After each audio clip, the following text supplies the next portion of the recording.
The news in Z City is turning grim as reports of mysterious animal attacks force a citywide night. Our boy Lee Tianran isn't taking any chances, listening to virus reports while grabbing every can of tuna available. The local gossip is even more chilling, with shoppers whispering about healthy neighbors dropping dead in mere days. Sensing the world is about to go south, he hauls a mountain of supplies into his truck's cargo bed. From seeds to diesel, he's double-checking his list to ensure he's ready for whatever trash-tier disaster hits next. He speeds down the highway, already planning how to cook the deer he hunted earlier for his little sister. Suddenly, a phone call breaks his concentration.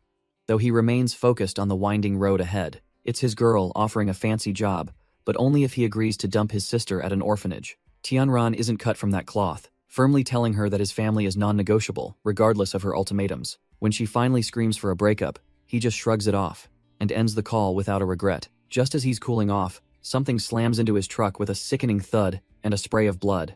Our boy slams on the brakes, his heart racing as he barely manages to keep the vehicle steady. He stares out the window, sweating and wondering if some poor stray dog just met its end. Looking closer, he realizes the shape isn't a dog at all, but looks more like a misplaced sheep. Suddenly, the creature stands up, revealing glowing red eyes and a face twisted by some trash-tier mutation. Tianran is completely dumbfounded that the beast is still breathing after taking a heavy truck to the skull. Instead of attacking, the mutated ram just limps away, leaving a trail of dark blood behind it. He watches the freakish animal vanish into the brush, realizing the world is rotting faster than he thought. Deciding that calling the cops is a waste of time, he chooses to floor it and head home. He finally pulls up to his house and starts hauling supplies, greeted by the cheerful voice of his sister. Tianran hauls his haul home, greeted by the energetic sight of his sister and their two dogs. Little Han Han is practically vibrating with excitement, racing out to meet her brother after his supply run. He hands her a lighter bag, letting her feel useful while she lists off every chore she completed.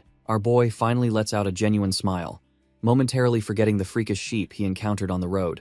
The mood breaks when Xiaobai gets a swift lesson for trying to turn their crops into lunch. They make their way back to the house, a tiny fortress of sanity in an increasingly trash-tier world. Even the surrounding greenery feels heavy, as if the environment itself is bracing for the coming storm. Tianran checks the cowshed, knowing that every bit of livestock is a lifeline for their future survival. He watches the animals eat, wondering how much longer they can maintain this peaceful, rural facade. Unfortunately, the nightmare isn't over, as those glowing red eyes continue to linger nearby in the darkness. That trash-tier ram watches them through a fly-covered lens, its red eye reflecting our boy's every move. The radio drones on about the century's biggest eclipse, while Li Han wonders if the world will go dark. She happily devours her meal, noting that her brother's cooking is actually starting to match his survival skills. Tianran chuckles and explains the eclipse won't be total night, reminding her to wear her protective glasses. As the countdown hits the final seconds, Li Han spots something off and points toward the window. Our boy stands dumbfounded as he watches the sky transform, sensing the peaceful facade is about to crack. The sun is swallowed by a black void, signaling the start of a shift that feels utterly wrong. Electrical arcs hiss through the ceiling as the power grid fails, leaving them vulnerable in the sudden gloom. Li Han trembles from a sudden, biting cold, her cheerful mood replaced by a growing sense of dread. Their black dog loses its mind barking at the shadows, knowing something malicious has finally reached their doorstep. Li Han screams for her brother to look outside, her face pale with pure terror as the world changes. Our boy rushes to the balcony, dumbfounded by the sight of a full-blown blizzard in the dead of summer. He orders his sister inside, knowing he has to secure the livestock before the freezing winds kill them. Braving the biting cold, he and his loyal black dog struggle through the snow to reach the barn. High above, the sun has transformed into a terrifying black void, sucking the light from the world. He grits his teeth in disbelief, wondering how a summer day turned into a frozen wasteland in seconds. Looking up at the cosmic anomaly, he realizes the natural laws he relied on are officially trash-tier now. The sheer absurdity of the mutating plants and the black sun makes him realize this is no storm. His dog suddenly snaps, barking with a primal fury at a presence lurking within the swirling white mist. He spins around only to find a massive, red-eyed beast looming over him, ready to end his journey. Li Tianran is absolutely dumbfounded as he stares down the monstrosity that just crashed his party. Our boy barely rolls out of the way as the massive beast charges, nearly turning him into a pancake. He realizes his survivalist instincts won't save him empty-handed, so he sprints toward his hidden gear. Luckily, his trusty compound bow is right where he left it, sitting atop a snow-covered stump. His loyal black dog tries to buy him time but gets tossed aside like a trash-tier chew toy. Li Tianran grabs the weapon, gritting his teeth while praying his aim hasn't gone rusty. Suddenly, a high-tech targeting system flickers to life, locking onto the mutated bull with lethal precision. He lets the arrows fly, wondering if this mysterious power is his only chance at survival. The projectiles find their mark, sinking deep into the beast's skull as it bellows in primal agony. He watches breathlessly, hoping those shots were enough to put the overgrown monster down for good. The beast bellows, proving that those arrows weren't enough to end its trash-tier existence just yet.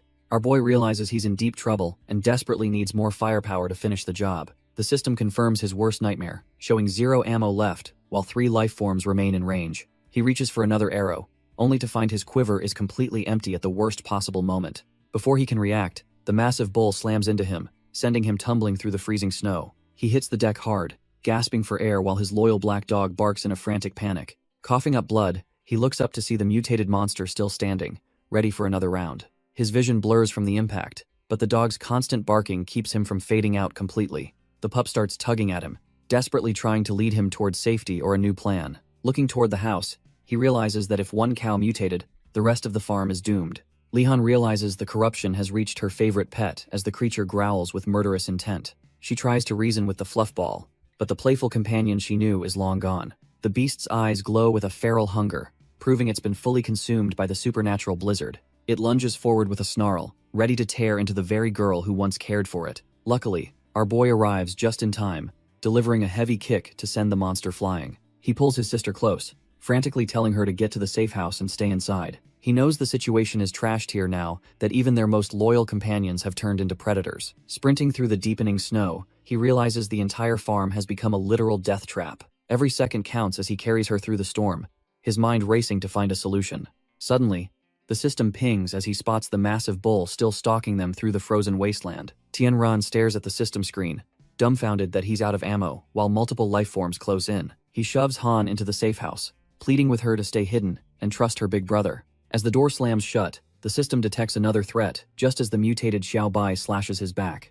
Our boy barely keeps his footing, gasping for air as the feral rabbit prepares for another lethal lunge. Inside, Han watches through the door, her heart breaking as she screams for her brother to stay safe. Suddenly, Xiao He leaps into the fray, his protective instincts kicking in as he clashes with the mutated beast. Tianran catches his breath, praising his loyal companion for buying him the precious time he desperately needs. He sprints across the farm, promising to help his dog once he lures the massive bull away first. Reaching the woodpile, he grips a heavy axe, knowing this primitive tool is his only chance at survival. He stands his ground against the blizzard, taunting the beast to come and face him head-on. The massive bull charges with enough force to shatter the earth, forcing our boy to dodge for his life. Its horns are like pillars of death, closing the distance before Tianran can even find a proper opening. Tianran raises his axe, pouring every ounce of his desperation into one final, heavy swing against the beast. He glares at the monster with pure hatred, silently wishing the creature would just rot in hell. Suddenly, that trash-tier rabbit Xiaobai sinks its teeth into his shoulder, completely ruining his momentum and balance. Before he can shake it off, the bull's horn pierces his side, leaving him coughing up a thick mouthful of crimson. As his vision begins to fade, a strange system notification rings out, announcing an apocalypse survival game is matching. Blood spills onto the cold snow while he struggles to breathe, feeling his life force rapidly draining away. His grip on the axe finally fails, yet his last conscious thought is a desperate prayer for his sister to live. He finds himself floating in a digital void, dumbfounded as the system grants him the Eye of Truth reward. Tianran's new Eye of Truth flickers to life, pulsing with a strange, digital energy that feels entirely alien. Our boy snaps back to reality, gasping for air as he realizes he isn't actually dead just yet. He frantically clutches his chest, fully expecting to feel the jagged hole left by that monster's massive horn. Even though his clothes are shredded and soaked in crimson, he notes the lethal wound has completely vanished. He is totally dumbfounded, wondering how his guts aren't spilled across the snow or where the beasts went. Strange, glitchy memories flood his mind as the system finishes processing his sudden and miraculous recovery. A sharp, stinging pain shoots through his skull, making him wonder if his brain is actually melting. He looks up and freezes, seeing a literal bloodbath where the mutated bull used to be standing. Both the trash-tier rabbit and the massive bull are dead, turned into nothing more than mangled, frozen meat. He realizes this level of pure, raw destruction is impossible for any normal human to achieve alone. Tianran stares in disbelief as digital artifacts flicker before his eyes, signaling something impossible is happening. The system officially recognizes him as a player, and suddenly, his entire perspective on reality begins to shift. Crackling blue energy surges through his veins, making him feel a raw power he never knew existed. The apocalypse survival games have officially begun, turning the world into a literal nightmare for the unprepared. He recalls the moment of impact, feeling the sheer weight of the beast's power crushing against him. A massive burst of energy erupts, obliterating everything in its path as his dormant instincts finally wake up. Our boy swings his weapon with newfound speed, cutting through the air like a seasoned warrior. The mutated bull doesn't stand a chance as the strike tears through its thick, trash-tier hide effortlessly. Standing amidst the chaos, he realizes he's no longer the same weak human who was almost gored. He watches in awe as his lethal wounds knit back together, fully healed by the system's mysterious grace. Li Tianran is engulfed in blue lightning as the system finishes rewriting his DNA. A blinding flash signals the end of his transformation and the start of a new era. His eyes snap open, now glowing with the sharp clarity of the Eye of Truth.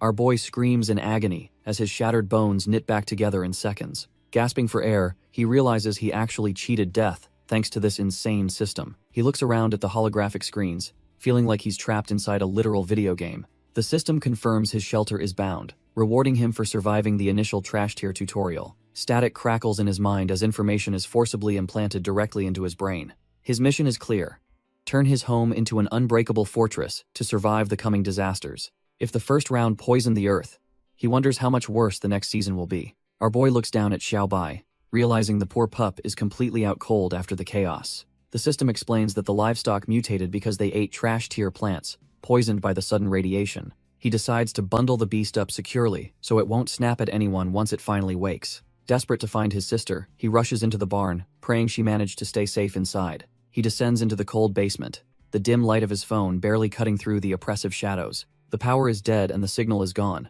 but he knows he can rely on the diesel generator. He calls out for Han Han, his heart sinking when the only response is a heavy, terrifying silence. Suddenly, his light catches a pair of small feet poking out from behind a wooden crate. His blood runs cold as he realizes his sister is lying motionless on the hard concrete floor. He scoops her up, frantically checking for a pulse, while wondering what this cruel world did to her. Relief washes over our boy when the system confirms his sister is merely deep in a natural sleep. As her eyes slowly flutter open, the heavy weight on his chest finally begins to lift. He pulls her into a hug, feeding her a white lie about their pet to keep her calm. After tucking her in, he steps back into the shadows to plan their next move in this nightmare. Staring at the bleak sky, he wonders if this system is any different from the games he played. He brings up his holographic display, desperate to see if he has any edge over the chaos. He is left dumbfounded by his lack of points, realizing he can't unlock the real power-ups yet. The system shop lists seeds that can grow in toxic soil, confirming the world is officially poisoned. Seeing the insane prices for basic gear makes him realize just how trash-tier his current situation is. He sits alone in the basement, tallying his meager supplies while the silent blizzard rages on outside. Li Tianran stares at the system interface, realizing he needs a solid plan to survive this mess. He remembers the savage beasts that nearly ended him, knowing more of those monsters are lurking nearby. Looking at the corrupted sky, our boy decides that every source of pollution must be wiped out. He watches the embers drift, feeling the weight of a world that has officially gone to hell. He heads toward his secret storage, ready to trade his helplessness for some serious firepower. He unlatches the heavy door, the sound of metal echoing through the silent, cold basement. Turns out his preparation paid off, as he reveals a hidden armory while the diesel generator hums. He picks up a handgun, feeling the cold steel and knowing this is his only real insurance. After checking the chamber, he prepares himself to become the hunter instead of the prey. He sets down a communicator by Li Han, ensuring his sister stays safe while he handles the carnage. Li Tianran shuts the barn doors, leaving his sister behind to face the nightmare brewing outside. He guns the engine of his truck, the roar of the motor barely drowning out the eerie silence. Suddenly, the sky fills with mutated crows, their red eyes tracking his every move from the freezing clouds. Our boy realizes he's a magnet for these trash-tier monsters and decides to end the chase quickly. Just as he gains speed, a massive armored vehicle appears on the bridge, cutting through the hazy gloom. Hes completely dumbfounded when he realizes this isn't just another mindless beast blocking his path. The heavy transport screeches to a halt, blocking the road with the kind of precision only professionals have. He grips the wheel tight, his survivalist instincts screaming that he's just driven straight into a deadly trap. A massive Gatling gun swivels toward him, the cold barrel locking onto his truck with lethal intent. A tactical soldier mans the weapon, ready to turn our boy into Swiss cheese in a heartbeat. Li Tianran quickly raises his hands, realizing he is dead center in a professional military kill zone. The tactical soldier receives a radio update and lowers the massive Gatling gun, lifting the immediate lethal alarm. Behind the cold visor, the soldier monitors the area, ensuring no trash-tier monsters are slipping through the perimeter. Our boy breaks a sweat, realizing the city must be a total bloodbath if the military is this jumpy. The soldier warns him to stop wandering, mentioning that mutant cats are currently tearing through reinforcements in Area B. He is ordered to head toward a government supply point because the city is officially declared a no-go zone. As he drives off, military aircraft swarm the sky, proving the government is finally throwing everything at the problem. Despite their messy breakup, he decides he can't just leave Zhonglin to rot in this new hellscape. Looking toward the skyline, the city is already choking on smoke as the social order completely dissolves into ash. Radio reports of looting and recovered bodies fill the cabin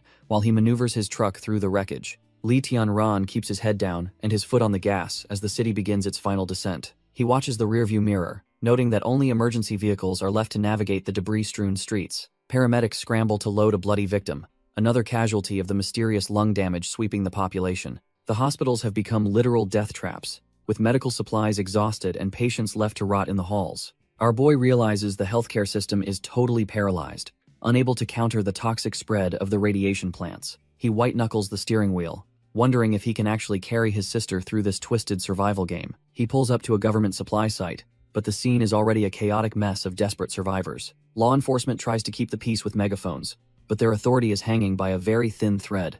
Prices for basic staples like rice have gone through the roof, making survival a luxury for the elite few. The crowd quickly turns feral, proving that even a general manager becomes a trash-tier brawler when hunger kicks in.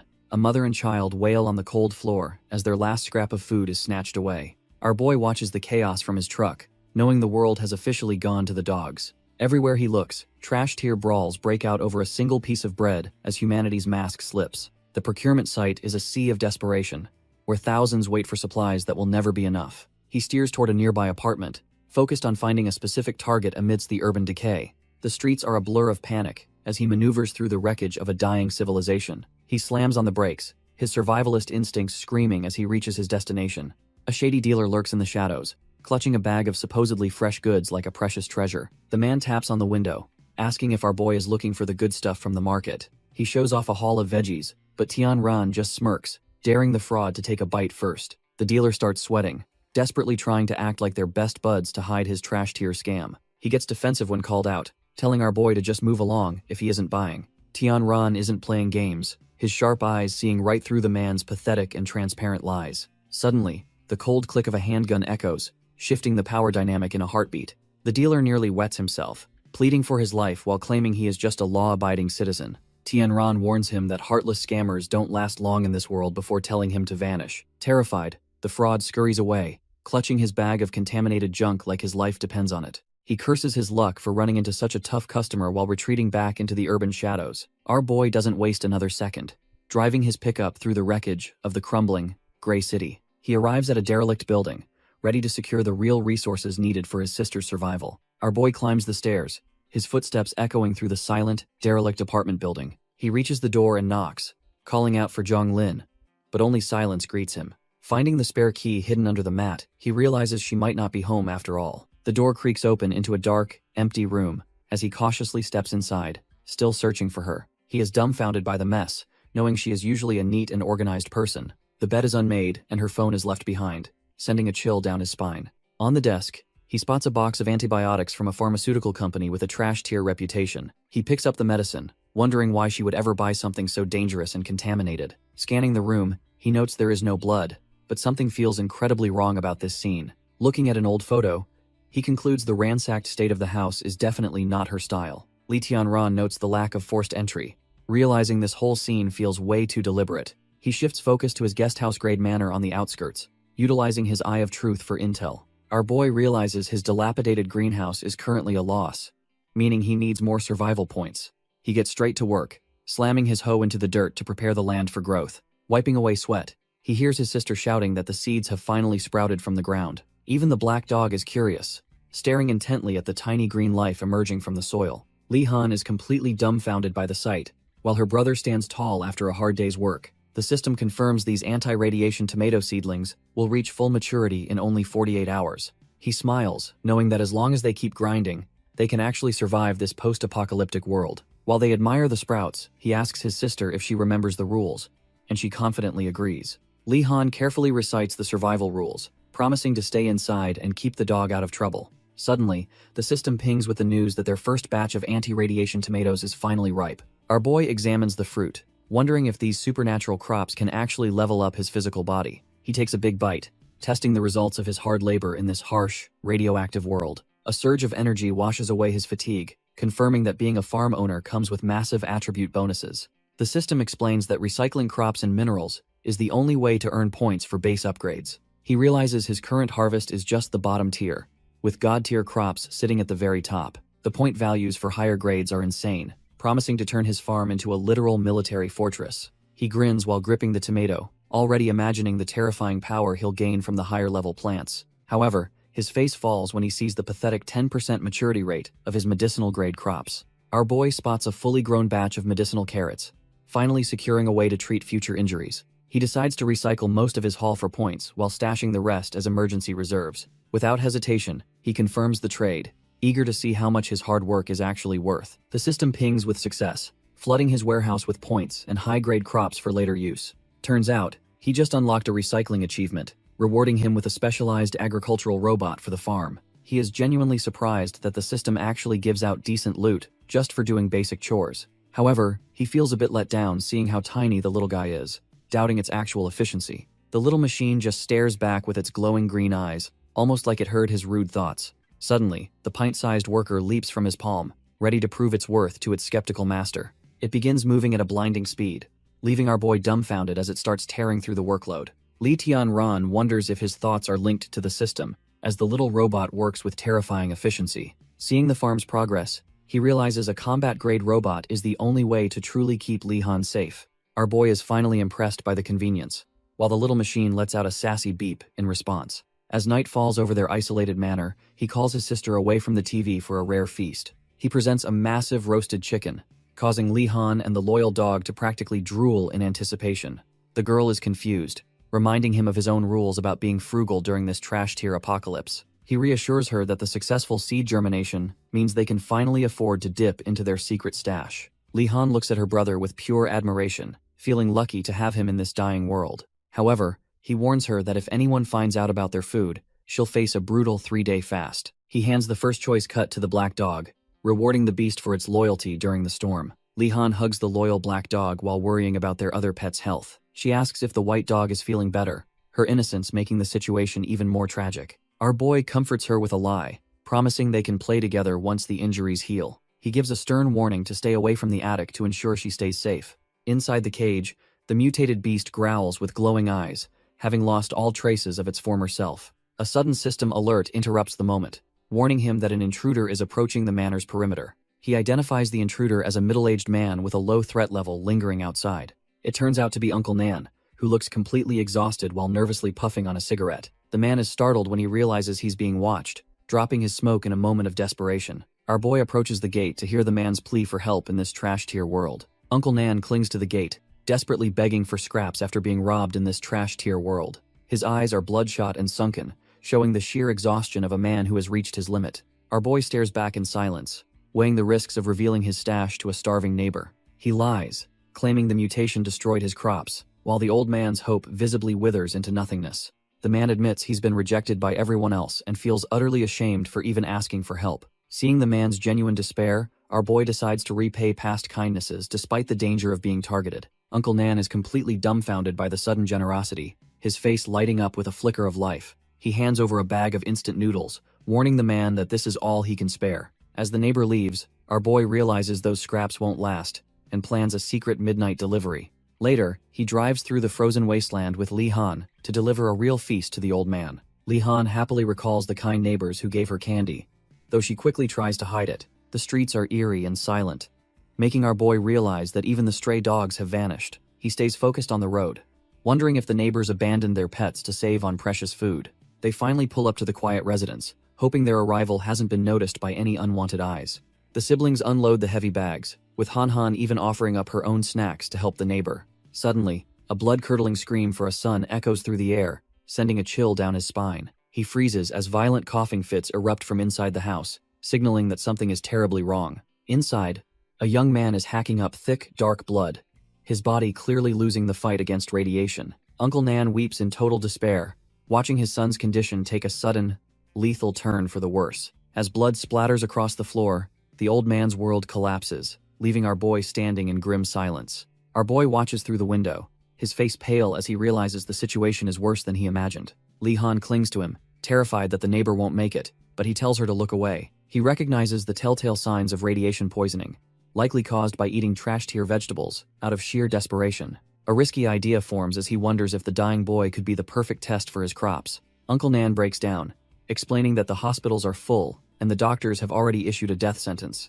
Xiao Tian continues to cough up blood, his life slipping away while his father's world completely falls apart. Without warning, a rock wrapped in cloth shatters the window, catching the grieving father completely off guard. The mysterious package thuds onto the bed, landing right next to the boy who is barely clinging to life. Furious, the old man glares at the broken glass, ready to lash out at whoever threw the projectile. The son weakly tries to stop his dad, sensing that this interruption might be more than just a prank. Xiao Tian weakly points toward the mysterious package, his lungs rattling with every blood-flecked cough. Uncle Nan's anger vanishes instantly when he realizes the bag is overflowing with impossibly fresh, life-saving produce. Outside in the cold, our boy holds his sister tight, hoping his high-tier crops can actually perform a miracle. Amidst the vibrant vegetables, the old man spots a crumpled paper ball hidden deep within the bag. He finds a single carrot and a note, claiming this humble root is the only way to save his son. Uncle Nan is dumbfounded, wondering if some trash-tier lunatic is mocking his grief with a simple vegetable. He looks at his dying boy and curses his own helplessness,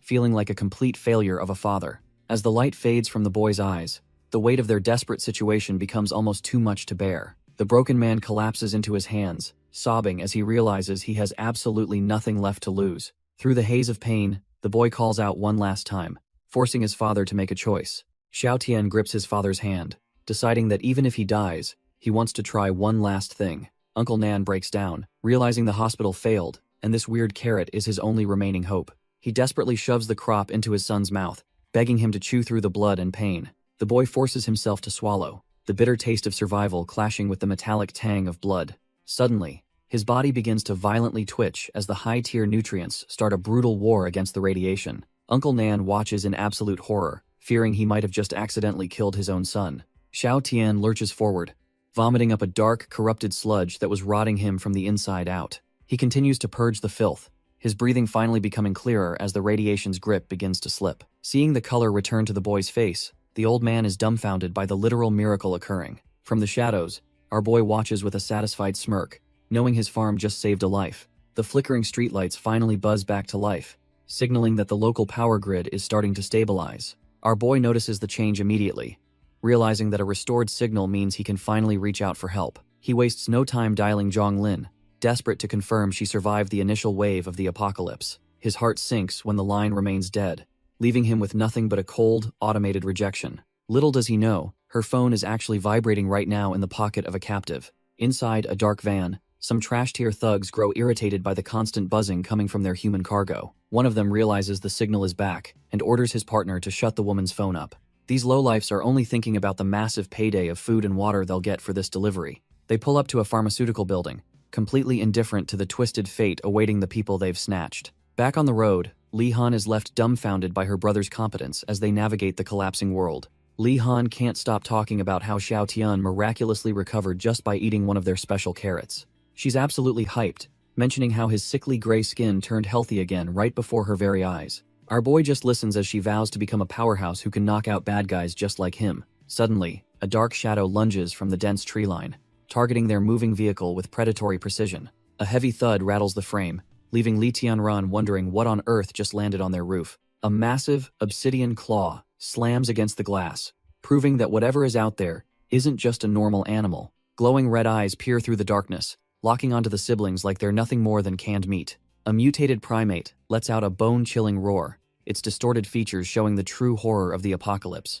Li Tianran shouts for his sister to hold on tight as the beast begins tearing at the car. He yanks the wheel in a desperate attempt to shake the creature off before it compromises the car. Li Tianran tells his sister to stay low, while he draws his weapon to handle the threat. The beast's strength is insane, nearly shattering the glass with a single, heavy blow against the frame. It clings to the roof like a parasite, refusing to let go despite the car's high speed. Our boy uses his eye of truth, calculating the perfect moment to strike back at the relentless beast. The primate lunges onto the hood, roaring as it tries to block his vision and cause a crash. He shields Li Han with one arm, focused on a desperate plan to end this encounter quickly. He slams the car into a tree, pinning the beast as it lets out a final, pained roar. Not taking any chances, he levels his pistol at the dazed creature to finish the job for good. A single shot rings out, piercing the monster's skull and ending its short-lived hunting spree. He steps out to inspect the trash-tier mutant, making sure it's definitely dead before moving on. Our boy notices a suspicious serial number branded right onto the dead primate's back. Has dumbfounded because there aren't any breeding farms or zoos anywhere near this remote area. He recalls a box of antibiotics and realizes the only thing nearby is a massive pharmaceutical plant. Lightning strikes over the Tianrun Pharmaceuticals building, looming over the forest like a dark, twisted omen. It's clear this trash-tier company was cooking up more than just medicine before the world went south. Back at the manor, the storm rages on as he tries to process these new, dangerous revelations. He tells Li Han to go watch some cartoons, wanting to keep her away from the attic. He heads upstairs to the dark attic, where a violent scratching sound echoes through the quiet house. He stares at the cage holding Xiao Bai, who has completely lost his mind to the mutation. The once loyal dog growls with glowing red eyes, a heartbreaking reminder of what they've already lost. Our boy takes a deep breath, preparing for a desperate gamble to save his mutated companion. He summons a medicinal carrot, hoping its purifying effects can finally purge the corruption. He carefully feeds the high-tier crop to the beast, watching for any sign of the old dog. He stares intensely, silently pleading for the system's miracle to take hold and save his friend. Suddenly, Xiao Bai begins to shake uncontrollably as the medicine wars against the viral mutation. The creature lets out a bone-chilling roar that echoes through the manor, sounding completely feral. Downstairs, the violent storm and flashing lightning start to make Li Han feel incredibly uneasy. She grows restless and wonders why her brother is taking so long in the dark attic. Too scared to stay alone, she decides to break the rules and go looking for him. She spots him and decides to sneak up for a prank, oblivious to the danger inside. Li Han jumps on her brother's back to scare him, but he is already on edge from the mutation. Our boy is nearly jumped out of his skin, while the little girl just laughs at his startled reaction. Her playful mood evaporates instantly when she looks down and sees the gruesome scene on the attic floor. The poor girl is completely dumbfounded, her eyes wide with pure horror at the sight of their pet. Xiao Bai lies there in a pool of blood, the high-tier crop unable to reverse the terminal mutation.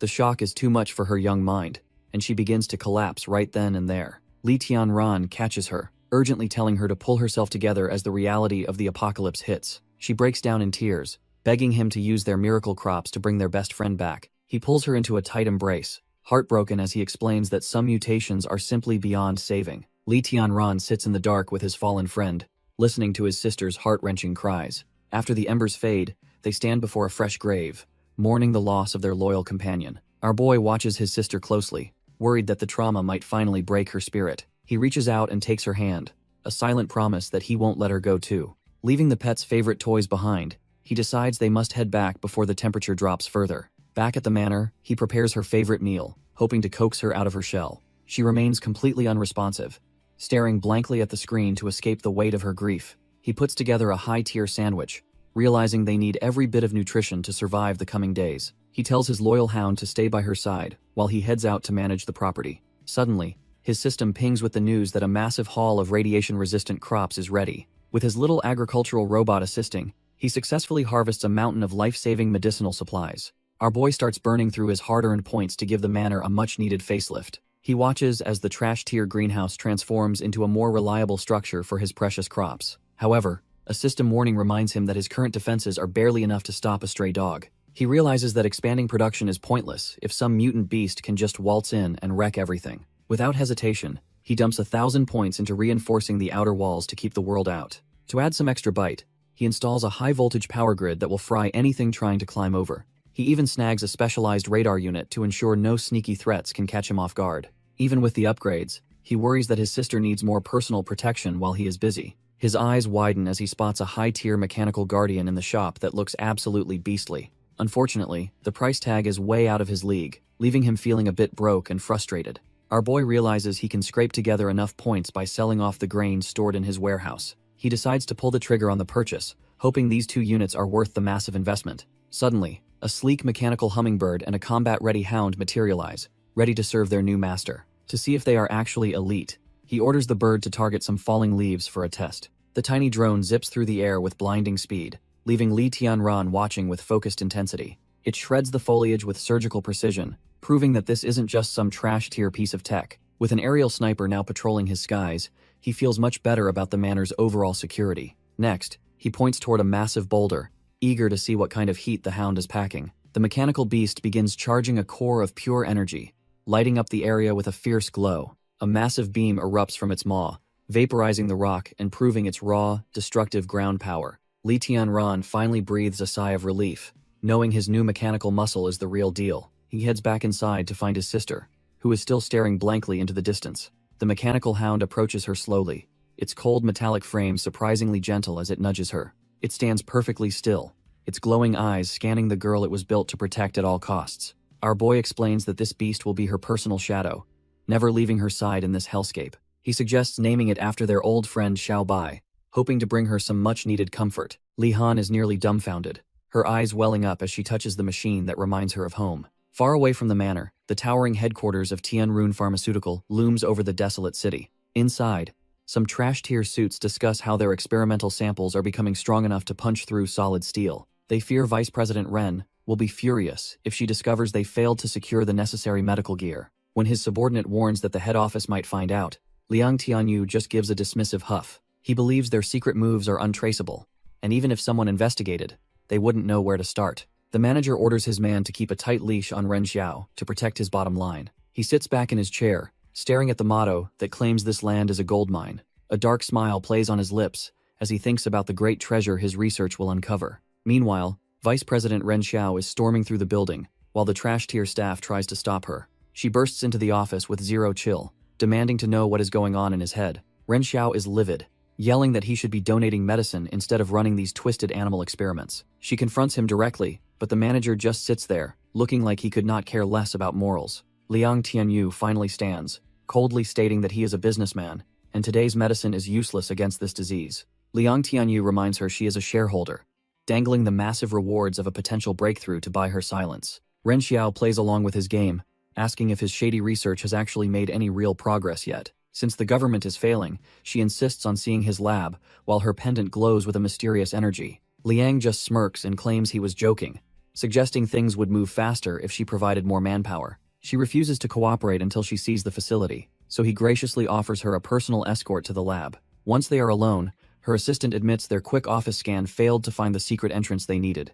Turns out the scientists are kept blindfolded, but the team managed to snag a vital keycard during the chaos. He hands over the stolen card, the only real lead they have to uncover the company's dark, hidden secrets. Ren Xiao realizes that if the most dangerous spot is the safest, the lab must be Wukand under their noses. She meets with director Tu Zi, demanding to see the experimental subjects to finally expose the truth behind the project. Tu Zi shows off Subject 7, a beast with 10 times the power of a normal primate. Just as he brags about its stability, a panicked assistant rushes in with some terrible news. The director is visibly shaken after hearing the whisper, realizing something has gone horribly wrong elsewhere. Our girl Ren Xiao watches the chaos unfold, her sharp eyes catching every hint of their growing desperation. Tu Zi scrambles to excuse himself, claiming an emergency requires his immediate attention. Ren Xiao tells him to go ahead, insisting she can handle a simple routine check by herself. As the director and his staff hurry away, she's finally left alone in their twisted experimental facility. With the coast clear, she taps her earpiece to signal that the real operation is finally beginning. Her tech support back at base gets the signal, ready to dive into the company's high-security network. He taps a few keys, confirming that the surveillance is looped, and she's now a ghost in the machine. Ren Xiao stands before the massive tanks, ordering her tech support to scan the area for any hidden rooms. Following the intel, she begins feeling around the walls for a hollow space or a hidden mechanism to trigger. She finds the hidden interface and prepares to bypass their security, knowing she only has a 30-minute window. The heavy doors hiss open, revealing a secret chamber that the company definitely didn't want anyone to see. As the steam clears, her expression shifts to pure horror at the sight, waiting for her inside. She tells her contact that the situation is far worse than they imagined, staring at rows of human test subjects. Suddenly, she freezes in her tracks, her eyes locking onto a specific tank that feels all too familiar. Sweat beads on her forehead as she realizes the true depth of the company's depravity and who they've taken. There lies the mutated form of Zhonglin, and Ren Xiao can't help but curse the bastards responsible. Meanwhile, back at the manor, the system confirms the radiation-resistant corn is ripe, leaving the little robot totally dumbfounded. Li Tianran calls out to his sister, hoping to wrap up the farm work before dinner. Li Han is already one step ahead, proudly holding up a fresh cob she once grilled. Our boy just laughs, realizing the little one is already starving after a hard day of labor. He sends her off to gather firewood, promising that some buttery grilled corn is on the menu. While the fire crackles, he explains how these special crops are actually evolving her physical fitness. Looking at her stats, he sees the radiation-resistant food is turning his sister into a genuine powerhouse. He briefly worries that if she keeps bulking up, She might turn into some terrifying muscle-bound Barbie. Lee Tianran quickly shakes the thought away, realizing he is definitely overthinking a simple growth spurt. He feels confident that no matter how much she eats, his manor can easily provide for her. Suddenly, the system kills the mood by alerting him that an uninvited visitor is approaching the manor.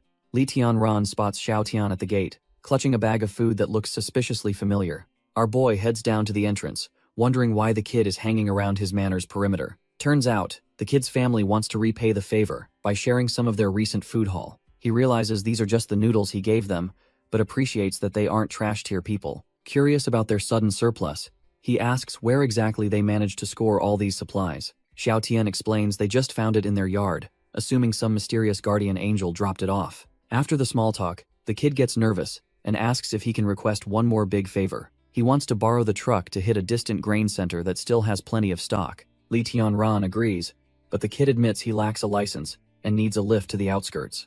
Our boy realizes the kid isn't just asking for a truck, but a personal chauffeur to the outskirts. He decides to head out to the shopping center, trusting his mechanical guards to keep Han Han safe. He reluctantly agrees to the favor, provided he can make it back by noon to cook for Han Han. He warns his sister to stay inside, but she's too busy hyping up her robot's rock-shattering power. He promises to bring back some candy, trying to maintain a sense of normalcy for the little one. He pinches her cheek while reminding her that their high-tier security isn't something to show off to outsiders. As he rolls the truck out of the manor, he sees the kid waiting by the reinforced gates. Han Han pops her head out to greet the neighbor, dumbfounded by how healthy he looks after his recovery. Realizing his sister snuck into the cab, he pulls her out so the passenger can actually fit. Han Han pouts as the truck leaves, annoyed that her brother didn't even let her finish saying hello. Our boy speeds down the dusty road, leaving the safety of the manor behind for the chaotic wasteland. He sighs internally, realizing Han Han's tendency to blabber might eventually draw the wrong kind of attention. Xiao Tian gazes out at the dead trees, worried that leaving a child alone in this madness is suicide. Lee Tianran just scoffs, playing off his high-tech fortress as a trash-tier farm that nobody would raid. He adds that he even electrified the gates, keeping up the act of being a simple, cautious survivor. The kid looks genuinely relieved, seemingly buying the story that the manor is just a well-guarded dump. A heavy silence fills the cabin as they drive, but the atmosphere feels far from relaxed. Turns out, Xiao Tian isn't as innocent as he looks, quietly tapping away on his phone behind his back. Lee Tianran focuses on the road, while the kid behind him secretly fumbles with a hidden phone. Xiao Tian looks like he's about to snap, clearly sweating over whatever secret he's trying to hide. He quickly stashes the device, lying that he's just trying to borrow some cash from his friends. Our boy stays silent, but his sharp gaze proves he isn't buying that trash-tier excuse for a second. Meanwhile, Li Han is busy playing hero with the black dog, shouting about her imaginary rainbow warriors. She excitedly tells her furry bodyguard that their new guest might actually be a secret color-changing hero. The girl gets hyped, wondering if the kid they rescued is secretly part of her favorite cartoon squad. Her eyes sparkle with pure innocence, completely oblivious to the suspicious vibes their guest is giving off. She notes he was green before, but has now turned a bright, suspicious red in her imagination. Our boy hands over a thick roll of cash, but the guy looks completely dumbfounded by the sudden generosity. He tries to play it humble, claiming he is just as broke and cannot possibly take the money. Lee Tianran isn't having any of that trash-tier modesty and insists he take it for his struggling family. Before the guy can argue further, our boy shoves the bills right into his chest to end the debate. He shuts down the conversation entirely, telling the guest to stop the nonsense while he focuses on the road. The rescued survivor clutches the cash like a lifeline, silently vowing to repay this unexpected kindness someday. As they speed down the winding mountain pass, the navigation system starts barking out directions for the path ahead. Our boy keeps his eyes on the road while the GPS commands them to hang a right very soon. The passenger starts looking a bit twitchy as they approach a fork, clearly feeling the pressure of the journey. Just as the system orders a turn, the guest frantically points out that the road ahead is actually closed. The passenger suggests taking a detour to the left, but our boy remains dead, silent, and skeptical. He keeps the truck barreling forward, ignoring the suggestion, while the engine roars across the asphalt. Li Tianran slams his hand down, calling out the claim because he knows this route perfectly. He demands to know where this intel came from since a main road doesn't just close for nothing. With a cold glare, he tells the guy to call this supposed friend to verify the story immediately. The survivor starts sweating bullets, begging Lee to just turn the wheel before they both regret it. He looks completely terrified, pleading for just an ounce of trust despite the suspicious lack of evidence. Our boy lets out a frustrated click of his tongue, realizing the guy's fear is far too genuine. Deciding to gamble on the guy's panic, he grips the wheel and prepares for a sudden maneuver. The tires screech as he drifts the truck onto the side path, narrowly avoiding the main road.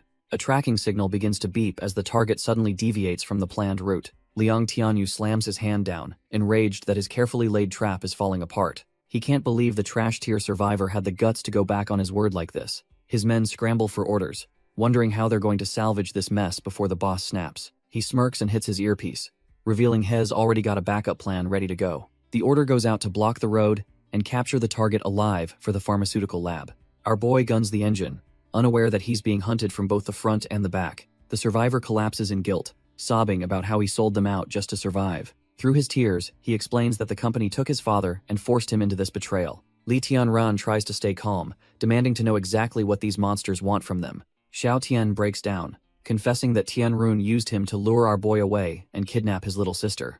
Li Tianran is absolutely dumbfounded that these corporate scumbags would stoop low enough to target a 6-year-old. The survivor cries out that he had no choice, since the company threatened to kill his father otherwise. Before he can process the betrayal, a massive truck appears in the rearview, closing in with aggressive speed. As the chase intensifies, our boy snaps at the traitor to shut up so he can focus on driving. He connects the dots, realizing all those weird questions were just a test to see if the farm was vulnerable. His eyes turn cold as he realizes the company was just using the survivor to scout his farm's defenses. Back at the farm, Han Han is blissfully unaware of the danger, happily snacking away with her loyal black dog. The black dog suddenly senses a disturbance, his instincts flaring as he realizes the manor's peace is being threatened. As corporate goons block the road with heavy machinery, Li Tianran prepares to make them regret touching Han Han. The traitor weeps, begging for the miracle medicine, while warning that the corporate hounds are right on their tail. Our boy grips the wheel with murderous intent, promising to settle the score after he wipes out the pursuers. A flashback reveals the moment the son miraculously recovered, leaving his father shaken by the close call with death. The old man explains he managed to secure food, unaware of the dark price his son secretly paid. He credits the gods for the sudden windfall of supplies and the elixir that brought his boy back. While the father plans to thank their ancestors, the son can only stare in silence, burdened by his choices. He doubts any god would allow such a hellish world to exist, feeling the weight of his own betrayal. Seeing the massive pile of food provided by their mysterious benefactor, the son realizes just how much he's taken. Looking at the fresh produce, he laments how unfair life is for those left with nothing but scraps. Suddenly, the reality of his situation hits him as he prepares to face the consequences of his desperate actions. Xiao Tian rushes out despite his father's protests, driven by a desperate need to find the truth. He ignores the old man's pleas to rest, knowing every second counts if he wants to repay his debt. Our boy arrives at a shady doorstep, banging until a trash-tier local named Brother Meow finally answers. Brother Meow is instantly on guard seeing the blood, but Xiao Tian lies about being robbed to gain access. He points out the high-tech wireless camera, hoping the footage captured the mysterious truck that saved his life. The sleepy thug agrees to help, though he's clearly more interested in hitting the hay than playing detective. They dive into the surveillance data, with Xiao Tian's eyes glued to the screen, while Meow barely stays awake. His heart races as he scrolls through the footage, wondering who his mysterious benefactor actually is. Suddenly, a white pickup truck appears on the screen, its license plate revealing a shocking connection. Returning home, he tells his dumbfounded father that he finally knows exactly who pulled him from the brink. The rescued survivor confirms the CCTV footage matches the truck, finally identifying his mysterious savior as Li Tianran. Uncle Nan is overjoyed,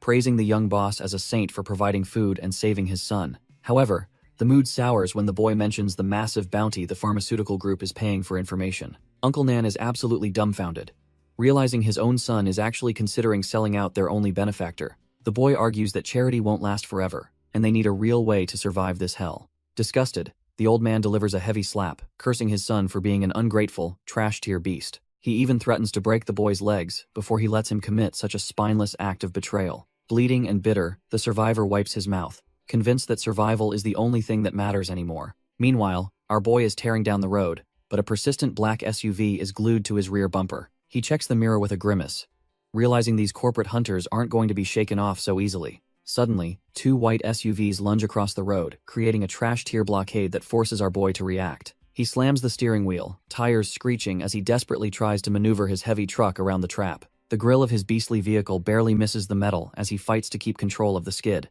Despite his skills, the corporate vultures swarm in, effectively boxing him in and cutting off every escape route. Realizing he's cornered, Li Tianran steps out, using the ungrateful brat he saved as a human shield. A man named Chen Nan introduces himself, claiming he has no ulterior motives despite the aggressive greeting. He flashes a greasy smile, offering a partnership to mass-produce the cure and rake in some serious profits. Our boy isn't buying the corporate talk, coldly asking what happens if he decides to just walk away. The surrounding hunters tighten their circle, making it clear that a peaceful exit was never on the table. Chen Nan's tone turns lethal as he warns they'll just take the cure from his cold, dead hands. Li Tianran realizes these trash-tier goons aren't armed, or they would have shot him already to save their leverage. Chen Nan just smirks, completely unfazed by the bluff, while he prepares to play his real trump card. The corporate snake orders his men at the manor to snatch Han Han and force-feed her those poisonous fruits. He laughs off the idea of an electric fence, claiming his veterans are experts at bypassing such amateur security. Suddenly, the air grows heavy as our boy lets his killing intent flare, catching the suits completely off guard. Chen Nan starts sweating buckets, unable to comprehend how a simple farmer could possess such a terrifying, predatory gaze. Li Tianran coldly remarks that staying here is the only reason these corporate vultures are still breathing. Despite the chill down his spine, Chen Nan tries to regain control by threatening the little girl's life again. Our boy remains unfazed, his mind already 3 steps ahead of these corporate puppets and their pathetic threats. Seeing that talk is cheap, Chen Nan draws a blade, finally realizing that a peaceful takeover is officially dead. Chen Nan gives the order to cripple our boy, sending his goons charging in with blades drawn. These trash-tier suits actually think they have the upper hand, wearing smug grins before the real slaughter begins. Back at the manor, the corporate vultures use heavy machinery to start tearing down the perimeter defenses. Han Han is absolutely fuming because the racket outside is ruining her favorite cartoon, and she wants them gone. The excavator continues its path of destruction, but these idiots have no idea what they have just provoked. Our boy does not even need a blade, using a simple wooden plank to shatter a hunter's ribs instantly. Chen Nan watches in horror as his elite veterans are tossed around like ragdolls by a mere farmer. He can't believe his eyes, realizing that Li Tianran's physical stats are far beyond any normal human. One by one, the suits hit the pavement, broken and bloody after underestimating their target's lethal instincts. Chen Nan panics, realizing his plan to lure the target away from his high-tech farm was a suicide mission. Chen Nan watches from the ridge, realizing something is seriously off about this supposedly simple farm. Through his lens, he sees boulders being pulverized, wondering what kind of explosive firepower the girl is packing. He decides they must lure Han Han out to capture her alive, though he's clearly starting to sweat. Meanwhile, our boy is absolutely tearing through the corporate trash, moving faster than their eyes can follow. He grins, amazed that just a few days of eating his high-tier crops has granted him such terrifying power. His system confirms the gains, showing his strength and speed have already soared way past the human standard. With a sickening crunch, he shatters a hunter's face. Noting his improved bone density makes him a living weapon. He recalls ancient legends of sword masters and decides he'll reach that same peak using only his fists. While Xiaotian cowers in terror, Li Tianran dances through the attackers like they're just standing still. He lets out a wild laugh, feeling himself finally stepping onto the path of a true martial god. Li Tianran decides he is done testing his stats and puts some distance between himself and the trash-tier hunters. Chen Nan and his goons are completely dumbfounded when our boy pulls out a piece. Realizing they are outgunned, the corporate leader tries to act tough, claiming a gun is useless up close, but our boy just agrees. Suddenly, the air fills with lead as he starts picking them off with terrifying, system-enhanced precision. He decides only one of them is worth keeping alive for questioning, so the rest are officially fair game. The hunters realize they have messed with the wrong guy as blood starts spraying and their confidence utterly evaporates. They try to make a break for it, but they are just target practice for someone with his focus. Chen Nan scrambles toward the tree line, desperately praying that the monster behind him eventually runs out of bullets. Our boy does not miss a beat, calmly tracking his prey and making sure no one escapes his sight. Cowering behind a rock, the corporate rat realizes his life is hanging by a thread as bullets shred cover. Chen Nan huddles behind cover, desperately hoping our boy has finally run out of lead to throw. He is dead wrong, as Li Tianran looms above him, while casually scrolling through his high-tech inventory. While the hunter dreams of a turnaround, the system interface prepares to drop another gift into reality. The corporate rat looks up, utterly dumbfounded as a fresh pistol materializes right before his very eyes. He panics, questioning how this is even possible, but our boy is not interested in explaining the rules. 2 shots ring out in the cold air, instantly ending the hunter's miserable life and his corporate ambitions. Silence returns to the field as the mechanical guardians hover over the remains of the trash-tier hit squad. Watching through the security feed, Li Han realizes the last of the intruders has been permanently dealt with. She worries that if her brother sees this carnage, he might start viewing her as a violent monster. To keep her innocent image intact, she orders the drones to scrub the battlefield before her brother returns. Chen Nan coughs up blood, desperately regretting his choice to use a kid as leverage against our boy. He begs for the torture to end, realizing he's completely outmatched by someone he once considered easy prey. Slumped on the ground, the broken agent claims he has spilled every secret he knows, just to find peace. Our boy looms over him like a shadow, coldly stating that a quick death is the only mercy available. He offers a twisted choice between immediate execution or a temporary cure, followed by even more brutal interrogation. Terrified, the rat finally names Liang Tianyu, the CEO of Tianrun, as the mastermind behind the entire operation.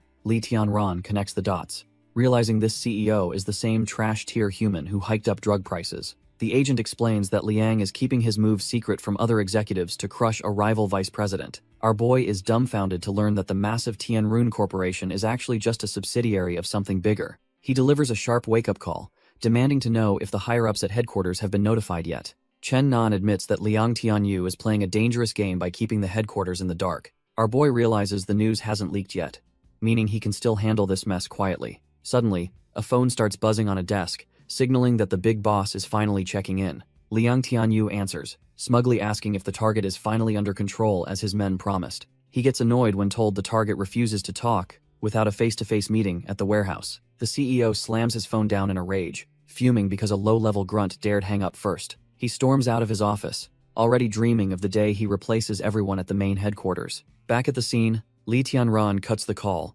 leaving the corporate rat trembling in his bonds. While driving, he warns a grateful Chao Tian that getting sentimental over Uncle Nan is a rookie mistake. Their vehicle speeds toward the meeting point, ready to turn the tables on the unsuspecting corporate trash. Our boy finally rolls into the warehouse, playing the part of a lowly grunt to absolute perfection. Liang Tianyu is already waiting, looking smug while keeping a terrified and bound Uncle Nan pinned down. Disguised in shades, Li Tianran claims the others are delayed and presents a battered Xiao Tian. The kid looks like he has been through a meat grinder, but it is all just a ruse. The CEO just laughs, mocking the boy for being stubborn and promising freedom if he finally talks. Uncle Nan is practically losing it, desperately trying to scream that they are all walking into a trap. The corporate trash-tier boss just gets annoyed, calling the old man a barking dog for making noise. One of the goons delivers a brutal kick, forcing the poor old man to shut his mouth. Li Tianran plays along, acting shaken by the violence while secretly measuring the distance to his target. Thinking he has already won, the CEO calls them worthless losers and demands they bring the captive closer. Our boy doesn't wait for an invitation and launches a devastating kick that shatters the CEO's smug composure. The corporate goons are completely dumbfounded, their brains failing to process how their boss just got folded. Li Tianran pins the trash-tier CEO to the floor, making it clear who is actually running things. The guards desperately try to use the old man as leverage, screaming for our boy to stay back. Pinned like a bug, the CEO realizes his loyal agent Chen Nan must have sold him out.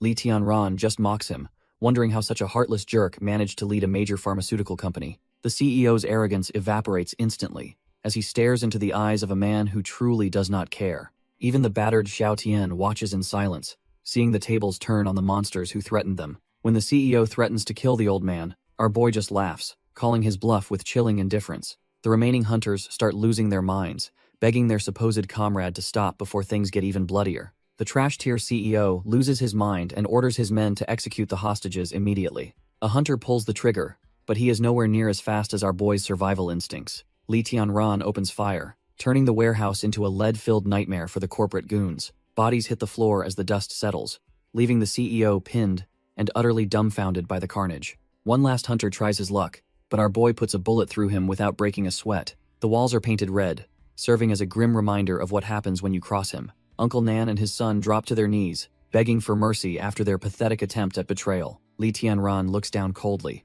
explaining that while he won't kill them, they don't deserve his forgiveness. He makes it clear that they are beneath his notice now, so long as they keep quiet.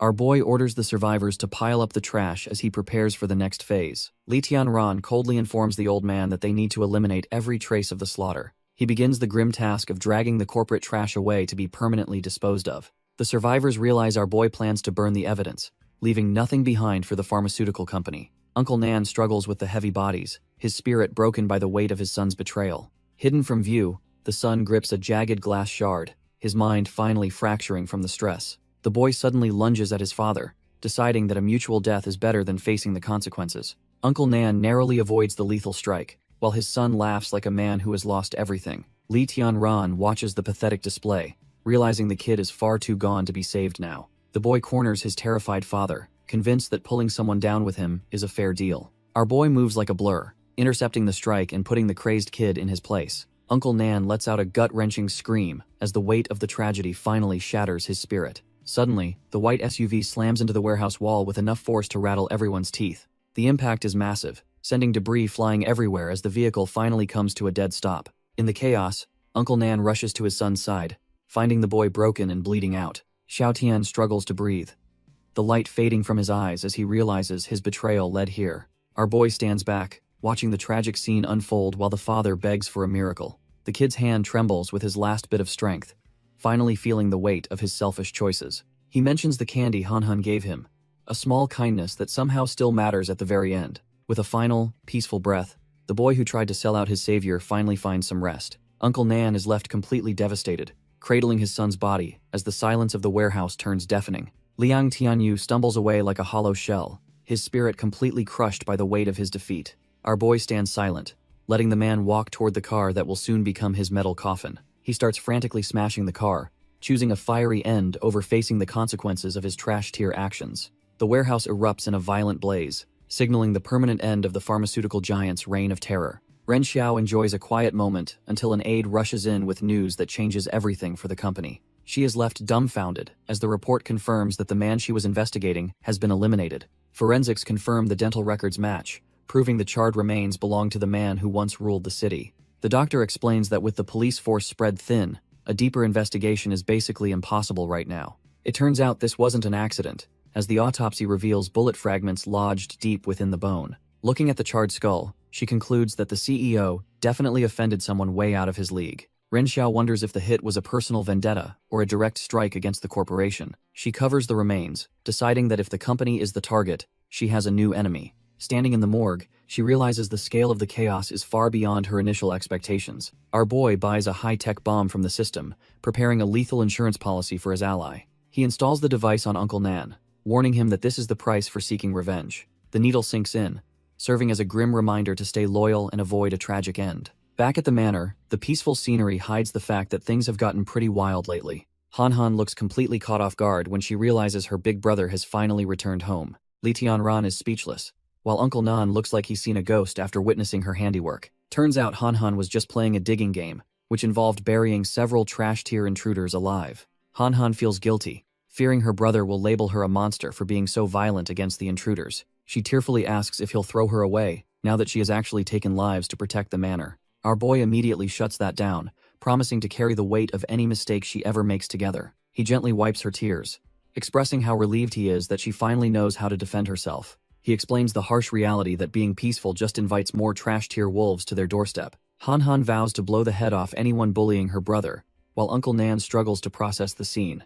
She reveals she saw a terrifying red glow on the intruders, which is why she decided to bury them. Turns out she sees colors on everyone, noting her brother is a calming blue while the mechanical dog is green. Uncle Nan is dumbfounded as she mentions his late son was red, while he is a mix of gray and green.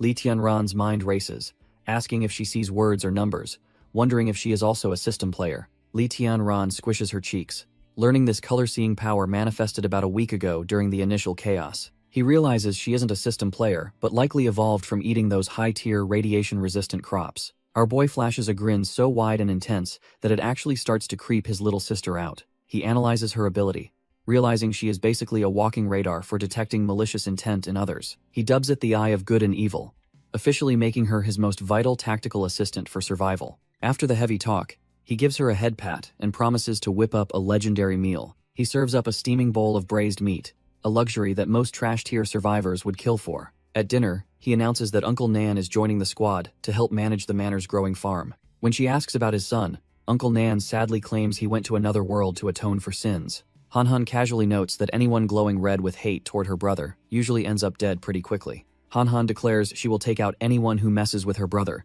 making him chuckle at her fierce loyalty. Uncle Nan decides he is done with his old life and will serve as our boy's loyal watchdog. Elsewhere, a mysterious figure takes a slow drag of a cigar, seemingly unbothered by the world's end. The news reports a staggering death toll, proving that the apocalypse is far from over for the common folk. This high-ranking elder watches the chaos unfold from his luxury suite, clearly operating on a much higher level. He shuts off the grim broadcast, having seen enough of the public's pathetic struggle for survival. A top-tier researcher named Bai Jingyan enters, confirming that the trash-tier CEO Liang Tianyu has finally kicked the bucket. The elder reveals that the military just bagged a level 5 mutant, a beast far beyond their current understanding. Bai Jingyan is completely dumbfounded, since their best lab-grown monsters haven't even cracked level 4 yet. It turns out nature is evolving faster than human tech, as massive beasts begin cannibalizing each other in the wild. Elder Liang orders Bai Jingyan to seize the lab and merge their tech with the late CEO's findings.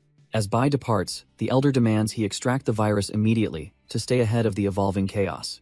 The old man remains in the shadows, confident that his high-level chess moves are finally paying off. Elsewhere, Ren Xiao realizes the trash-tier CEO's death records were scrubbed during a very suspicious 2-day window. She is completely dumbfounded that the surveillance was wiped, leaving her with absolutely no leads on the killer. Shaking off the frustration, she decides to prioritize finding a secure location for their next research institute. She prepares to welcome the new director, knowing the company's future depends on this upcoming meeting. Bai Jingyan pulls up looking like a top-tier elite, ready to take command of the southern operations. The two professionals finally meet, though the massive, scarred unit standing behind Bai is hard to ignore. Bai introduces his assistant Da Kui before they get down to business regarding the new facility's location. Our boy dives into the system's livestock tab, discovering he can finally farm some top-tier edible fish. The list is full of pre-apocalyptic classics, all priced at the same rate for their respective levels. He settles on the bluefin tuna, a rare delicacy that is basically a myth in this trash-tier wasteland. Li Tianran asks his sister if she is down for some luxury sashimi,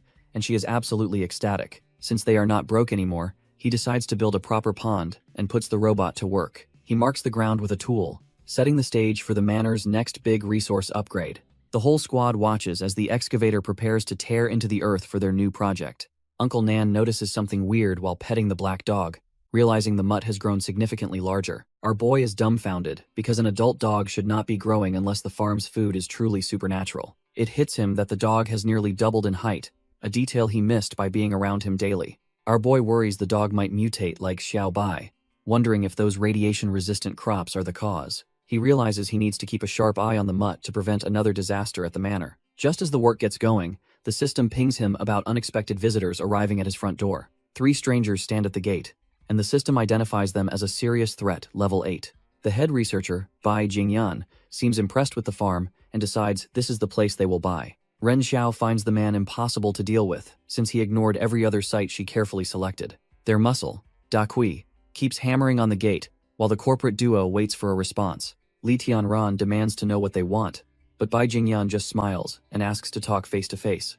Our boy refuses to let them in, which immediately triggers Ren Xiao's elitist attitude toward his cold reception. She reveals her high-ranking position at Tianrun and demands he name a price for the entire farm. Ren Xiao flashes her card, but our boy is just wondering how Tianrun tracked him down so fast. She looks genuinely dumbfounded when he shuts down her villa offer without a second thought. Even a mountain of gold won't move him, as he values his peace over their corporate trash-tier bribes. Their muscle, Da Kui, loses his cool and strikes the gate, instantly triggering a level 2 system warning. Li Tianran keeps his cool, ordering his system to hold fire despite the blatant provocation. He notes that this goon is actually strong enough to alert the system with just one physical strike. Suddenly, the head researcher snaps and starts berating his own bodyguard for acting like a mindless beast. A sharp crack echoes as Bai Jingyan delivers a brutal slap to put the giant back in his place. He threatens to send the man back to the capital if he dares to act out of line again.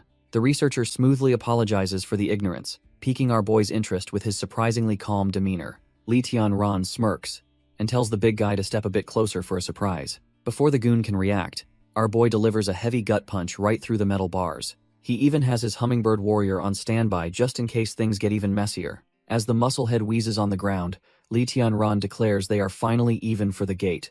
Unfazed by the violence, the lead researcher just smiles and tells everyone it is time to head out. He casually tears a page from his notebook, acting like the punch was just a minor business hiccup. He offers his contact info, telling our boy to reach out if he ever changes his mind. To the vice president's total shock, Li Tianran actually accepts the note instead of being a jerk. The corporate trash-tier squad finally rolls out, leaving the manor in peace for the time being. Staring at the number, he realizes the vultures from Tianrun are moving much faster than he anticipated. Li Tianran retrieves his hummingbird warrior while wondering if those corporate vultures are actually hunting him specifically. He tracks their vehicle through the system, keeping a sharp eye on their retreat from his territory. As the van disappears, our boy knows their paths will definitely cross again before this apocalypse ends. He shifts focus to survival, noting they only have 10 days before the next brutal destruction season hits. Little Han breaks his grim thoughts by excitedly offering some special sesame sauce she made for dinner. He decides to take a break from the stress and tries a piece of the freshly prepared mutton. The taste is incredible,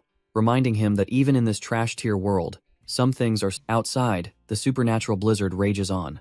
But inside the manor, it feels like a completely different world. Uncle Nan is totally dumbfounded seeing them in t-shirts while it is freezing enough to kill people outside. Li Tianran keeps his secrets close, and the old man wisely realizes some things are better left unasked.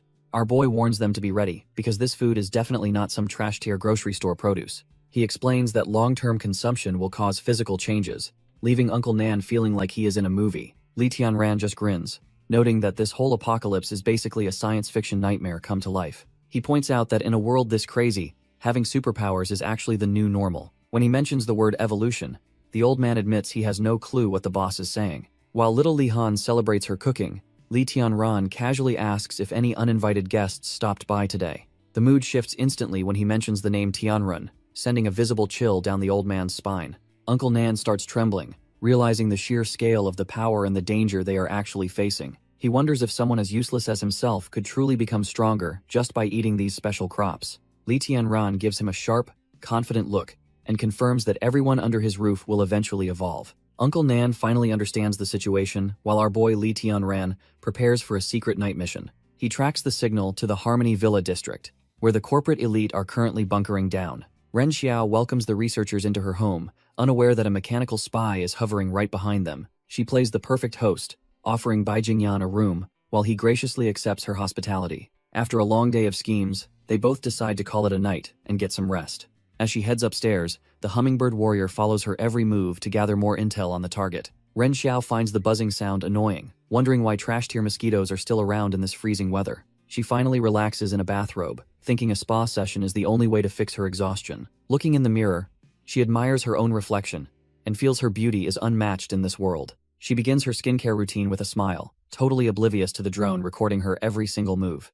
Ren Xiao is still annoyed by that buzzing drone, thinking it's just some persistent trash-tier insect. She decides to open the window, hoping the annoying beetle will finally fly out and leave her alone. Feeling smug, she slides the window open, expecting nothing but a cold breeze to hit her face. Taking a deep breath of fresh air, she finally feels like she can relax from the corporate stress. Suddenly, she comes face to face with our boy, who's been lurking outside like a literal phantom. Before she can even process the situation, he vaults inside, moving with the grace of a seasoned predator. He immediately shuts her up, making it clear that one wrong sound will be her absolute last. Ren Xiao is dumbfounded, cursing her useless bodyguards for letting a masked intruder get this close to her. Pinning her down, he warns her that his blade is much faster than any help she could call for. Realizing she's completely outmatched, she desperately nods, agreeing to stay quiet if it means keeping her life. Ren Xiao tries to buy her life with gold, but our boy just thinks she's surprisingly cooperative. She begs him to take the cash and leave, hoping he just needs food in this trash-tier world.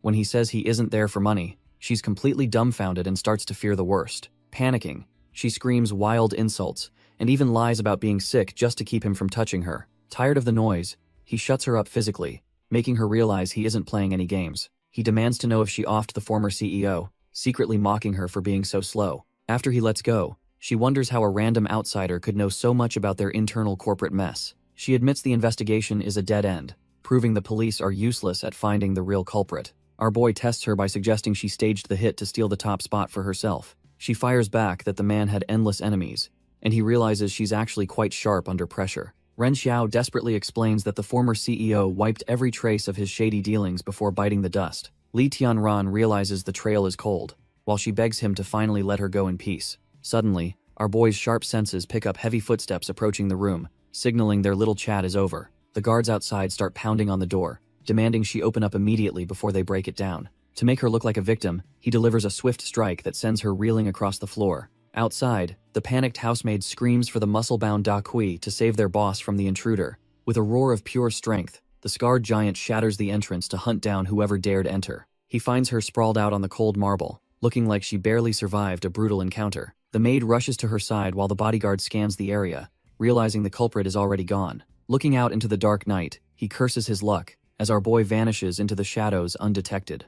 Our boy hits the ground running, desperate to put distance between himself and that chaotic villa. He realizes that scar-faced monster actually tore the door down, making a quick exit his only priority. Even while fleeing, he can't help but think breaking into a latest room is just bad manners. Suddenly, the head researcher appears, revealing he used gravity sensors to predict our boy's exact escape route. Thinking this beansprout is just another easy target, Our boy lunges forward to clear his path. He throws a heavy punch, but the scientist blocks it with a knee that feels like solid steel. The impact sends a shockwave through the air as these two completely different worlds finally collide. Despite the massive force, the researcher's leg doesn't even buckle, proving he's far from a normal human. Bai Jingyan calmly calculates the impact force, baffled that our boy's arm didn't shatter into a million pieces. With a creepy smile, the researcher asks if our boy uses special techniques, clearly intrigued by his durability. Our boy realizes that if he doesn't end this quickly, he'll be trapped by the approaching guards. His hand is completely numb, making him realize this researcher is definitely not some normal paper pusher. Even with his system-enhanced body, he's dumbfounded that a mere scientist can actually keep up with him. Hearing the commotion nearby, he knows he needs to ditch this fight before he gets surrounded. He warns the Beansprout that he'll settle the score later since he's currently on a tight schedule. Bai Jingyan isn't letting him off that easily, determined to keep his new specimen right where he is. Instead of another punch, our boy reaches for a tactical distraction to tilt the scales in his favor. He unleashes a face full of blinding powder, catching the arrogant researcher completely off guard. While the scientist is busy hacking up a lung, our boy makes a clean break for the exit. Left in the dust, the researcher can only curse as his eyes burn from the cheap trick. Our boy vaults over the perimeter wall, leaving the blinded researcher in the dust with a final farewell. Hearing the commotion, the corporate guards come sprinting toward the scene to check on their lead scientist. They find Bai Jingyan hacking up a lung on the lawn, completely humiliated by a simple smokescreen. He struggles to regain his composure while his men hover over him, desperate to know if he's injured. Despite the burning in his eyes, he's impressed by how smart and physically gifted his opponent truly is. He orders his goons to stand down, knowing they're way too slow to catch a monster like that. Turning his attention back inside, he confirms that the vice president was just knocked out during the chaos. After moving Ren Xiao to her bed, he instructs the maid on which pills to provide once she wakes. He decides against calling the authorities, preferring to keep corporate secrets buried while the outside world burns. Just as things seem to settle, a guard rushes in with news that something else has gone sideways. Bai Jingyan is left reeling when his subordinate reports that a critical hard drive has been snatched. He quickly realizes the thief targeted the specific drive containing his most classified genetic research. While the guards scramble, our boy is already blocks away with the stolen tech secured in his bag. He guns the motorcycle through the dark streets, putting distance between himself and the corporate villa. Back at his terminal, he pulls the network cable to ensure the company can't track his digital footprint. He slides the drive into his laptop, ready to uncover whatever trash-tier secrets the corporation is hiding. The screen lights up with experiment notes, confirming his suspicions that his opponent was a high-level researcher. As he scrolls, he finds horrifying documents detailing how radioactive foods are being used to force mutations. He's dumbfounded by the researcher's manifesto, realizing these monsters view human lives as mere stepping stones for evolution. The manifesto on the screen claims this apocalypse is actually a shortcut to a 300-year human lifespan. Back at the villa, the head researcher learns that the tracking signal for the stolen drive has gone dead. Bai Jingyan tries to play it cool, telling his scarred bodyguard that the lost data was just trash-tier archives. In reality, he is sweating bullets because the thief might have actually discovered his true motives for heading south. He dismisses the idea of a rival hit, noting the intruder had insane physical stats but lacked professional polish. As the calendar hits November 21st, both men are locked in a digital stalemate across the dark city. Our boy realizes this researcher is cut from the same cloth, except he views human lives as disposable fuel.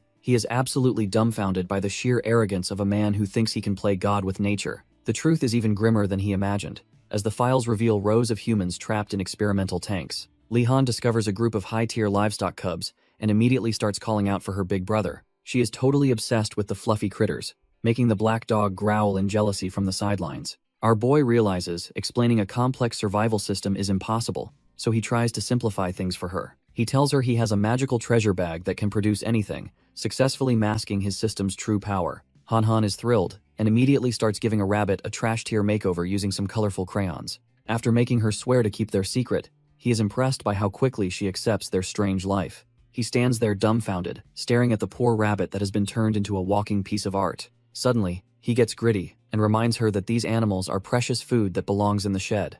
Han Han is absolutely horrified, pleading with him not to turn her new fluffy friend into a spicy snack. She realizes her brother is cut from a different cloth when he starts listing every delicious way to cook them. Han Han is left spinning from the realization that her only choice is to go full vegetarian to save her friend. Our boy just smiles and explains that the ultimate respect for life is finishing every single scrap on the plate. He warns her that getting attached to livestock only leads to heartbreak, so she should leave the chores to him. Han Han stands there in a daze, her little heart struggling to process the cold reality of their survivalist lifestyle. Suddenly, she snaps and offers up the rabbit, vowing to eat every bit just to avoid a meatless life. While she is having a crisis, a system alert pings, informing him that the plantation produced some legendary albino corn. He sends her off to play so he can investigate the field, curious about what this rare mutation actually does. Turns out this stuff is a 1 in a million drop that grants a massive 10-fold physical boost for a short burst. He is dumbfounded by the potential, realizing this corn could turn him into a literal monster on the battlefield. Gripping the prize, he compares it to a legendary power-up and immediately starts hunting for more rare treasures. Our boy scours the fields but finds absolutely nothing of value among the standard trash-tier crops. He realizes these legendary drops are purely luck-based and won't just appear on command. To fix his luck, he decides to start mass planting to brute force the system's low spawn rates. Meanwhile, back at the corporate villa, Ren Xiao is holed up in her room, brooding over the breach. She tries to distract herself with a snack, but her mind is still stuck on the intruder. She keeps replaying the moment that masked thief pinned her down and made her look like a fool. Ren Xiao bites down in rage, vowing to track that bastard down and make him pay. Looking at the useless security footage, she realizes the guards and the military are completely incompetent. If she wants to identify the man who outsmarted her, she'll have to ditch formal channels entirely. She pulls out a salvaged gray hair, knowing this tiny piece of evidence is her ticket to revenge. Ren Xiao is losing her mind, unable to stop thinking about how our boy humiliated her. She heads downstairs to find Bai Jingyun, hoping the researcher can provide the expertise she needs. After thanking him for a massage technique that worked, she brings up the new research facility. It's a remote factory they snagged for cheap, perfect for the kind of quiet work he does. Bai Jingyun sees right through her casual talk, sensing there's a much bigger favor on her mind. She finally drops the act, asking him to run a DNA match on the hair she salvaged. He looks at the sample and warns her that searching the entire southern sector is practically impossible. He wonders why she's so obsessed with this one person, questioning if they're actually that important. Ren Xiao just laughs it off, claiming it's just about catching the rat who broke into her home. Despite her acting, Bai Jingyun is left dumbfounded by the sheer weight of her request. Ren Xiao jumps up, insisting that the task isn't actually that hard for someone with his elite skills. Bai Jingyun flashes a smile and agrees to help, leaving her completely dumbfounded by his sudden change of heart. He recalls the grim lab experiments where chemical injections forced muscle fibers to thicken into something truly inhuman.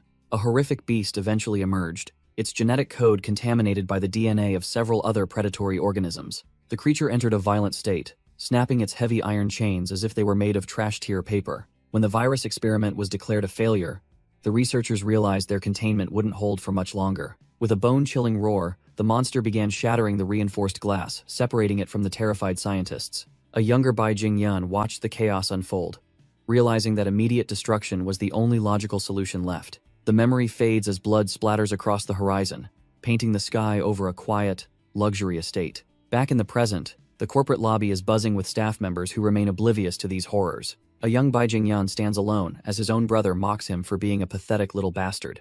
The older boy sneers and rallies his friends to go teach the family disgrace a lesson. Suddenly, the boys grab him and shove his head deep into the freezing water of the courtyard fountain. They laugh while forcing him to swallow the water, reminding him that he's nothing but a trash-tier illegitimate son. His brother watches the cruelty with crossed arms, warning them not to leave any visible marks on the bastard. The trauma of that moment burns into his mind, leaving a scar that no amount of science can heal. Back in the present, our boy bolts upright in bed, screaming for the ghosts of his past to stop.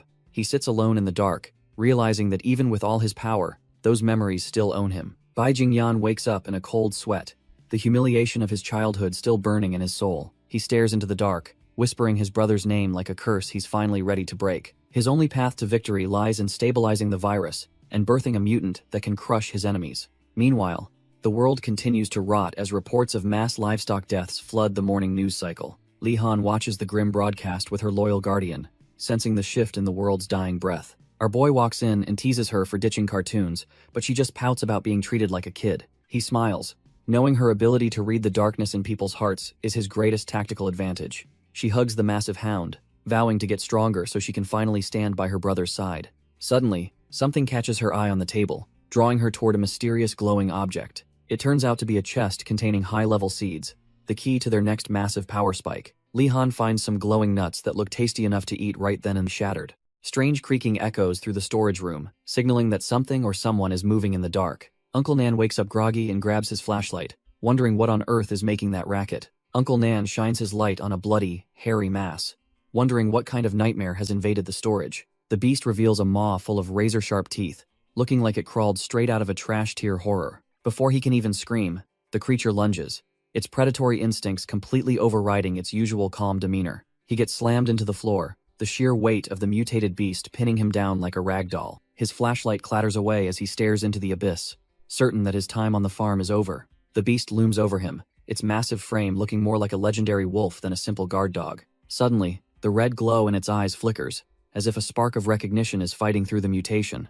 Our boy Nan realizes the attack has stopped and wonders if this monster is actually their loyal guardian. He tries to soothe the beast with a trembling voice, hoping the old bond is stronger than the hunger. Turns out, the seed triggered a double-headed evolution, so he offers some food to keep the beast's aggression low. Uncle Nan is frozen in fear as the beast lets out a low, warning growl. Suddenly, the massive hound shatters the window, choosing to escape rather than finish its meal. Our boy Nan can barely breathe, his heart hammering against his ribs after that near-death encounter. He watches through the jagged glass as the creature sprints toward the manor's outer perimeter. With a single, powerful leap, the mutated guardian clears the high fence like it is nothing but a hurdle. Nan is left dumbfounded, wondering how a dog could possibly possess such terrifying, supernatural strength. The commotion wakes Li Tianran, who rushes outside in his pajamas to find out why his farmhand is screaming. Little Li Han follows right behind him, crying because her favorite protector has vanished from her bedside.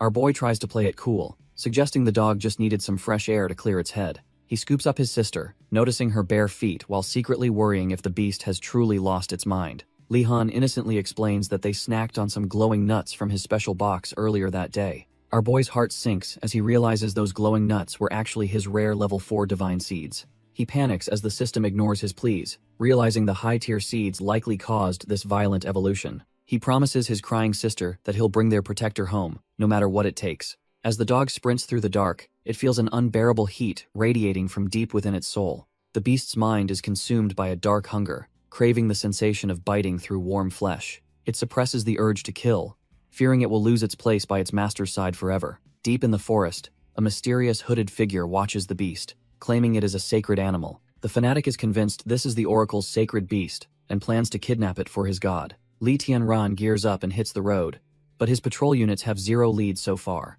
Li Tianran realizes Xiao He is long gone, and fears the military will kill the beast first. Suddenly, a rustle in the woods puts our boy on high alert as he senses someone lurking nearby. A strange woman in white robes appears, asking if he's the owner of the massive black wolf dog.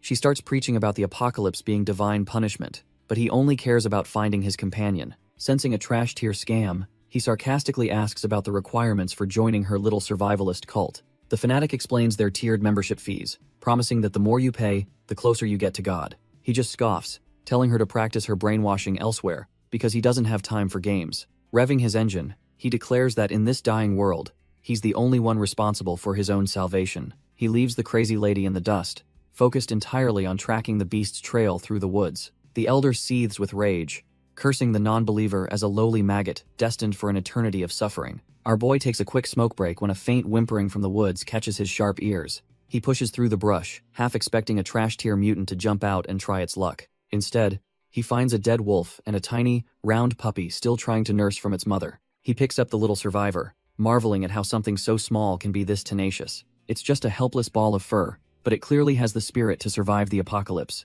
Thinking about all the orphans this dying world creates on the scene, demanding to know how a mutated beast managed to bypass their security. The guards explain that a smoker's stray cigarette butt provoked the beast into a violent, unexpected frenzy. When he hears the creature was actually lurking in the bushes, Bai realizes this isn't some mindless monster. He knows trash-tier mutants just wander aimlessly.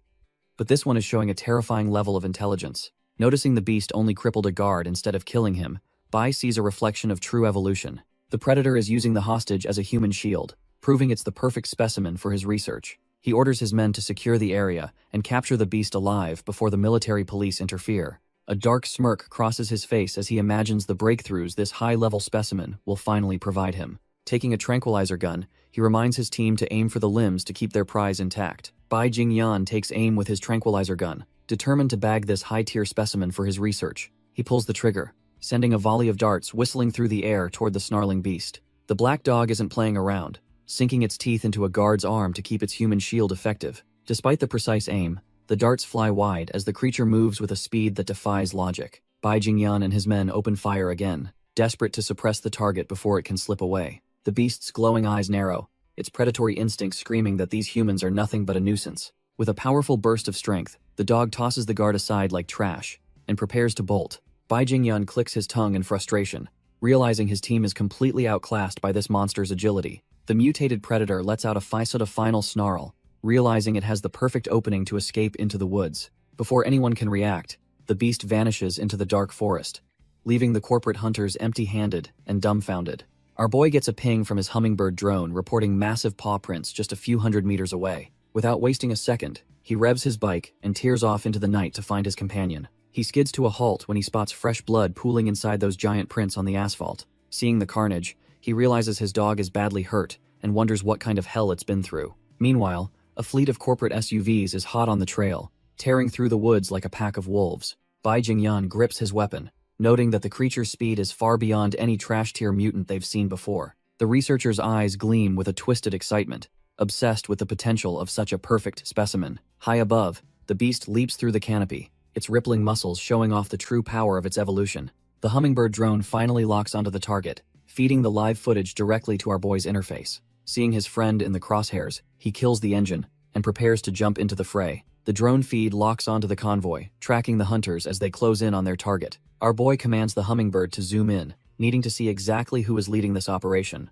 Turns out it is that obsessive researcher, Bai Jingyan, looking ready to kill for his precious data. Li Tianran recognizes the tech nerd and realizes they are trying to kidnap his dog for research. If he is going to save his friend, he needs a boost, so he pulls out some albino corn. He grips the high-tier crop, swearing that these corporate bastards will not get away with their schemes. Meanwhile, Xiaohei dodges a hail of bullets as the ground erupts in a series of violent explosions. The massive beast tears through the forest with a fleet of armored SUVs hot on its heels. The hunters coordinate over the radio, planning to drive the creature into a nearby abandoned factory. They flank the dog from both sides, hoping to corner the evolved predator before it can escape. Xiaohei is cornered, but his predatory instincts are peaking as he prepares for a final, bloody stand. He leaps into the air, showing these trash-tier hunters that a level 4 beast isn't easily caged. Our boy slams onto the lead vehicle, crushing the roof while the driver freezes in pure terror. The convoy descends into chaos as one car is already disabled and the others struggle to aim. One desperate guard levels his weapon, cursing the beast that refuses to die despite their heavy firepower. Xiaohei doesn't flinch at the bullets, instead, lunging forward to tear a limb off his attacker. Suddenly, Li Tianran enters a frenzy state, his body overflowing with the raw power of the corn. The chase grinds to a halt as the tires screech against the asphalt in the face of danger. Bai Jingyan is dumbfounded by the light, while Xiaohei senses his master's overwhelming presence nearby. Like a blue bolt of lightning, our boy crashes into the battlefield to end this hunt for good. Li Tianran is a blur of motion, his system clock ticking down as he shreds through the perimeter. Bai Jingyan panics and starts spraying lead, desperate to stop the monster charging through his ranks. With only 5 seconds of power left, our boy knows he has to make this final strike count. He pushes his body past the limit, turning into a streak of light that ignores the incoming fire. Our boy connects a massive haymaker right into the researcher's smug face, shattering his composure instantly. The impact is brutal, sending the trash-tier scientist flying as blood sprays across the snowy ground. As the clock hits 2 seconds, the frenzy fades and leaves our boy feeling completely drained and weak. He stumbles back, realizing the massive toll this sudden burst of power has taken on his physical form. With only 1 second remaining, he collapses to his knees, his vision blurring from the intense side effects. Bai Jingyan coughs up blood, relieved that he barely managed to block a blow that would have ended him. Bai Jingyan realizes our boy is too dangerous to live, and decides to end him right here. He pulls the trigger, intent on finishing the job while his target is completely defenseless and drained. Suddenly, Xiaohei lunges from the shadows, sinking his teeth into the researcher's throat before he can fire. The trash-tier scientist is dumbfounded as his prey's loyal guardian turns the hunter into the hunted. Blood sprays everywhere as the massive dog tears into his flesh, making him pay for his arrogance. Meanwhile, our boy is out cold, resting on his companion's back as the adrenaline finally wears off. He's completely spent, his body needing every second to recover from the massive strain of the frenzy. Xiaohei snarls with a blood-stained maw, ready to tear apart anyone else who dares to get close. The loyal beast carries his master away from the chaos, moving through the dark forest with predatory grace. Our boy hits the ground and calls out as his protector leaps away to continue the fight alone. Li Tianran stumbles to his feet, desperately checking if his loyal guardian is still holding on. The massive beast begins trembling violently, and our boy frantically demands the system explain this sudden change. Xiaohei's eyes glow with an unstable, prismatic light as the mutation reaches a terrifying new peak. The system confirms a divine gain, triggered by the blood of the high-tier researcher the dog just mauled. Suddenly, glowing white strands erupt from the air, beginning to wrap around the beast like a celestial shroud. Li Tianran watches in total shock as his companion is completely encased in a massive, shimmering cocoon. Somewhere else, the steady beep of a heart monitor marks the thin line between life and death. Bai Jingyan lies broken in a medical tank, his body a mess of bandages after the brutal encounter. Ren Xiao is absolutely livid, telling the guards that their only job was to keep the researcher safe. She demands to know who did this. But the terrified security team admits they never saw the attacker. Ren Xiao snaps at the guard, calling his story about a fast white light a trash-tier excuse for his failure. She refuses to hear any more excuses, but the heart monitor reveals the researcher's life is slipping away fast. The doctor delivers the grim news of a brain hematoma, claiming any further rescue attempts are completely pointless now. He suggests Ren Xiao just listen to the man's final words instead of wasting more of their medical resources. Against all odds, the researcher's eyes flutter open as he clings to the last thread of his miserable life. With his final breath, he orders his loyal muscle to inject him with the experimental V-shaped virus immediately. Da Kui is dumbfounded and terrified, knowing no human has survived the mutation without turning into a monster. The researcher doesn't care, thinking that dying as a beast is better than rotting away in a hospital bed. He decides to place one final, desperate bet on his own survival, to see if he can truly evolve. His hand clenches with a sudden burst of resolve, proving he refuses to lose to fate just like that. Bai Jingyan is strapped down like a lab rat, refusing to call his family because they're just blood, not home. The needle sinks in, delivering the experimental virus that will either make him a god or a corpse. He screams as the mutation takes hold, his very existence blurring, while the virus rewrites his genetic code. His eyes glow with a feral light, showing that the human researcher is quickly fading into something far more dangerous. Ren Xiao and Da Kui watch the monitors in pure horror as the DNA helix shatters and reforms. Meanwhile, in the forest, our boy spots a massive glowing cocoon that looks like it's about to burst. The energy reaches a breaking point, exploding outward and shattering the silence of the woods.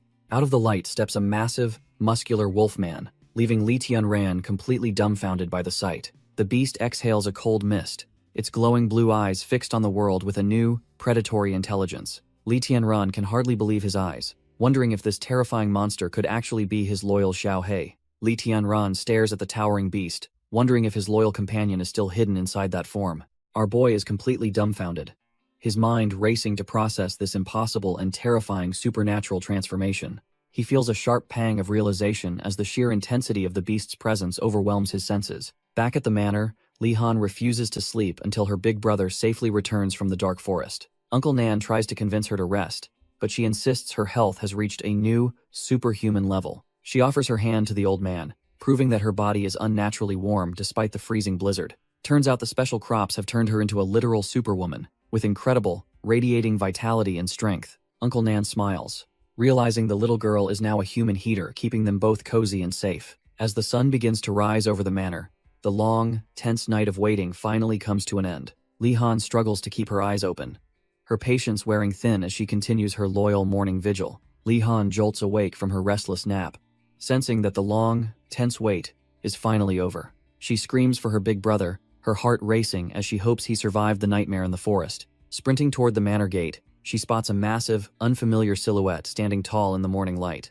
Our boy is finally back, but he's being carried by a towering, humanoid wolf that used to be his dog. Despite his bloody state, Li Tianran just smiles and tells them he successfully brought their furry friend home. Xiao He has gone through a full-blown atavistic evolution, now standing tall in human clothes like a true guardian.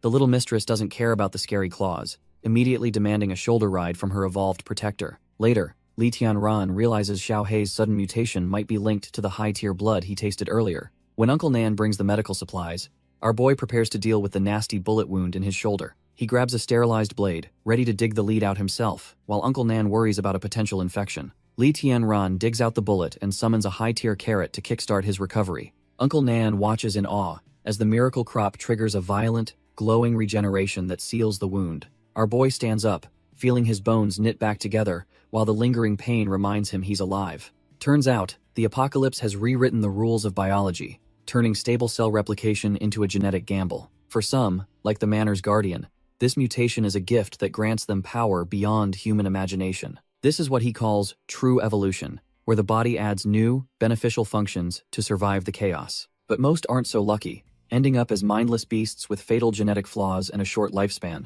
Meanwhile, in a corporate lab, this glowing, mutated heart in grim silence. He knows this isn't a success story because the virus didn't bond with his DNA perfectly at all. Ren Xiao and the staff are dumbfounded, watching the monster they helped create take his first breath. Looking deeper, his internal structure is a mess of jagged bone and unstable energy that's slowly killing him. He realizes he only has 7 days left before his body gives out from this failed evolution. He hides his monstrous protrusions under a clean shirt, masking the ticking time bomb inside his chest. When a detective arrives, he keeps his cool, already planning his next move to secure his survival. Dakui explains how his elite martial arts and peak human stats were utterly trash tier against the intruder. The big man realizes that whoever attacked them wasn't human, sharing the same freakish power as the dog. Bai Jingyan's eyes sharpen, realizing the intruder's combat style feels like they are cut from the same cloth. Dakui is hesitant about leaking their research, but Bai Jingyan is way past caring about corporate rules. Our boy knows the virus hasn't perfected him yet, leaving him in a dangerously volatile, trash-tier state. He realizes his clock is ticking, and every second wasted brings him closer to a total system collapse. Waiting in the hall is Detective Yuan Wen, a high-ranking officer called in for a very special favor. Bai Jingyan greets her with a chilling smile, wondering if his freakish new look is enough to rattle her. This senior officer is dumbfounded by the sight, questioning why the military would even care about this mess. Without a word, he begins to unbutton his shirt to show her the true cost of his survival. He reveals a glowing, exposed heart being slowly crushed by jagged bone spurs that will eventually end him. The mutation is literally eating him from the inside out, turning his own ribcage into a lethal trap. He hands over the intruder's DNA, demanding her full cooperation to find the man who did this. Yuan Wen processes the horror she just saw, realizing this case is way above her pay grade. She agrees to the deal. While back at the manor, our boy drops a fortune on divine tier seeds. Meanwhile, the evolved Xiaohei keeps a silent, watchful eye over the sleeping Li Han. These level 4 cherry tomato seeds are a game changer, designed to force beneficial evolution and stop genetic decay. Li Tianran gazes at the glowing hall, convinced these seeds are the key to a new era. He can't help but smirk, feeling the weight of the power he now holds in his hand. If these crops turn men into gods, he wonders if that makes him the god of gods. But the grind never stops, and he realizes his current soil is too trash tier for these divine plants. He burns through nearly 100,000 points to transform his ordinary dirt into high-quality black soil. Now his land is finally ready to sustain the high-level life forms that will change the world forever. Li Tianran checks the countdown and realizes the second wave of destruction is coming sooner than expected. He buys a dozen growth agents, even though they barely scratch the surface of ripening his elite crops. To speed things up, our boy adds more agricultural robots to his workforce, turning the manor into a machine. He surveys his glowing fields, knowing he needs every single crop ripe before the world ends again. Meanwhile, in the heart of the city, the shadows are moving as the apocalypse takes a religious turn. Two robed figures approach a massive, high-tech vault, carrying secrets that could change everything for the manor. The elderly cultist trembles with nerves, wondering if a mere human like her is even worthy of meeting their lord. Her companion reassures her that the information she has on the mutated dog is her ticket to divine favor. She mutters prayers, desperate to secure enough food for her family to survive another month in this hellscape. They walk deeper into the sanctuary, convinced that only the most devout followers will make it through the end times. The messengers enter the grand cathedral, reporting that their scouts have finally located a legendary holy beast. The high priest listens with a twisted interest, knowing this discovery is the key to their master's ascension. They gather at the altar to discuss how this new prey will satisfy their dark god's endless hunger. The priest claps his hands in pure delight, thrilled that their long-awaited plans are finally moving forward. A sinister grin spreads across his face as he envisions the absolute power they are about to wield. The cult leader is just as pleased, confident that this nourishment will complete their lord's emergence very soon. He checks his recent records, making sure every detail of the ritual is set for the final phase. They peer into the dark abyss, where a nightmare-tier entity waits impatiently for its next sacrificial meal. A terrifying hiss echoes from the void as the monster's primal hunger begins to stir with violent intent. The beast demands wolf cubs for its next feast, its voice dripping with a truly chilling, ancient malice. A grim news broadcast flickers to life, delivering a breaking update that would change everything for our boy. The reporter details a horrific car crash on a mountain highway where a private vehicle plummeted off a cliff. It turns out the impact was fatal, leaving 2 adults dead at the scene of the fiery wreckage. While Li Tianran prepares dinner, the news mentions a child miraculously survived, signaling the start of his tragic journey. The inferno is an absolute monster, leaving nothing but a shattered phone and a melting car in its wake. First responders realize their handheld gear is useless and desperately call for backup to quench the massive blaze. Amidst the wreckage, they find a fainted Li Han, miraculously alive but sporting a nasty fracture from the impact. The highway transforms into a graveyard of twisted metal as sirens wail through the smoke-filled mountain air. Later at the hospital, staff whisper that Lee Han is an orphan who was adopted just 2 days ago. The nurses heartlessly call her a curse, thinking the couple who took her in met a trash-tier end. They wonder if the police managed to contact any remaining family to pick up the broken pieces. Suddenly, a voice cuts through the hallway chatter, asking for the location of the morgue with haunting stillness. A young Li Tianran follows Yuan Wen down the sterile corridor, his heart sinking with every heavy step. Our boy looks completely hollow, realizing he is about to face the cold reality of his parents' final rest. Our boy stands frozen as the heavy scent of death fills the sterile morgue air. His eyes go completely hollow, unable to process the nightmare unfolding right in front of him. 2 cold slabs hold the charred remains of his world, leaving him utterly dumbfounded and broken. Yuan Wen offers her condolences, but the words just bounce off his shell-shocked mind. He desperately argues there is a mistake because his parents did not have another child with them. The officer gently suggests a DNA test, while he clings to the hope they simply disappeared.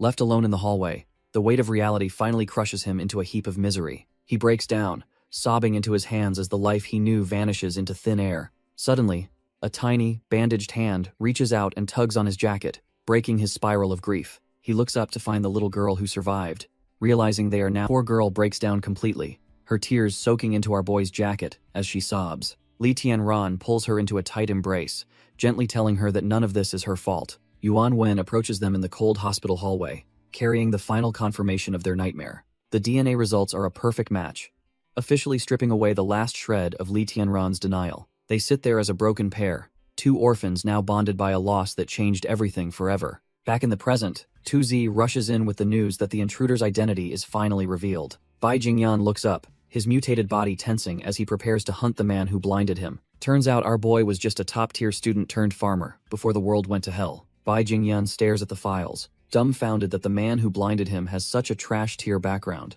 His assistant points out that while the DNA matches the thief, this farmer looks way too ordinary on paper. He recalls the brutal exchange, knowing no average civilian could possess that level of raw, unrefined combat skill. It hits him that our boy must have undergone a perfect mutation, a feat thought to be nearly impossible. He realizes the massive wolf dog and its master are likely cut from the same terrifyingly powerful cloth. The researcher suggests that science might not even explain how they achieved such a flawless state of evolution. She explains that the odds of the virus producing 2 perfect specimens in one area are practically 0. Bai Jingyan falls silent, his mind racing to find the missing link in this impossible puzzle of power. He concludes that a second key to evolution exists in this world, one far beyond their current corporate research. Looking at the photo, he's certain that hunting this successful human evolution is the only way to survive. A military official orders his tactical officer to monitor the situation, realizing our boy is a person of interest. Back at the farm, our boy uses his system to buy growth agents, ensuring his food supply stays top tier.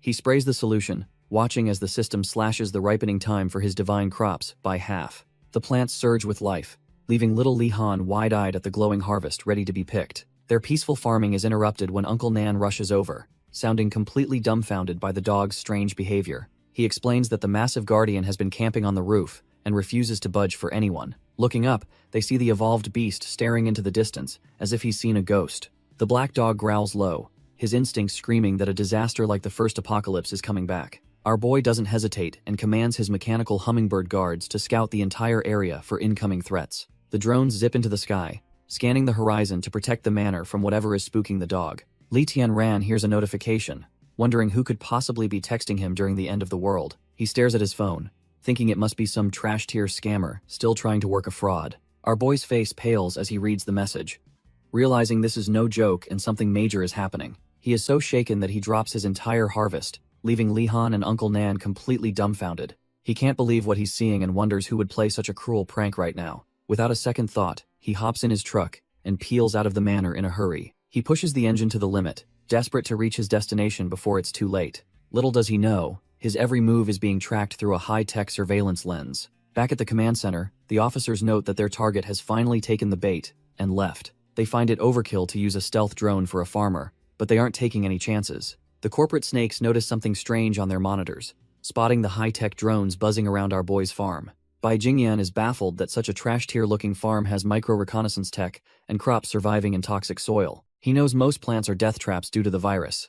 Yet these crops look perfectly healthy and nurtured. Da Kui thinks it is a hidden military base, but the researcher warns him to stay sharp after his beating. With the layout memorized, the researcher orders a strike to capture the perfect mutant while our boy is gone. Suddenly, a fleet of black helicopters descends upon the manor like vultures ready to tear it all apart. They do not waste any time, immediately activating powerful microwave shockwaves to fry every electronic device in sight. The entire farm is bathed in a scanning field, leaving no corner for the manor's guardians to hide. Sparks fly as the shockwaves surge through the perimeter, short-circuiting the electronics and leaving the manor completely defenseless. The tactical soldiers storm the grounds, certain that their electronic interference has left the manor completely wide open. They descend from the heavens like vultures, eager to claim the perfect mutant while the master is away. Miles away, Li Tianran stands in a silent graveyard, seeking a moment of peace amidst the world's end. His blood runs cold when he finds the earth disturbed and his parents' final resting place completely empty. He stands over the hollowed ground, fuming at the absolute bastards who would use the dead as leverage.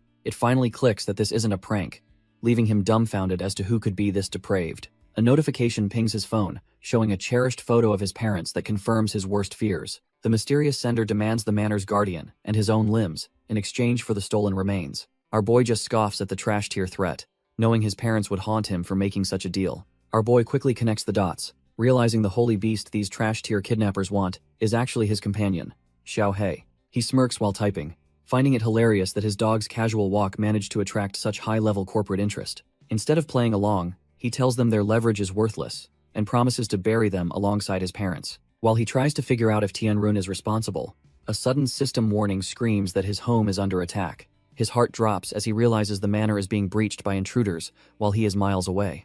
A group of elite soldiers moves in with high-precision weapons, tracking thermal signatures to pinpoint exactly where to strike. They surround the building like predators, confident that their modern tech will make this a quick and easy cleanup. The lead officer is suddenly dumbfounded when the heat signatures on his display vanish as if they never existed. High above them, the evolved guardian holds the young girl close, ready to show these intruders their fatal mistake. Looking down at the intruders, Li Han tells her loyal guardian that these people are all bad. Her eyes glow with power as she coldly orders the beast to turn them all into compost. Suddenly, the windows shatter as the elite squad tosses in flashbangs to disorient anyone inside the manor. They kick down the doors with military precision, ready to clear every room and secure the target. The lead officer wonders if the building is actually empty since they haven't met any resistance yet. Bai Jingyan stands in the middle of a bedroom, his mutated instincts sensing something is very wrong. He remains silent for a moment, his enhanced senses screaming that they have walked into a trap. His eyes snap open as he screams for his men to get out of the building immediately. It is too late as beams of pure energy tear through the walls, shredding the trash tier soldiers instantly. Bai Jingyan barely dodges the lethal light, realizing too late that the hunter has become the prey. The energy beams shred the tactical squad like paper, leaving nothing but a bloody mess behind. Bai Jingyan realizes he is completely outmatched and bolts for the exit, his heart hammering in fear. He crashes through the window in a desperate leap, glass shards raining down as he escapes the kill zone. As he hits the ground, he is dumbfounded that their high-tech shock weapons failed to stop the counterattack. Looking back at the carnage, the surviving trash tier soldiers stand frozen among the corpses of their fallen comrades. A chilling smile greets him from the shadows, making him realize this ordinary farm is actually a fortress. He stares in horror at an army of battle robots, wondering how a farmer possesses such advanced technology. Our boy finally steps out, mocking the researcher for going through so much trouble just to fail miserably. Surveying the blood-soaked snow, he notes that while the investigation was thorough, the execution was utterly pathetic. With his life on the line, the mutated researcher decides that dying here is better than rotting away. Uncle Nan urges our boy to finally wipe out these trash-tier corporate snakes for good. He continues ranting about how everyone in this company is cut from the same rotten cloth. Li Tianran demands a confession, specifically wanting the location of his parents' stolen ashes before finishing him. The researcher looks completely dumbfounded, claiming he has no idea what ashes our boy is talking about. Our boy stares him down, wondering if this mutated freak is actually telling the truth for once. Bai Jingyan remains silent and confused, making it clear he wasn't the one who raided the grave. Li Tianran is stunned, realizing his primary lead for his parents' remains might be a dead end. He falls into a grim silence, processing the fact that another enemy is still out there. Suddenly, a phone is violently smashed against the floor, shattering into a million pieces. Far away, the cultist elder screams in a frenzy, cursing someone for being an unfilial son. The high priest, Xiao Sheng, is losing his mind, screaming about how unfilial someone is for ignoring ashes. He crushes a phone under his heel while the cult leader watches on, sweating bullets at the display. His eyes are bloodshot and wild as he rants about missing out on the snacks his mother wanted. The suits try to calm their holy lord, promising new offerings to satisfy his deranged hunger. Xiaosheng isn't listening, shouting that his mother is sick of eating the trash-tier things they provide. He demands wolf cubs for her instead, calling his subordinates total losers for failing to secure a beast. Suddenly, his expression shifts into a creepy, wide-eyed stare, as if he's seeing something beyond this world. He starts whimpering for his mommy, leaving the cult leader and his men completely dumbfounded by the shift. The atmosphere turns chilling as he stares blankly at his followers, lost in a twisted childhood delusion. A glowing vision of his mother appears, and the madman finally smiles, convinced she has returned for him. Xiaosheng breaks down in tears, begging the vision of his mother not to abandon him for his failures. He pathetically promises that his mother will be overjoyed once she finally gets to feast on the beast. Suddenly, a massive, jagged shadow erupts from the sanctuary pit, looming over the kneeling madman like a nightmare. The entity demands to be fed, and the priest eagerly submits to his mother's twisted, insatiable hunger. Meanwhile, our boy confronts the intruder, realizing the man wasn't actually the one who robbed his parents' grave. He activates his Eye of Truth, dumbfounded that the researcher is still standing after a lethal neck wound. The system reveals a trash-tier evil evolution that is slowly tearing the scientist's body apart from the inside. Turns out the radiation is causing genetic collapse, and only the dog's perfect DNA can stabilize his life. Knowing the man is after his companion, our boy decides he absolutely cannot let this threat walk away. The Manor's mechanical guardians lock their sights on the target, prepared to end the researcher's desperate gamble. Bai Jingyan desperately shouts for a ceasefire, realizing he is completely outgunned and needs to negotiate for his life. Our boy stands firm, surrounded by his mechanical guardians that are just itching to turn the intruder into paste. The researcher tries a different tactic, mentioning that he knows how much those stolen ashes mean to our boy. He argues that they both want to survive, and his need for genes does not require mutual destruction. Our boy listens with a cold gaze, weighing whether this trash-tier mutant actually has anything worth bargaining for. He signals his machines to stand down as the researcher suggests a trade of resources to settle their score. Bai Jingyan offers his massive network to track down the ashes, claiming he can find them faster than anyone. However, our boy is suspicious and questions why this man is distancing himself from the very company he serves.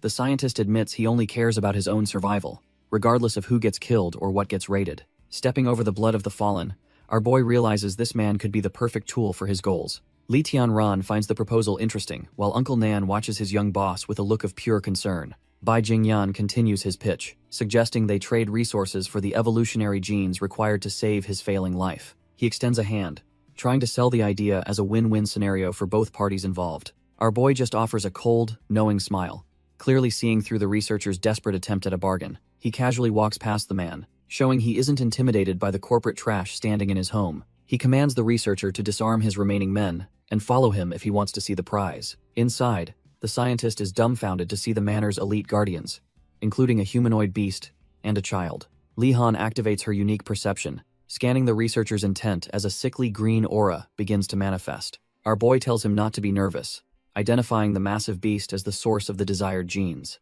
He reveals that the beast's perfect mutation is tied to his own DNA, making it the ultimate genetic cure. Bai Jingyan is absolutely dumbfounded, calling this the most perfect specimen he has ever laid eyes on. He starts dreaming of mass production, convinced that deciphering these genetic secrets is his ticket to godhood. A sharp clap echoes through the room as our boy cuts the researcher's fantasies short. Li Tianran reminds the corporate trash that the tour is over and it's time to pay up. He presents a phone, demanding the researcher track a specific number and its signal locations immediately. While the scientist begs for a blood sample, he realizes he only has 5 days left to live. Our boy shuts him down instantly, stating the man has zero leverage to negotiate any extra terms. He flashes a cold smirk, telling the desperate researcher to start working if he wants to survive. Defeated and out of options, the researcher can only nod and accept the terms of this lopsided deal. As a helicopter thrums overhead, the weight of the apocalypse settles over the quiet, fortified manor. A helicopter touches down, and a top-tier hacker named Lan Ning steps out, annoyed at the sudden summons. Our boy doesn't care for the attitude, and immediately shoves a phone into the hacker's face to track. He even forces the tech geek to repair the manor's fried circuits as an apology for the earlier attack. Lan Ning grumbles about the workload but gets to work while the others watch his every move. His fingers become a blur across the keyboard as he dives deep into the digital abyss. While the hacker mutters under his breath, the tension between the two mutants in the room remains thick. The researcher breaks the silence, questioning how Li Tianran achieved such a perfect, ghostly form without failing. He reveals the virus originated from radioactive plants, admitting his own creations are just short-lived, hungry failures. Our boy stares him down, realizing these scientific breakthroughs were built on a mountain of human suffering. The scientist just smirks, claiming he is simply extracting maximum value from those who were already doomed. Bai Jingyan laughs like a maniac, finding the entire chaotic situation and his own twisted research absolutely hilarious. He claims that true biological progress is only achieved by stepping on the bones of countless innocent people. With a cold glint in his eyes, he notes that the apocalypse only makes this cruelty more inevitable. Meanwhile, Lan Ning finishes his task and confirms that the requested data has been successfully sent over. Our boy checks his phone, surprised to see a new message notification pop up so quickly. He questions how the hacker got his address, since he never actually provided any contact details. The tech geek just scoffs, bragging that he can dig up anyone's life story in mere minutes. Turns out he's been eavesdropping the whole time, and is quite offended by the lack of respect. He even threatens a humiliating public broadcast if they keep questioning his elite hacking skills. Li Tianran shuts him down with a pay-cut threat before the focus shifts to a mysterious cathedral. These trash-tier cultists are just slacking off, completely unaware that death is literally hovering right before their eyes. One guard finally notices something odd, but he is far too slow to realize his life is ending. He is dumbfounded by what he thinks is a giant moth, failing to recognize our boy's lethal drone. His buddy warns him about mutated animals, yet neither suspects they are being targeted by a high-tech assassin. Before the guard can even blink, the mechanical bird fires a precision beam straight through his thick skull. He drops like a sack of potatoes, while the silent drone prepares to wipe out the remaining perimeter. From the rooftop, Li Tianran watches the bodies pile up, his cold gaze scanning the pathetic sanctuary. He tells the fallen trash to get some sleep, showing absolutely zero mercy to these deranged fanatics. Inside the cathedral, the cultists unveil their disgusting red fruits, believing these fleshy lumps grant them immortality. The high priest leads the deluded crowd in prayer, unaware his entire security force is being systematically erased. The cultists bow low before their leader, treating his twisted scriptures like the absolute word of a god. These trash-tier fanatics start devouring the fleshy red fruits, genuinely believing they are achieving some form of divine evolution. The high priest smiles creepily while explaining that the fruit needs the nectar of a sacrifice to grow properly. He looks down at the unconscious Zhonglin, who has been turned into the centerpiece for this sickening ritual. The scene turns into a literal bloodbath as the cultists lose their humanity, feasting like a pack of animals. From his vantage point, our boy's eye twitches in pure disgust at the absolute depravity unfolding below him. Li Tianran finally has enough of these bastards, his blood boiling as he prepares to rain down hell. Suddenly, a precision beam from the hummingbird warrior pierces a cultist's skull, ending his fanatical prayers for good. Blood sprays everywhere as the realization hits the crowd that they are no longer the predators in this cathedral. The sanctuary descends into total chaos, with the deluded crowd screaming in terror as their holy ceremony becomes a massacre. The high priest is absolutely livid that someone would dare interrupt his precious reincarnation ceremony. He looks up in shock, finally spotting our boy standing on the edge of the shattered roof. Li Tianran doesn't say a word, just levels his gun with eyes full of cold, murderous intent. The priest demands to know who this intruder is, but he's about to get a very painful answer. Our boy declares himself their new lord, and orders his hummingbird guards to wipe out the trash-tier cultists. Precision lasers rain down from the sky, turning the sanctuary into a chaotic, blood-soaked shooting gallery. The cultists are getting shredded, their fanatical robes doing nothing to stop the high-tech energy beams. Panic sets in as the survivors realize their so-called guardians have already been turned into scrap metal. One terrified bastard can only watch as the floor explodes,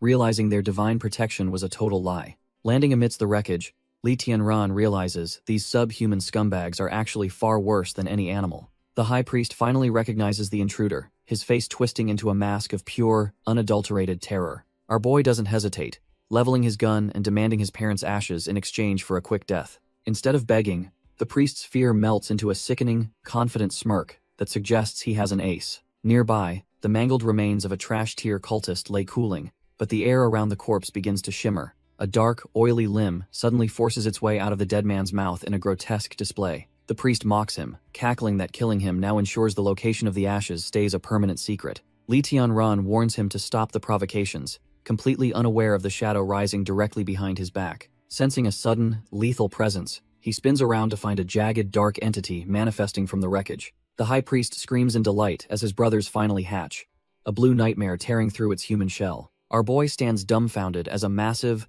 winged insectoid mutant roars, ready to turn the sanctuary into a slaughterhouse. Li Tianran finds himself surrounded by these blue nightmares that just hatched from the cultists. These insectoid freaks look like a genetic experiment gone horribly wrong, dripping with foul mutation.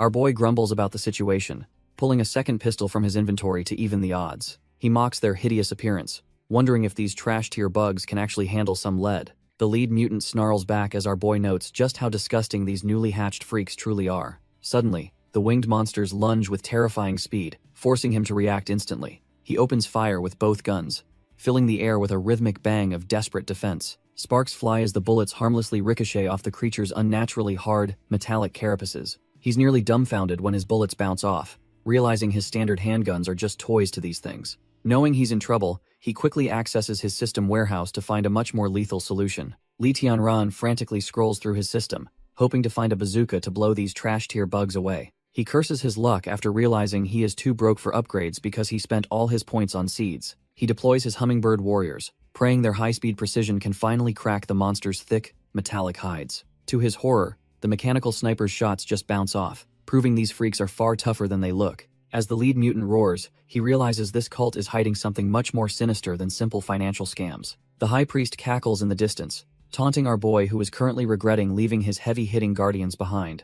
Since he is fresh out of frenzy-inducing corn, he pulls 2 flashbangs to blind the beasts and buy time. Suddenly, his survival instincts flare up when he hears a faint, wet sound echoing right behind his head. He stays pinned to the wall, completely unaware that a massive, glowing eye is tracking him through the rubble. The entire structure begins to buckle under the pressure, forcing him to scramble as the ceiling suddenly collapses. Li Tianran is caught off guard, realizing the monster's speed is on a whole different level. A massive blast rips through the sanctuary, turning the floor into a graveyard of splinters and dust. The shockwave is so intense it blows a hole right through the cathedral's ancient stone walls. Back at the station, Yuan Wen picks up a frantic call as the chaos finally reaches the authorities. The cultist elder is on the other end, sounding absolutely terrified as her world goes up in smoke. She watches from the hills with a child, witnessing the massive plumes of smoke rising from the sanctuary. Yuan Wen doesn't waste a second, ordering the cleanup crew to move out before things get even worse. She warns her team that level 3 mutants are no joke, and they better be ready for war. Meanwhile, our boy is in a bad way, pinned down while those insectoid freaks close in for the kill. With broken ribs and blood in his mouth, he desperately pulls an ancient-grade tomato from his inventory. The insectoid mutant screeches, its predatory instincts taking over as it prepares to feast on our boy. The high priest mocks his struggle, shouting that he is already a dead man and a mere snack. Li Tianran's eyes widen as he realizes these trash-tier bugs are far faster than he originally anticipated. A massive collision shatters the stone wall, sending debris flying as the monster's sheer weight crushes the architecture. He gets sent flying back by the impact, barely managing to brace himself against the mutant's overwhelming force. The high priest wonders if the intruder is finally dead, while the mutant's twitching limbs suggest the hunt continues. Suddenly, a 2-headed monstrosity bursts through the masonry, cornering him in a room he wasn't meant to see. The high priest completely loses it, desperately shouting for them to stay away from his precious human cargo. Our boy wipes the blood from his face, realizing that last hit nearly ended his journey right then. He stands dumbfounded before a crowd of chained women, finally seeing the true horror behind this cult's operations. The poor women huddle together in terror, their muffled sobs echoing through the cold, damp sanctuary. Li Tianran is absolutely disgusted, realizing these cultist scum treat human lives as nothing more than disposable goods. He wonders how many innocents have been slaughtered, his blood boiling at the sheer cruelty of this place. Suddenly, those trash-tier insectoid mutants let out a piercing screech, hungry for the fresh meat in the room. Their jagged teeth and metallic carapaces glint under the dim light as they prepare for a predatory lunge. The captives scream in pure agony, realizing the monsters are closing in to finish what the cult started. Our boy refuses to let them get any closer, bracing his body to block the path of the swarm. He scans the massive warehouse, realizing it is a twisted treasure vault filled with stolen lives and supplies. Amidst the gold and jewelry, he spots a high-quality blade and knows exactly what he needs to do. With a sharp sound of movement, he launches into action, determined to cut down every last bug. Li Tianran discovers a legendary Tang Dao sword, noting its advanced forging makes it nearly unbreakable and sharp. Our boy admires the pinnacle of craftsmanship, feeling the weight of a true killer in his steady hands. He realizes this blade is the perfect tool for the slaughter he is about to unleash on the cult. Below him, the desperate civilians scream in terror as the warehouse descends into a chaotic nightmare of violence. Seeing the insectoid mutants closing in, he decides it is finally time to test the sword's lethality on them. He drops into a focused combat stance, preparing to meet the swarm with cold, calculated precision. With a sharp burst of speed, he unleashes a series of slashes that cut through the heavy, stagnant air. The blade bites deep into their carapaces, but he quickly realizes his current strength isn't enough for one-shot kills. Instead of dropping, the trash-tier bugs just get angrier, proving their mutated hides are tougher than they look. Knowing he needs a better vantage point, He taunts the stupid bugs and leads them toward the exit. Li Tianran leads the swarm into a more open area, keeping his eyes locked on the pursuing predators. He suddenly digs his heels into the floor, pivoting with the grace of a seasoned survivor. Our boy flashes a confident smirk, telling the trash-tier bugs to give him everything they've got. The mutants don't hesitate, lunging forward with their jagged teeth bared and wings buzzing in a lethal frenzy. He tightens his grip on the Tong Dao, feeling the weight of the steel as his killing intent peaks. With a roar of effort, he meets the first monster mid-air, swinging his blade in a wide, punishing arc. The steel clashes against their metallic carapaces, sending blue sparks flying as he tests their unnatural durability. He realizes these things are tougher than the average mutant, requiring more than just a simple slash to drop. As a clawed hand reaches for his throat, he barely manages to parry the strike with his blade. Suddenly, a massive force slams into him, nearly knocking the wind out of his lungs as the battle intensifies. The impact sends him reeling, the force of the blow cracking the very floor beneath his feet. Our boy coughs up blood, realizing that hacking at their armored shells is a total waste of time.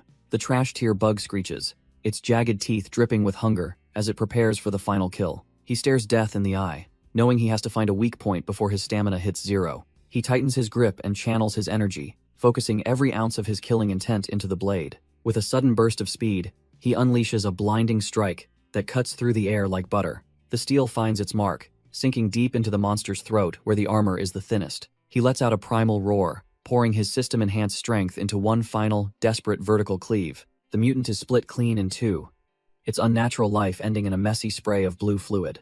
Standing amidst the wreckage, he catches his breath, his aura still flickering as he surveys the carnage. Li Tianran is sweating buckets, his heart racing as he pushes his body to the absolute limit. The trash-tier bug realizes it's outmatched and tries to scurry away from our boy's overwhelming pressure.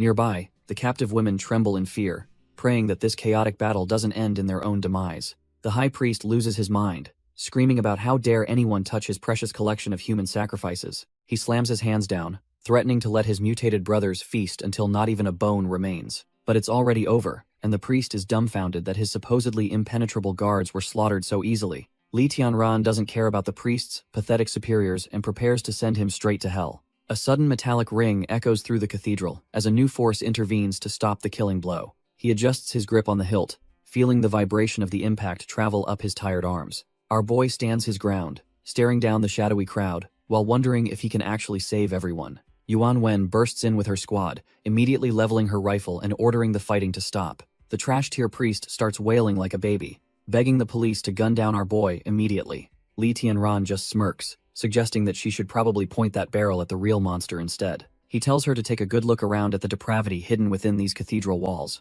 Yuan Wen's heart sinks as she spots the terrified women huddled together in the dark corners. These poor girls are chained up and trembling, treated as nothing more than sacrificial goods by the cult. She stands there dumbfounded, the reality of the situation finally shattering her professional composure. Her men whisper that these faces match the missing person reports they've been tracking for weeks. Looking at the piles of looted supplies and human cargo, the scale of the horror becomes clear. She can only stare in disbelief, wondering how such a hellish operation stayed hidden for so long. Yuan Wen is suddenly interrupted by her team reporting a gruesome discovery deep within the main hall. The officers detail the discovery of a mangled female corpse alongside several dead, mutated beasts. She stares in silence, the sheer brutality of the scene finally sinking into her professional mind. The police quickly secure the cathedral, calling for massive hospital support to handle the survivors.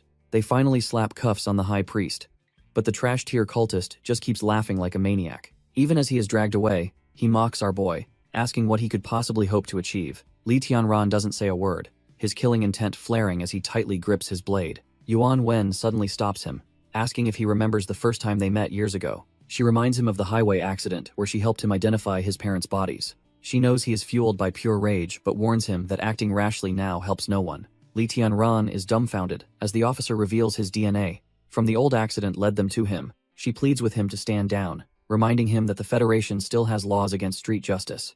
Even though he could easily kill everyone here, she asks for his trust and cooperation in the investigation. Our boy finally relents, sheathing his blade as she breathes a sigh of relief for his rare cooperation. Outside, the once holy cathedral is a chaotic mess of sirens, flashing lights, and traumatized survivors being led away. Medical teams scramble to wrap the victims in blankets, trying to salvage what's left of their shattered lives. Families finally reunite in tears, a small spark of hope amidst the blood-soaked ruins of the sanctuary. Yuan Wen turns back to the man who did the heavy lifting, her professional mask slipping for a second. When her subordinate asks how to report the pile of bodies inside, she looks over at our lethal protagonist. She decides to cover for him, telling the officer to record that the cultists simply died resisting arrest. Our boy overhears the officer's report, his sharp senses catching every word of the convenient police cover-up. Yuan Wen signals for him to follow, eager to get him away before more prying eyes start asking questions. They walk past the flashing sirens, the weight of the night's slaughter hanging heavy in the freezing air. He catches sight of a survivor's blood-stained hands, a physical manifestation of the trauma the cult left behind. Something stops them both cold, a sudden realization dawning on the lethal farmer and the high-ranking officer. Li Tianran remains stoic, but inside, he's already calculating the next move in this trash-tier world. A survivor's voice breaks through his thoughts, pouring out desperate gratitude for the man who saved her soul. The woman reveals the cult's true horror, mentioning they were destined to be sold as toys for the elite. She explains how the promise of cheap food was just a bait to lure the hungry into a cage. Yuan Wen's professional mask cracks when she hears about a transaction ledger that could blow this conspiracy wide open.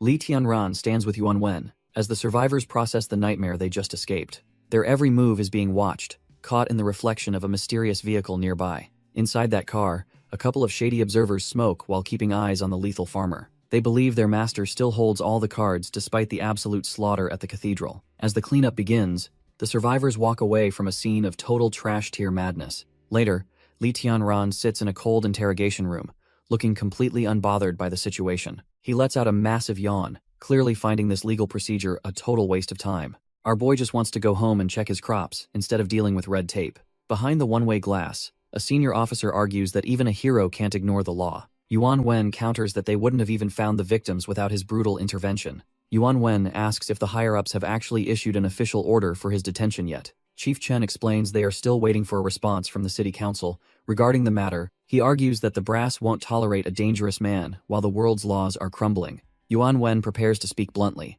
knowing her truth is going to hit him where it hurts. She accuses the chief of panicking about his own dereliction of duty rather than seeking real justice. She doubts that this trash-tier peaceful treatment will ever bring peace to the girls who were trafficked. The chief snaps and screams at her, unable to handle her blatant lack of respect for authority. He pulls rank, reminding her that he is the sheriff and she is strictly his subordinate. He barks an order to keep our boy under heavy guard as their main suspect. Suddenly, the door clicks open, and the chief looks completely dumbfounded by the unexpected visitor. The local chief is sweating buckets, wondering why a provincial heavy hitter just strolled into his station.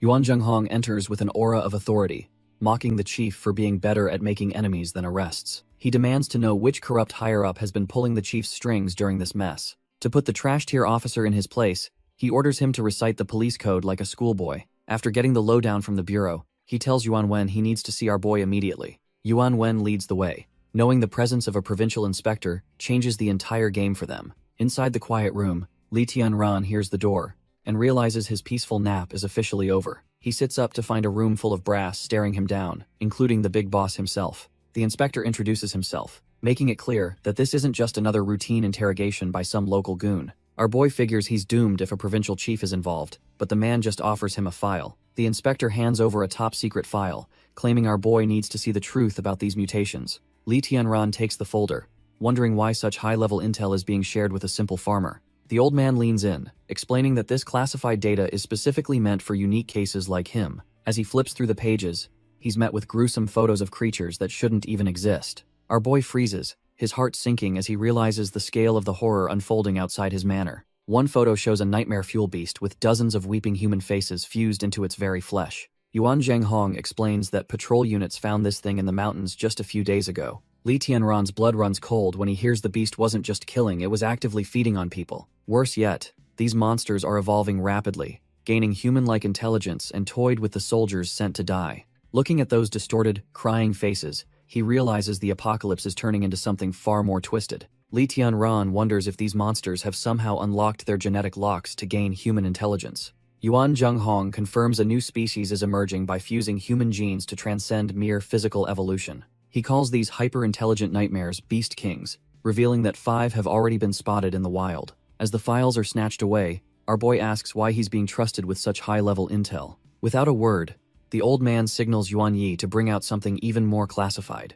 A small glass container is placed on the desk, holding 2 strange, pulsating red objects. These are the unhatched eggs recovered from the cathedral, looking like something straight out of a horror flick. Li Tianran realizes these are the same parasitic seeds that failed to bloom inside the cultists. the inspector explains that their lab researchers have been dissecting the genome of these dormant biological weapons. Our boy is dumbfounded to learn they contain a cocktail of insect, animal, and even human DNA. The inspector drops a bombshell, claiming a beast king is likely hiding and breeding in the southern sector. Our boy is visibly shaken, unable to wrap his head around such a massive threat lurking so close. He wonders how a monster with that much destructive power could possibly stay undetected in a major city. Shifting gears, the old man brings up a new problem involving a missing ledger from the corporate villa. Lee Tian-ran immediately asks if they have actually managed to track down that critical piece of evidence. The inspector suggests that some humans might actually be working alongside these mutated nightmares for unknown reasons. Confused, our boy asks why a high-ranking official is sharing these dangerous secrets with a simple survivor. The old man just taps the desk, his silence making the tension in the room feel heavy. Suddenly, he reveals that a formal execution notice has been issued for Lee Tian-ran due to his rampage. Before things get even more heated, Yuan Wen rushes in, while Yuan Yi signals for everyone to stay calm. Lee Tian-ran is fuming, basically laughing at the idea that killing trash-tier cultists counts as a crime.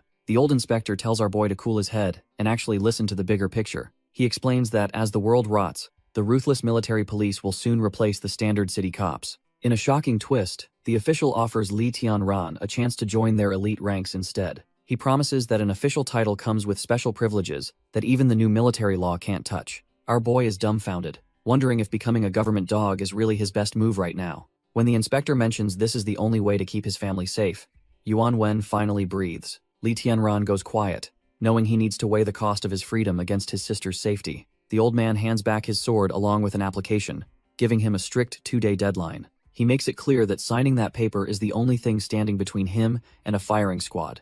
Lee Tianran tells Yuan Wen he needs 2 days to weigh the inspector's life-changing offer. As they exit, they pass a line of high-profile rats being hauled away in handcuffs. Our boy asks if these are the same losers listed in the cult's dirty ledger. He watches them closely, realizing these faces are far too familiar to be simple thugs. It clicks that these men are actually powerful members of the Southern City Council. He realizes the inspector wasn't lying about the government being filled with absolute trash. It's honestly dumbfounded to see that even the parliament was cut from the same cloth. He tells Yuan Wen that these traitors have officially turned their backs on all of mankind. With a heavy heart, he decides it's finally time to head back to his safe haven. He arrives at the manor, knowing his next move determines if his family survives the coming storm. Back at the manor, our boy checks the status of his high-tier crops, while weighing a life-changing decision. He wonders if joining the military police is the right move, and asks his sister for her support. The little girl stares back with an intensity that shows she's far more mature than her age suggests. Without a second of hesitation, she gives him her full blessing to do whatever he needs to do.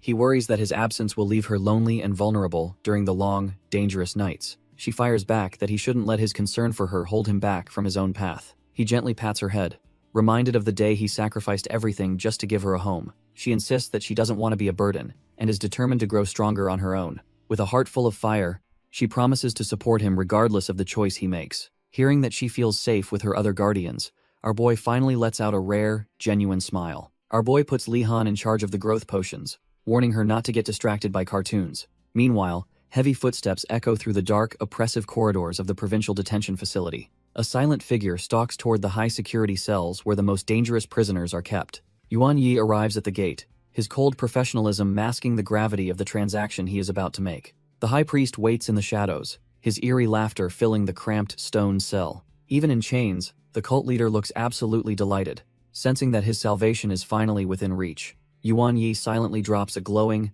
vein-covered shard through the bars, acting as a messenger of chaos. The high priest snatches the fragment with trembling hands, his face contorted in a mask of fanatical joy. He does not hesitate for a second, shoving the glowing catalyst into his mouth to trigger a new evolution. As the prisoner consumes the gift, a dark, mysterious serum is prepared to monitor the coming transformation. Our boy carefully extracts a blood sample from his guardian, knowing this genetic gold is their only real leverage. He hands the vial over to the hacker, finally fulfilling the deal he made with the corporate remnants. Lan Ning initially doubts the beast's strength, but Li Tianran explains that perfect mutation takes many subtle forms. The hacker realizes that unique genetic makeup dictates the result, meaning this dog's evolution is truly one of a kind. Before heading out, she asks about the state of her boss, sensing that time is running out for them. Back at the facility, the situation turns trash tier as bone spurs regrow instantly during a high-stakes emergency surgery. Bai Jingyan's body is a war zone of mutation, and his doctors realize that traditional medicine is now completely useless.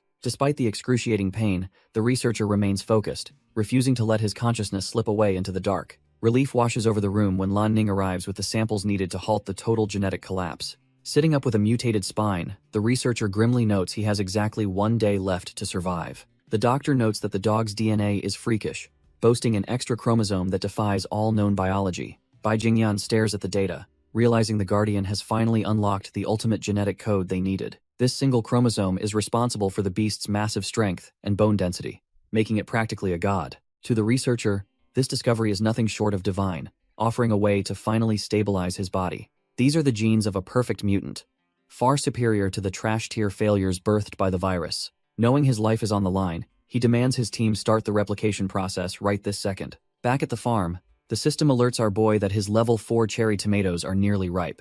Li Tianran examines the potential evolution paths, wondering which power-up his family will receive after the harvest. Most subjects will awaken ancient bloodline memories, but a lucky few might develop high-tier psychic abilities instead. The ultimate prize is the divine type, granting immortality and wings to those who defy the odds. The system reveals the godlike power of the ancient divine type, capable of bending the elements themselves.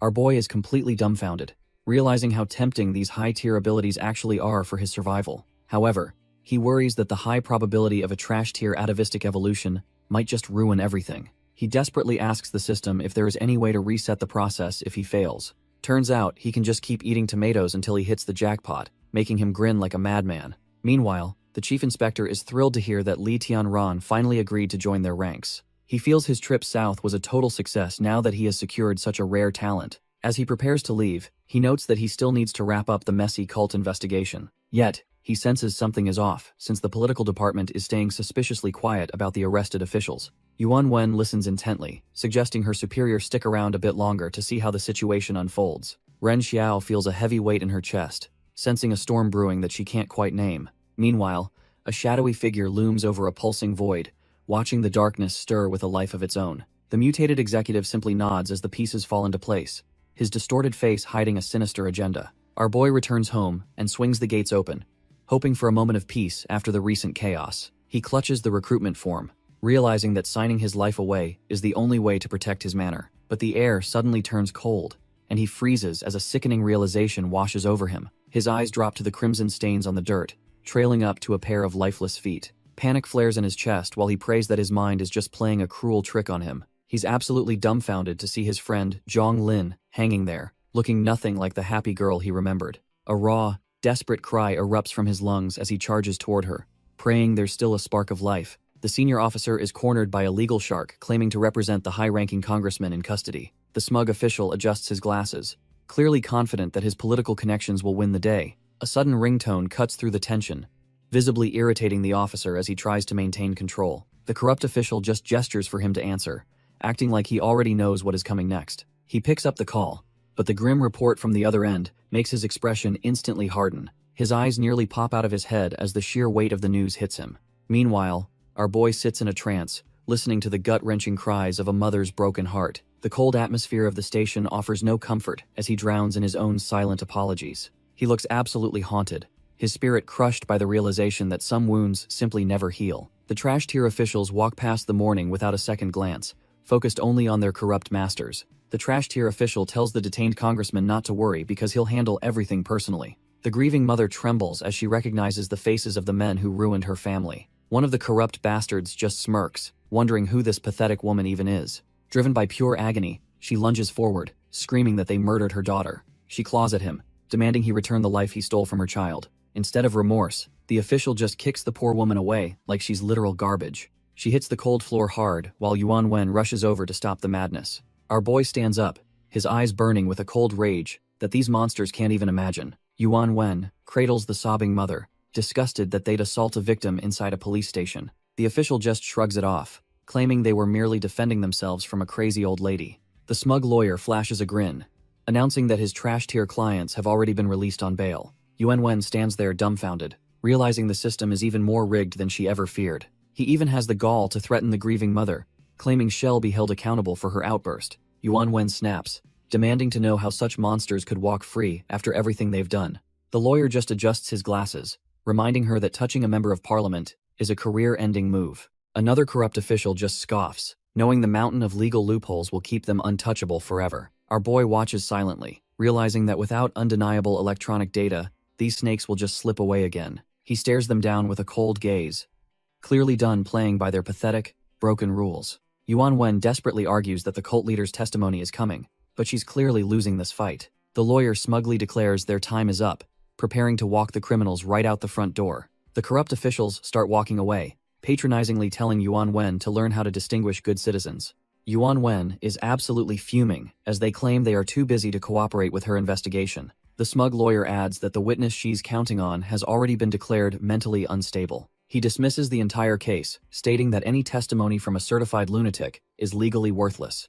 Yuan Wen refuses to back down, warning them that the provincial department will be watching their every move. The trash-tier official just laughs, claiming he's already cleared everything through the Ministry of National Security. He drops the final bombshell, revealing the witness is being shipped off to a psychiatric hospital immediately. The snake wears a disgusting grin, knowing he's successfully buried the truth under a mountain of paperwork. Suddenly, one official feels a chill and turns to see our boy's eyes glowing with murderous intent. They pile into their car and speed off, leaving a trail of dust and broken justice behind. Yuan Wen tries to comfort the weeping mother, who is convinced the big shots are completely untouchable. She grits her teeth in fury, realizing the law is failing the very people it should protect. Suddenly, a scrap of paper catches the wind and whips right past her face. She snatches it out of the air, realizing it is just a torn, useless piece of a legal form. They both watch helplessly as the rest of the documents scatter across the pavement like broken promises. The name of our boy is left behind on the scraps, hinting that justice might take a different form.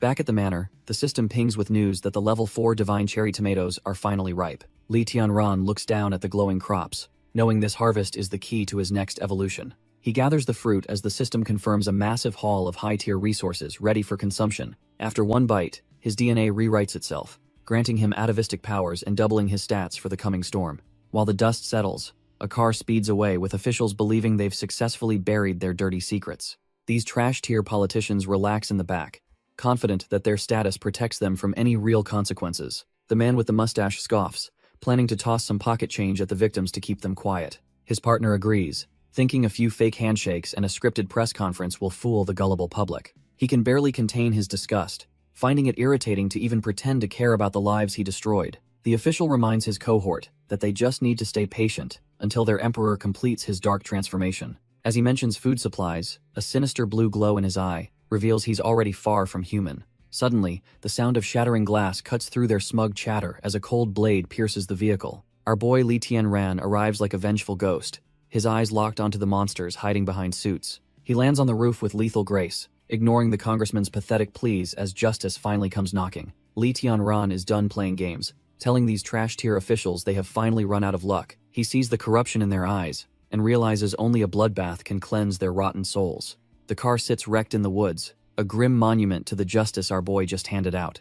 A nasty mutated insect crawls from the wreckage, proving the cult's rot is spreading faster than expected. The little monster gurgles in the mud, unaware that its brief, pathetic life is about to end. He crushes the bug under his heel, refusing to let even a single trace of mutation escape his sight. To keep his edge, he snacks on a divine tomato, successfully triggering yet another atavistic evolution for his stats. He grinds through the power surge, knowing he needs every bit of strength to survive this hellscape. Feeling bloated from the constant upgrades, he decides to let his body digest the new skills for a moment. Just as he relaxes, his instincts flare up, leaving him dumbfounded as he senses a new threat approaching. Our boy successfully completes a rare evolution, snagging the intelligent brain type and a handy telepathy skill. He finds the mental upgrade interesting, his eyes glowing with the weight of his new psychic potential. He wastes no time testing the ability, sending ripples of mental energy through the damp, quiet woods. Within 10 meters, he easily picks up the simple, flickering life forces of a rabbit and a squirrel. A small bird hops nearby, and he decides to see if he can read its tiny mind. He grabs the bird to test if direct contact makes the mental link any clearer or stronger. It turns out the bird is just a trash-tier glutton, complaining about being hungry for some rice. Realizing he needs a better evolutionary path, he decides to reach out to Lan Ning for help. The narrative shifts to a sterile hospital corridor, far away from the chaos of the forest. A sudden sharp noise breaks the silence of the hallway, hinting at a new threat emerging. Our boy realizes the hospital prisoner was a body double, and immediately contacts his hacker ally.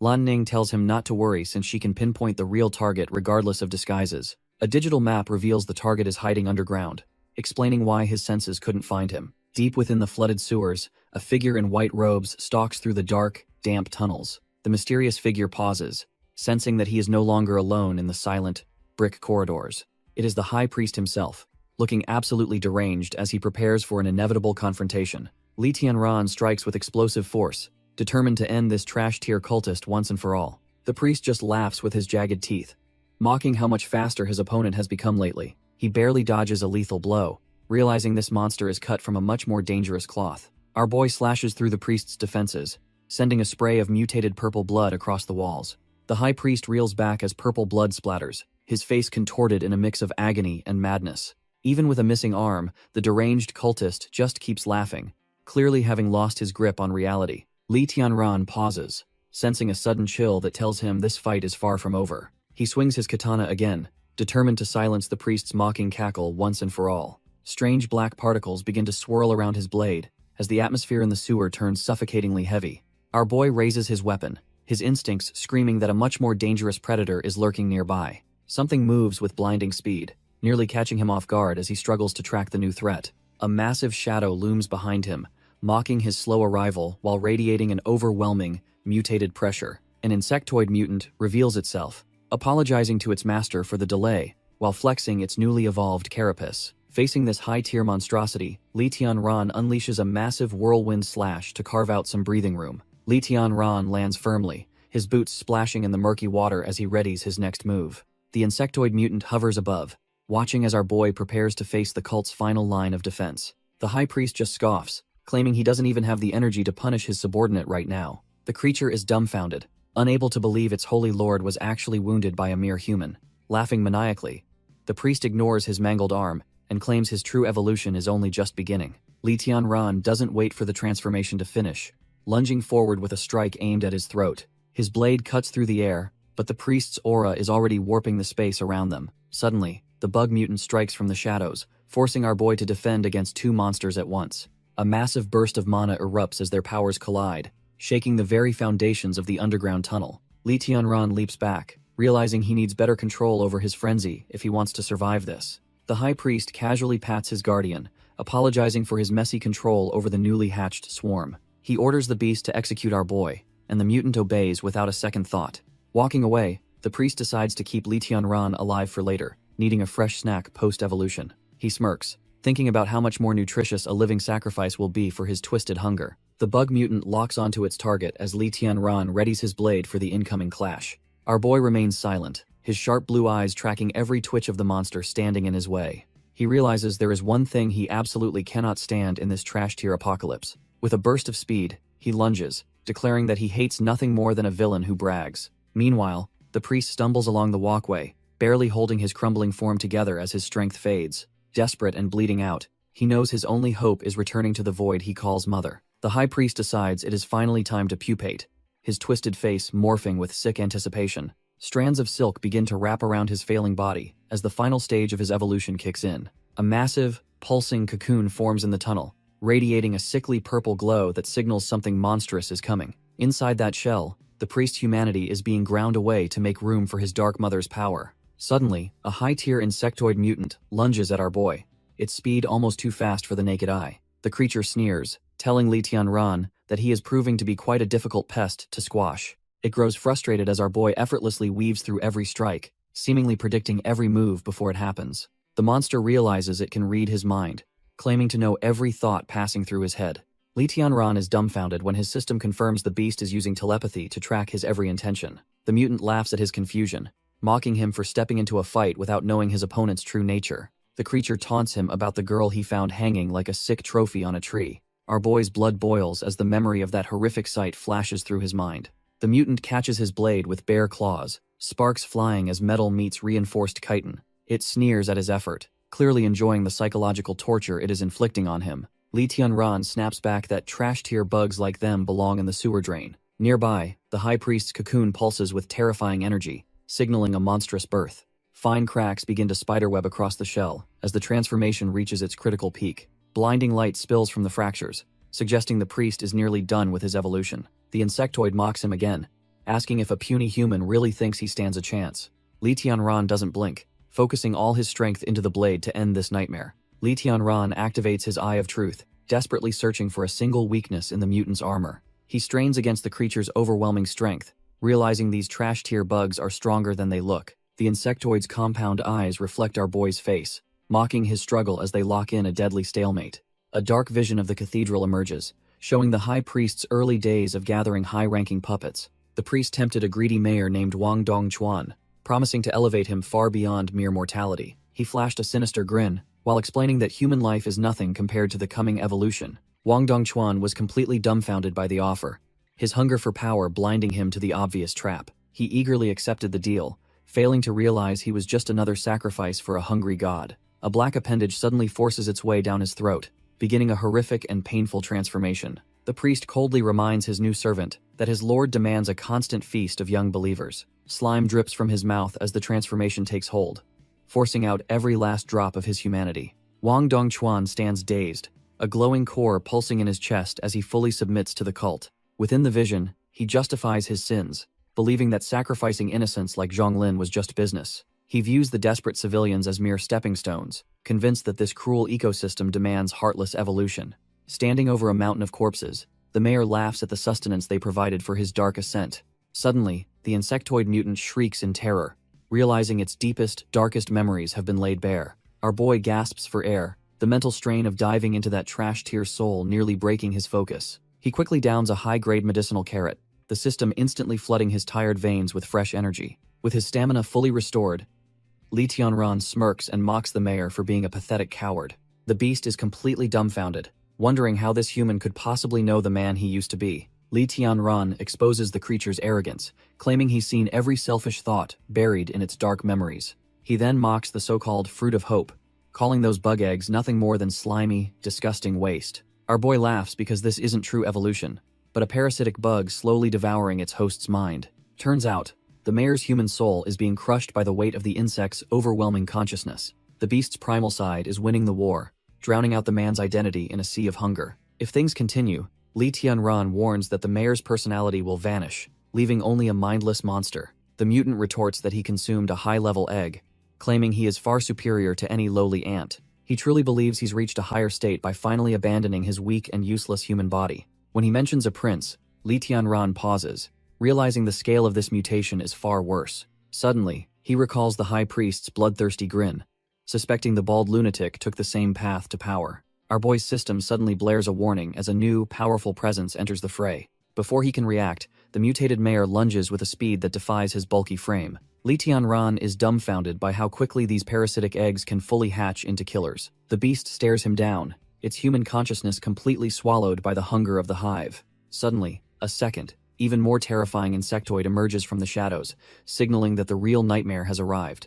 The impact sends Li Tianran reeling, his ribs screaming as blood spatters across the cold floor. This new predator moves like a blur, proving that the mayor was just a trash-tier opening act. Our boy is sent flying into the dark water as the cult celebrates the birth of their new prince. The newcomer looks on with cold, calculating eyes, clearly cut from a far more dangerous cloth. The prince sneers at the mayor, calling him absolute trash for failing to finish off a mere human. The prince decides he has seen enough incompetence and prepares to handle our boy personally. The mutated Wang Dongchuan is completely dumbfounded, finally realizing that his human opponent is actually a high-tier evolver. The prince just sneers, calling the mayor a total waste of resources for struggling against a low-level human. Suddenly, the mayor spots something impossible and frantically alerts his superior to the human's strange behavior. Li Tianran chows down on a high-grade medicinal carrot, forcing his mangled arm to violently sprout back. This miraculous display of rapid recovery catches the prince's eye, making him realize this human is truly special. Our boy struggles to catch his breath, knowing these system-grown carrots are powerful but take time to work. He realizes that if these monsters notice his regeneration delay, he will be in some serious trouble. The prince is so impressed by the rapid healing that he suddenly decides killing him now is a waste. He desperately craves those unique genes, but thinks just eating him right away would be way too boring. The prince notes our boy has plenty of secrets and proposes they strike a mutually beneficial deal. Li Tianran keeps his guard up and tells the monster to go ahead and start talking. The creature explains that superior evolved beings must unite since humans are basically walking resources for the strong. He flexes his monstrous claws, claiming only those who have evolved can truly survive this harsh new world. The prince invites him to join his side and conquer the southern territory before the Beast Kings arrive. Despite the tempting offer of power and survival, our boy remains completely unimpressed by the monster's grand speech.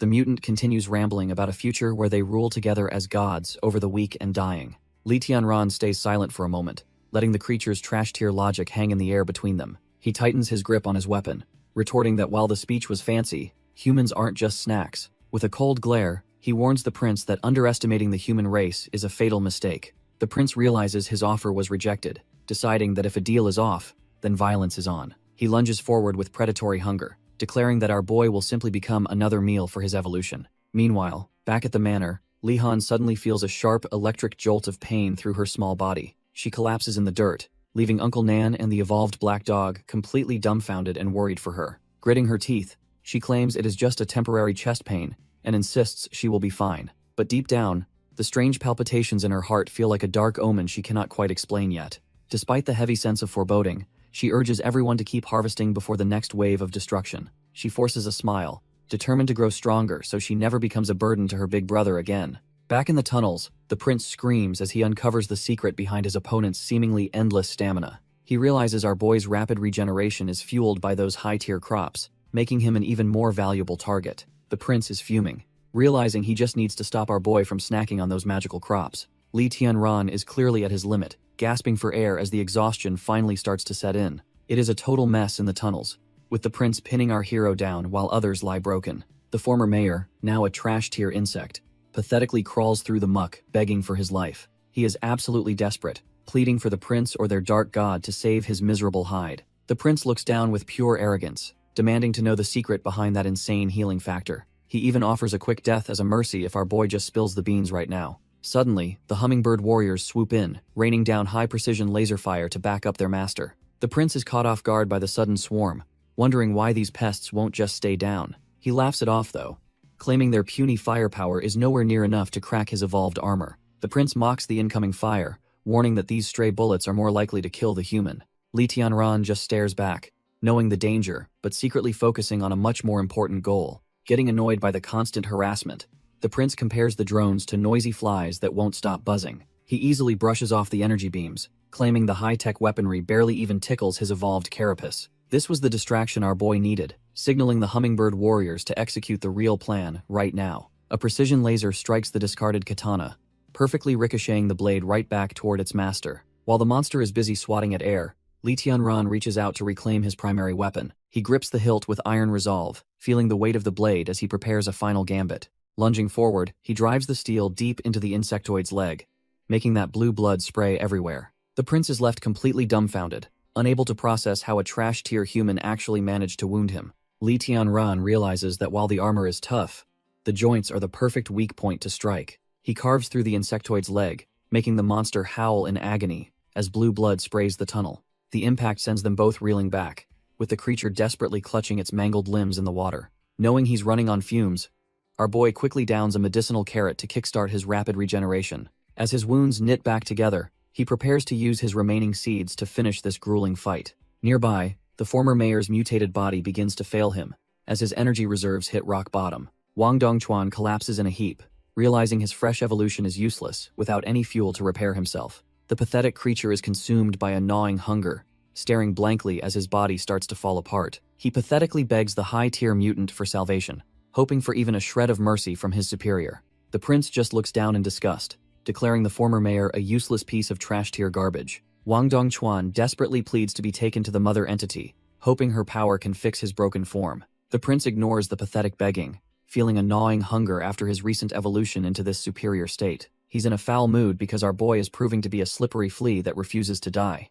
The former mayor realizes with horror that he isn't being rescued, but rather sized up as a snack. He tries to bargain by offering to infiltrate the military police, but his words fall on deaf ears. The high-tier mutant looms over him, completely unimpressed by the trash-tier excuses of a failed experiment. The prince reveals that letting him reach level 3 was just a reward for being a decent delivery boy. Since the mayor failed his latest task, he's now nothing more than a convenient source of emergency calories. Deep within the sanctuary, the dark energy of the Holy Lord begins to pulse with terrifying, ancient power. As the massive cocoon prepares to hatch, the prince envisions a world where his kind finally reigns supreme. The prince decides he's famished and ignores Wang Dongchuan's pathetic pleas, preparing to turn him into a snack. After finishing his meal, the high-tier mutant feels revitalized while our boy frantically stuffs his face with crops. Li Tianran is disgusted by the cannibalism, and realizes his atavistic evolution is burning through his limited inventory. The prince sets his sights on Li Tianran, who realizes he only has one precious fruit left. Suddenly, the mutant lunges with terrifying speed, leaving Li Tianran completely dumbfounded by the sheer power gap. Knowing he can't outrun this monster, our boy bites into his final fruit as a last-ditch effort. Their powers collide in a massive shockwave, with Li Tianran gambling everything on this one desperate counterattack. The prince is suddenly caught off guard, his smug expression fading as something feels terribly wrong. Li Tianran glares with cold determination, waiting for the hidden effects of his special crop to kick in. The mutant is horrified to find his body completely paralyzed, realizing too late that he's fallen into a trap. Li Tianran realizes his gamble paid off as his evolution path resets into the legendary rule system. Our boy can't help but smirk, feeling the surge of ancient divine power finally coursing through his veins. This rare branch governs the very laws of the world, from gravity to the momentum of every object. He understands that mastering these fundamental forces is the only way to truly ascend beyond his human limits. Testing his new limits, he finds he can now manipulate gravity within a small radius around his body. By burning through his mental energy, he can expand this field tenfold to catch any monster off guard. The prince suddenly finds himself weightless and helpless, suspended in the air by an invisible, crushing force. Li Tianran doesn't waste a second, unleashing a devastating blow that shatters the air itself. The arrogant mutant coughs up blue ichor, his internal organs screaming under the pressure of the sudden impact. He's completely dumbfounded that a mere level 3 evolver could possess such overwhelming, godlike strength. Li Tianran stares at his hand, feeling the raw, surging energy of his new evolution. He wonders if this is the true potential of the ancient divine path he just unlocked. Even at level 1, our boy can effortlessly suspend shards in the air with just a thought. He realizes that consuming high-tier mana crops will be the key to pushing this power further. With a simple flex of his will, he shatters the floating debris into absolute nothingness. The sheer scale of what this evolution could become in the future is almost impossible to imagine. His heart races with pure adrenaline as he realizes just how wonderful this godlike strength feels. It's an addictive sensation that makes him crave even more power to crush his enemies. Meanwhile, the arrogant prince is forced to his knees, completely overwhelmed by the crushing gravity. The mutant hacks up blue blood, cursing the fact that he's being humbled by a mere human. The prince is dumbfounded, wondering how this human trash tier evolved into a monster in a single heartbeat. His once impenetrable armor is now nothing but scrap metal as he hacks up more of that blue blood. Panic finally sets in for the mutant, realizing that if he doesn't bolt now, he's dead meat. He turns tail and leaps into the shadows, desperate to put some distance between him and our boy. Splashing through the tunnel, he knows his life is on the line if he slows down for even a second. But Li Tianran just watches him with those cold eyes, completely unimpressed by the mutant's pathetic attempt to flee. He starts his pursuit, moving with a calm focus that spells certain doom for his fleeing prey. As his power flares up, he wonders if this bug really thought he could escape his gravity field. The prince pushes his speed to the limit, but the air around him is already starting to feel heavy. With a simple reach of his hand, our boy prepares to ground the high-tier mutant for good. The prince lets out a blood-curdling scream as blue fluid sprays from his shattered, mangled back. Our boy clicks his tongue in annoyance, realizing his gravity control still isn't quite at a master level. He stares down the dark, damp corridor, annoyed that the slippery bug actually managed to scramble away. The empty tunnel feels mocking as the high-tier mutant disappears into the shadows of the underground facility. However, Li Tianran spots a trail of glowing blue blood, knowing his prey won't get very far. Deep within the sanctuary, the prince limps toward the altar while desperately crying out for his mother's help. He collapses in a pathetic heap, apologizing to the void for being such a trash-tier disappointment. Suddenly, a sharp cracking sound echoes through the hall, making the mutant freeze in absolute, soul-crushing terror. The wall behind him erupts in a violent explosion of stone as our boy makes a terrifying entrance. Walking through the debris, he realizes this sewer leads straight to the municipal building, explaining their perfect cover. Li Tianran mocks the mutant, noting that the former mayor really picked a perfect hole to crawl into. The prince is visibly shaken as our boy points out the irony of the mayor dying for his cult. Infuriated by the interruption, the bug screams that his precious bonding time with his mother is being ruined. Our boy stands his ground, unfazed by the screeching as he prepares to finish this, once and for all. The prince points toward the dark abyss, claiming that his mother has finally completed her terrifying evolution. A massive, nightmare-fuel entity towers over the sanctuary, leaving Li Tianran momentarily dumbfounded by its sheer scale. Disgusted, our boy asks what kind of freakish monster he actually considers to be his mother. The prince loses it, hysterically shouting for him to shut up and show some respect to his creator. He insists she is the most loving mother ever, even if her love involves constant beatings and starvation. He remembers his twisted past, where his human mother's abuse was the only thing that kept him alive. The prince remembers the day he abandoned his human mother, just to save his own pathetic skin. He calls himself a cowardly pig for fleeing, while a swarm of monsters devoured the only person he loved. The guilt of leaving her behind still haunts him, fueling his desperate obsession with finding a new creator. Lee Tianran watches the bug's mental breakdown, realizing the creature is completely unhinged and dangerously unstable. The prince snaps, warning our boy not to insult his mother, while his stomach growls for more power. He turns to the massive level 7 queen ant, begging for the energy he needs to keep fighting. Looking up at the nightmare fuel entity, he tearfully calls out to her for one last gruesome favor. The queen ant acknowledges his weakness, deciding that his newly evolved body is the perfect snack for her. The prince opens his arms wide, ready to merge with the monster so they can stay together forever. Realizing the freak is about to be consumed, our boy prepares his gravity field for the coming fallout. The prince lets out a manic laugh, fully embracing his role as a sacrificial pawn for his mother. Suddenly, his body begins to dissolve into a mess of blue energy as the absorption process kicks in.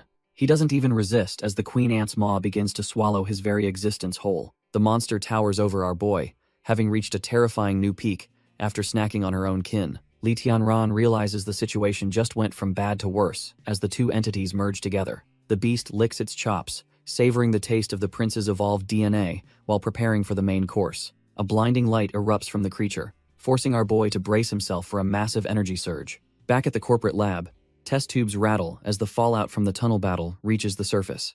The doctors are losing their minds with joy, celebrating their successful replication of the legendary divine gene. One researcher holds up the glowing blue vial, convinced they finally unlocked the secret to ultimate evolution. The lab geeks are hyped, ordering the immediate injection of the divine gene into Bai Jingyan's failing body. One researcher suddenly pauses, his instincts screaming that something is very wrong with the surrounding atmosphere. They notice the equipment rattling violently, wondering if a massive earthquake is hitting the city right now. Outside, the municipal building becomes ground zero for a seismic event that definitely isn't natural. The military police swarm the skies, desperate to contain whatever nightmare is about to claw its way out. Lan Ning watches from a helicopter, her face pale as she realizes the scale of the impending disaster. The ground finally gives way in a violent burst of concrete, signaling the end of Southern City's peace. Emerging from the wreckage is a level 8 Beast King, the terrifyingly evolved form of the Queen Ant. She begins her rampage, tearing through skyscrapers like they're made of paper, while looking for her next meal. Lan Ning is completely dumbfounded that such a high-tier monster would show its face in the city center. Lan Ning watches the city burn, realizing this disaster is the biggest headline she has ever witnessed. She suddenly spots a civilian helicopter tailing them, looking completely out of place amidst the military response. Our girl snaps at the intruders, demanding to know how these trash-tier civilians got into a restricted zone. The reporter just smiles and explains they are from the local journal, hunting for the ultimate scoop. Lan Ning is absolutely dumbfounded by their stupidity and orders them to retreat before they get vaporized. But the reporter is cut from a different cloth, refusing to miss out on such a legendary shot. Both helicopters bank hard over the ruins as Southern City continues to crumble under the monster's weight. The news crew ignores every safety protocol, accelerating their bird deeper into the heart of the catastrophe. The reporter suddenly spots a blinding glow and tells his partner to lock the camera on the target. A terrifying surge of energy erupts from the rubble, signaling that the Beast King is ready to feast. The news crew pushes their equipment to the limit, desperate to see what is happening in the ruins. The reporter is absolutely dumbfounded when he realizes a human is actually taking on that monster. Our boy is flying through the air, looking completely unfazed by the chaos surrounding him. He realizes that by manipulating his own gravity, he can move in ways no human should. By reducing friction and boosting his attributes, he enters a floating state to close the distance. He knows this technique will speed him up to incredible levels, making him nearly impossible to track. The sheer pressure from his sudden acceleration leaves a massive crater in the wake of his flight. He slashes down with everything he has, knowing that staying airborne is draining his mental energy. Even with his divine evolution stats, he realizes he needs to expand his field to end this. The prince lets out a desperate screech, summoning a swarm of insects to protect his fragile ego. The prince's insect swarm works with terrifying speed, stitching the Beast King's massive wounds back together. Our boy realizes his gravity mastery range is simply too small to deal any lasting damage to this titan. He knows he is burning through energy too fast while the monster continues to heal its broken carapace. He contemplates using field expansion for a final blow, though the mental toll might be his undoing. If he pushes his limits and fails to kill it, he will be left completely defenseless and drained. The thought of falling into a coma mid-battle haunts him, as it would mean certain death for everyone. He grits his teeth against the exhaustion, knowing he cannot afford to hesitate much longer in this fight. Suddenly, a series of massive explosions rock the monster, catching Li Tianran completely off guard. He looks around, dumbfounded, as a voice calls out to him through the smoke and chaos of the city. The military police arrive in helicopters, providing cover fire and telling him to target the creature's brain. Lan Ning screams through the comms that the Beast King's core is hidden right near its brain. Our boy watches the military's barrage peel back the monster's armor, finally revealing its true weakness. He frantically scans the chaos, desperate to find where that trash-tier bug is hiding its life force. Suddenly, his eyes lock onto a strange shimmer, and he realizes this is his only shot. Seeing the smaller insects swarming to protect one spot, he knows he has finally found the target. The military police keep the pressure on, raining down hellfire to keep the queen distracted and vulnerable. Li Tianran bets everything on one strike, pouring every ounce of his remaining mental energy into his hand. He triggers his field expansion, prepared to end this nightmare even if the strain breaks his mind. With his stats peaking, he lunges forward like a bolt of lightning to deliver a god-tier finishing blow. A massive shockwave levels the skyline as our boy falls, hoping he did enough to win. Li Tianran plummets from the skyline, his body finally giving out after that insane final move. Just as he prepares for the end, he feels a sudden tension catch his falling, battered frame. The military police move in with precision, snagging our boy in a massive rescue net mid-air. Lan Ning breathes a heavy sigh of relief, realizing they barely managed to save him from certain death. She is completely dumbfounded to find that the mysterious powerhouse who ended the threat is actually her friend. Meanwhile, the dying queen ant screeches in agony as her physical form finally begins to crumble and fade. News reports immediately flood the airwaves, detailing the massive earthquake and the sudden appearance of the beast. Experts estimate the creature's power was off the charts, yet something even stronger managed to put it down. Civilians across the city stare at their screens, wondering what kind of monster could solo a beast king. All the world sees is a blurred blue light, unaware that our boy just saved their entire civilization. News stations are dumbfounded by the blue blur, debating if it's a secret weapon or a new mutant. Deep in the city's trash-tier alleyways, a hooded figure watches the viral footage with a chilling level of interest. He lets out a sinister chuckle, clearly amused by the chaos our boy left in his wake. With a sharp gaze, the stranger realizes our boy is cut from the same cloth as other high-tier evolvers. Back at the manor, a system alert blares in Li Tianran's mind, warning of an approaching disaster. Our boy finally snaps his eyes open, the weight of his previous battle still heavy on his soul. He finds himself in a recovery ward with a massive 8-hour countdown looming over his head. Sitting up, he groggily questions his surroundings while the system demands immediate upgrades to the manor's defenses. He remembers the total exhaustion that claimed him, thankful he wasn't out long enough to miss the deadline. Looking at the ticking clock, he realizes the second wave of destruction will be far more devastating. Li Tianran processes the grim news that current tech won't survive the third wave of destruction. Our boy quickly pulls up his system interface, needing to check his resources before the clock runs out. He sees a massive point balance and realizes he is just a few steps away from a shelter upgrade. Looking at his depleted inventory, he knows a massive harvest is the only way to secure his home. His eyes land on his blade, wondering if the system can store and enhance his physical gear. He decides to test the theory, attempting to stash his trusty sword into the digital storage space. To his surprise, the weapon digitizes instantly, confirming the system inventory isn't just for trash-tier crops. Seeing the sword listed at level 1, he realizes he can actually power up his real-world equipment. Shaking off the cobwebs, our boy prepares to head back since those crops won't harvest themselves. Meanwhile, Lan Ning looks completely dumbfounded as she monitors the escalating chaos from her tactical station. Li Tianran realizes the hint he got came from Officer Yuan and feels a bit of gratitude. But our boy isn't the type to sit around and wait for a formal thank you. He decides to make a move, leaping straight out of the hospital window into the open air. The window ledge is left empty, marking the spot where he vanished into the city. Yuan Wen and Yuan Yi arrive only to find an empty bed and realize he slipped away. When Yuan Yi asks if they should pursue him, Yuan Wen just tells him to forget it. She knows the military police don't stand a chance at catching someone who soloed a beast king. While their strongest mutants only have physical buffs, our boy is clearly on a completely different level. They watch the curtains flutter, realizing they can't force a monster like him to follow their rules. Yuan Wen laments their incompetence, remembering how they failed to protect his friend when it mattered most.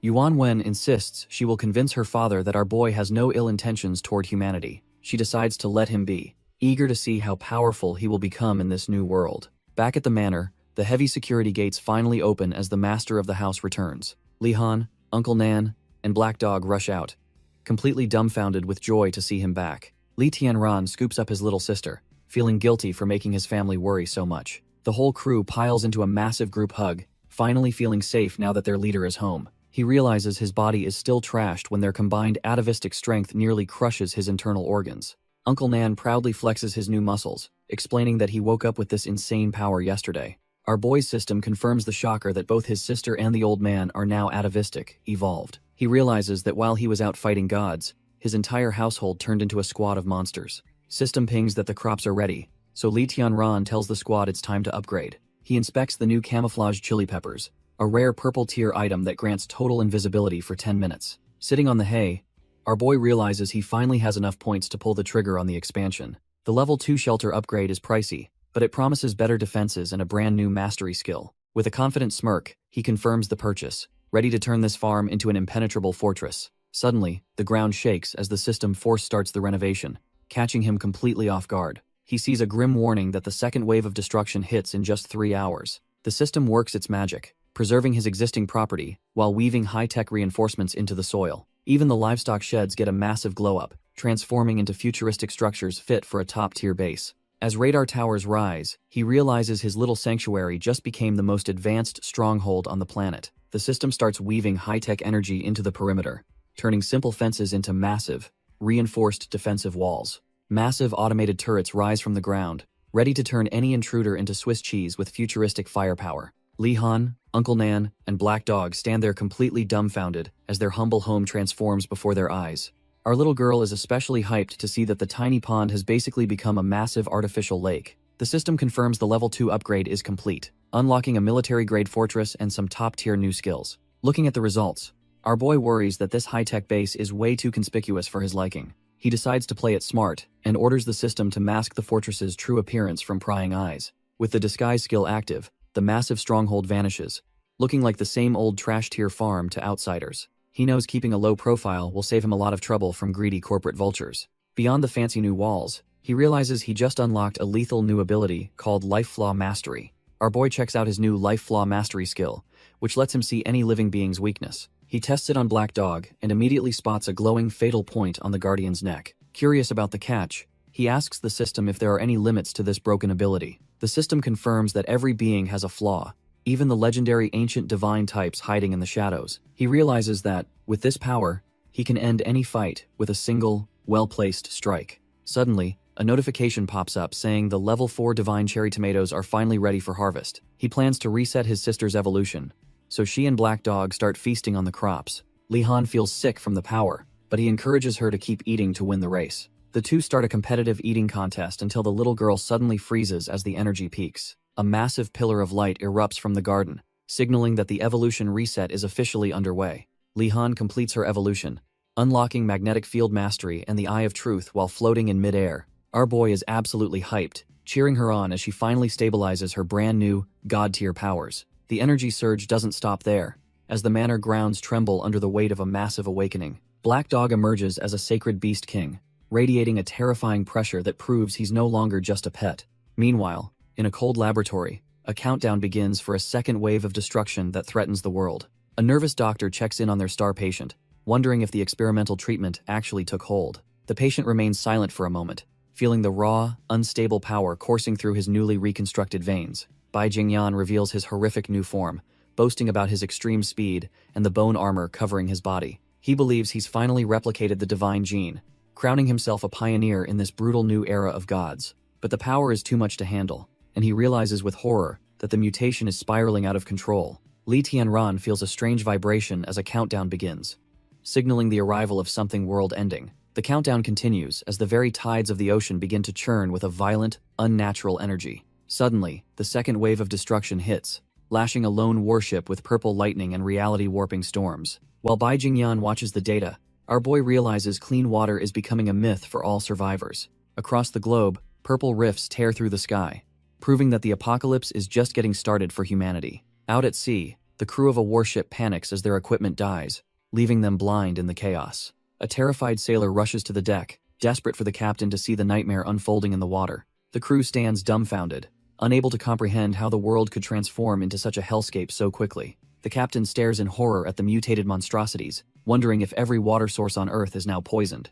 He can only watch in despair as their vessel floats through a graveyard of massive skeletons and crimson waves. Deep within a high-tech facility, heavy footsteps echo as a mysterious intruder infiltrates the heart of the laboratory. Bai Jingming finally reaches the central chamber, staring at the glowing container that holds the legendary divine gene. He grabs the green vial, surprised that his trash-tier brother actually succeeded in creating such a masterpiece. Suddenly, a jagged bone-like appendage lashes out, nearly taking his hand off as the vial is sent flying. The intruder recoils in shock, realizing the security in this place is far more lethal than he anticipated. High above, a monstrously evolved Bai Jingyan glares down, demanding to know who has the guts to touch his stuff. Bai Jingming just smirks at the sight, noting that the evolution was a success despite the alarm being triggered. The mutated researcher slams into the floor, demanding to know how his brother even bypassed the safe's encrypted password. Looking down at the struggling monster, the older brother explains that headquarters was right to leave this to him. He gives a chilling smile, mockingly calling the beast his good little brother, while revealing he has official orders. Jingming announces he's seizing all Southern research and orders his brother to report to headquarters immediately. Jingyan looks up in disbelief, wondering if his brother really thinks he can just walk in alone. His eyes narrow as he realizes the situation is rapidly spiraling out of his control. The older brother just smirks, revealing he's actually known about the successful evolution for a long time. Suddenly, tactical soldiers surround the lab as Jingyan demands to know what his brother is really planning. Jingming accuses him of having a hidden agenda, since he kept the successful results a total secret. Jingyan realizes his brother is still the same shameless thief, ready to rob him of his life's work. He scoffs at the idea of happiness, knowing he'll just end up as a lab rat for headquarters. The older brother laughs, noting that since Jingyan experimented on himself, he's now the perfect test subject. He triumphantly holds up the final copy of the divine gene, ready to claim all the glory. Jingming waves his hand, ordering his goons to drag his brother away like a common lab rat. Even the staff are caught in the crossfire, with Lan Ning desperately claiming he's just a simple worker. Jingming just smirks, telling the technician he's far too valuable to the company to let go so easily. He gloats about seizing the entire research institute, demanding Jingyan hand over the divine gene or face consequences. Jingyan grits his teeth, knowing his current body can't possibly tank 20 assault rifles at point-blank range. While he plots a high-speed escape, his brother threatens to break every bone in his body for fun. The trash-tier brother looks on with a twisted smile, enjoying the absolute power he now holds over everyone. Suddenly, a massive explosion rocks the facility, turning the entire high-tech lab into a chaotic, burning mess. Meanwhile, back at the manor, our boy has prepared a massive barbecue feast that has Li Han drooling. Uncle Nan is totally dumbfounded by the spread, wondering what special occasion prompted such a high-tier meal today. Li Tianran explains he's celebrating their progress by cooking up some high-tier, nutrient-dense ingredients for the family. Hess laid out level 3 and 4 dishes, hoping everyone levels up before the next destruction wave hits. Li Han is ready to dig in, but wonders why their big protector hasn't joined the table yet. Turns out, the Beast King can only revert to his human form if he deactivates his combat mode. Our boy explains that the proud dog actually prefers his beastly look and is already feasting outside. Suddenly, the manor's security system blares a warning about 2 high-speed heat sources closing in fast. He notes the targets are moving at a staggering 38 meters per second, a speed only mutants possess. Li Tianran activates his Eye of Truth to scan the perimeter and see who's crashing the party. His vision locks onto a bloodied figure sprinting toward the manor while carrying someone on his back. Hes dumbfounded to see a mutated Bai Jingyan desperately hauling a terrified Lan Ning toward the manor gates. Bai Jingyan reaches out, but is immediately repelled by the manor's high-tech energy field. Hess stuck at the gates, realizing the invisible wall is far stronger than any trash-tier defense. Panic sets in as he realizes his brother will find him if he stays in one place. Seeing no response, he prepares to limp away, convinced our boy has no intention of playing savior. Just as he gives up, Li Tianran manifests and notes that he's clearly in a massive mess. Our boy stands tall, looking completely unbothered by the mutated mess currently bleeding on his doorstep. He smirks, asking if the researcher was really going to leave with such a pathetic, disappointed look. With a flick of his intent, the system grants access and the massive gates finally slide open. Bai Jingyan is completely dumbfounded, unable to believe he's actually being allowed into the sanctuary. Li Tianran admits he's only helping because he's genuinely curious about where this unstable evolution leads. Bai Jingyan is absolutely floored, his mind racing as he processes the sheer scale of the sanctuary before him. He remembers this place being a total dump just days ago, but now it looks like a high-tech fortress. Seeing our boy standing there like a boss, he realizes the level of power he is actually dealing with. The researcher can't help but feel a sense of awe at how impossible this transformation truly is. Desperate, he begs Li Tianran to save the girl on his back, promising anything to keep her alive. Our boy isn't a charity case though, and bluntly asks what kind of profit he gets from helping. Bai Jingyan quickly offers up top-secret information, knowing that is the only currency that matters in this hellscape. That catches Li Tianran's attention, and he gives a cold smirk, signaling that the deal is officially on. As they head inside, the tension remains thick while the researcher tries to figure out his host's nature. He eventually asks if our boy controls gravity, wondering how deep the rabbit hole of his powers goes. Bai Jingyan connects the dots, asking if our boy was the one who crushed the city center's Beast King. He explains that the hypergravity compression wounds on the monster match Li Tianran's power signature perfectly. Every detail from the drone footage aligns with the way our boy is effortlessly levitating right now. Li Tianran just smirks, admitting that despite their different views, he's starting to respect the researcher's sharp mind. But as they step further into the manor, the researcher freezes, completely dumbfounded by the sight before him. He is greeted by a literal squad of high-tier evolvers and a beast that dwarfs any mutation he's seen. Little Li Han chirps that the newcomer is safe because his intent light shows up as green to her. The researcher is left reeling, wondering what she means, and if everyone in this place has already evolved. Our boy just shrugs it off. While the researcher struggles to process the impossible speed of their collective growth, he realizes this farm is a statistical anomaly, boasting a perfect mutation rate that even a mountain-sized wolf dog maintains. Li Tianran snaps the researcher out of his daze, demanding he hand over the dying hacker girl immediately. Bai Jingyan complies, feeling a heavy wave of relief and guilt for bringing his dying companion to this sanctuary. Our boy doesn't hesitate to use a glowing medicinal carrot, letting its concentrated essence flow into her system. The girl's condition stabilizes instantly, as the manor's high-tier produce works its magic on her shattered, unconscious body. With the immediate crisis managed, Li Tianran tells his guest they simply have to wait for her awakening. While pulling bullets from his own chest, the researcher is dumbfounded that such wounds didn't require complex surgery. Our boy just offers a knowing smirk, making it clear that his methods defy all conventional medical logic. The researcher realizes he is out of his league and quickly apologizes for questioning the master of the manor. Now that things have calmed down, Li Tianran demands a full report on the corporate betrayal they fled. He deduces that the researcher survived by replicating Black Dog's genes to achieve his own perfect mutation state. The researcher reveals a glowing vial containing the second potion of the divine gene he managed to steal. Our boy ponders if replicating other evolutionary types could unlock even greater power, while the researcher explains his escape. Hearing that the head office sent his own brother to capture him, Li Tianran questions their twisted family. Little Li Han is completely dumbfounded, claiming her big brother would protect her from anyone who dared hurt her. The researcher stares in silence, realizing that his own cutthroat family is nothing like this warm, protective bond. He offers a rare, tired smile, and tells the girl she is lucky to have a brother worth cherishing. She happily agrees, her trust in her brother remaining unshakable despite the dark stories she just heard. Watching her brother from a distance, she reflects on how she has relied on him since the very beginning. Her gaze hardens with loyalty, silently promising to stand by him no matter what happens in this cruel world. Li Tianran cuts through the sentiment, asking why a perfect mutant would risk everything for the unconscious girl. Bai Jingyan looks at Li Tianran, completely dumbfounded that someone would actually show him genuine kindness. He flashes back to a loyal subordinate taking a hit for him, claiming he hated owing people favors.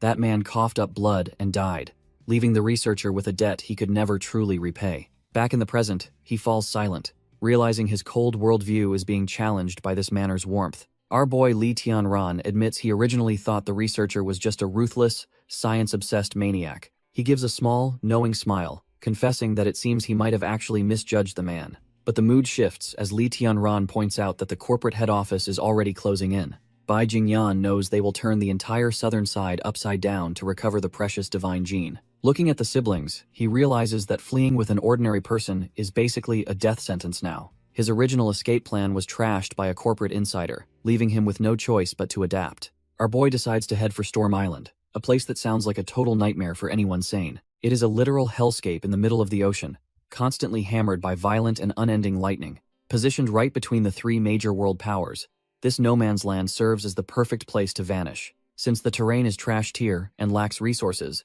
the big nations simply let the island rot in isolation. It remains unowned, a desolate rock, where only a few indigenous tribes struggle to survive through basic fishing. These locals live in primitive conditions, completely cut off from the high-tech chaos of the crumbling modern world. Civilization there is incredibly backward, making it the ultimate blind spot for any global corporate surveillance network. Bai Jingyan reveals he secretly built a research base there years ago, keeping it entirely off the grid. He explains how the United Umbrella Corporation and its 5 elite families effectively act as the world's shadow masters. This massive monopoly was internally divided over his divine creation project, which aimed to engineer the ultimate human. While many saw the project as a moral disaster, the elite families only saw a goldmine of potential profit. The Bai, Ren, and Lan families shook hands on a deal that would change the world forever. Bai Jingyan was sent to Southern City under the lie of developing new medicines for the corporate overlords. He confesses he was just an illegitimate son, using their massive resources to fuel his own secret goals. Looking defeated, he admits that his carefully crafted plans were never actually under his control. Li Tianran breaks the silence, offering to personally escort the researcher to the safety of Storm Island. Bai Jingyan is dumbfounded, arguing that the beast-filled oceans and corporate blockades make any boat trip a suicide mission. Our boy just smirks and tells him to follow, cryptically hinting that they won't be needing a boat. They walk across the courtyard together, heading toward a solution the researcher can't even begin to imagine. Their boots click against the stone as they prepare to bypass the corporate net entirely. Li Tianran makes it clear that this isn't charity, as every high-stakes investment requires a maximum return. He reveals a high-tech stealth helicopter, the perfect tool to slip past corporate nets toward Storm Island. Our boy even promises to stock the island with all the lab gear and supplies the researcher needs. Bai Jingyan is dumbfounded, wondering why a former enemy would suddenly offer such a massive, life-saving lifeline. The researcher falls silent, realizing his radical ideas might finally have the backing they actually deserve. He vows that if he makes it, he'll cross any distance to clear the world for his benefactor. They seal the deal with a handshake, a pact between two men who are definitely not trashed here. Meanwhile, at corporate headquarters, a hologram of the big boss scolds his son for letting the target slip. The arrogant heir tries to play it off, claiming he just underestimated how cracked the target's evolution was. He remains confident, believing their total control over the medical industry will eventually force the runaways out. Elder Liang warns that harming the girl from the Lan family would cause political headaches they don't need. Bai Jingming quickly shifts the blame, insisting that any harm she suffers is entirely the traitorous researcher's fault. The patriarch doesn't want to hear excuses and coldly commands his son to just clean up the mess. He then pivots to the rumors of a perfect mutation, demanding to know if the reports are actually true. Turns out, the old man is low-key impressed that his runaway son became the first perfect mutant among them. He even muses that the researcher would have been the perfect heir if his thoughts weren't so deviant. Bai Jingming stands there dumbfounded, feeling the sting of being compared to a brother he considers trash tier. His blood boils and he clenches his fists, realizing his father views him as a second-rate replacement. Desperate to reclaim his status, he gambles his entire future on catching the targets within just 3 days. Once the hologram fades, he immediately orders his staff to bring Ren Xiao in for some intense questioning. Bai Jingyan is putting in work at the farm, showing off those gnarly mutation scars and horns. Our boy Li Tianran watches from the haystacks, thinking how nice it is to have others do the work. Bai Jingyan admits he has been doing manual labor since childhood, which catches the manor owner off guard. While the livestock munch away, he explains he was just an illegitimate child the family ignored for years. Li Tianran realizes the scandalous drama of these high-tier families is actually 100% true. Suddenly, his phone starts buzzing with an urgent notification that cuts through their heart-to-heart. He checks the screen and his eyes go wide as he processes the unexpected intel. Li Tianran flashes the screen at his new ally, mentioning he has something very interesting to discuss. Meanwhile, back at the corporate HQ, Bai Jingming corners Ren Xiao to squeeze her for information. He demands to know everyone his brother met, but she insists there is absolutely nothing special to report. Ren Xiao hands over the data, insisting she had no real connection to the rogue researcher during his stay. Bai Jingming just smirks at her, clearly enjoying his trash-tier power trip, while she finds him absolutely repulsive. He reminds her that this investigation is a direct order from the three families, leaving her no choice.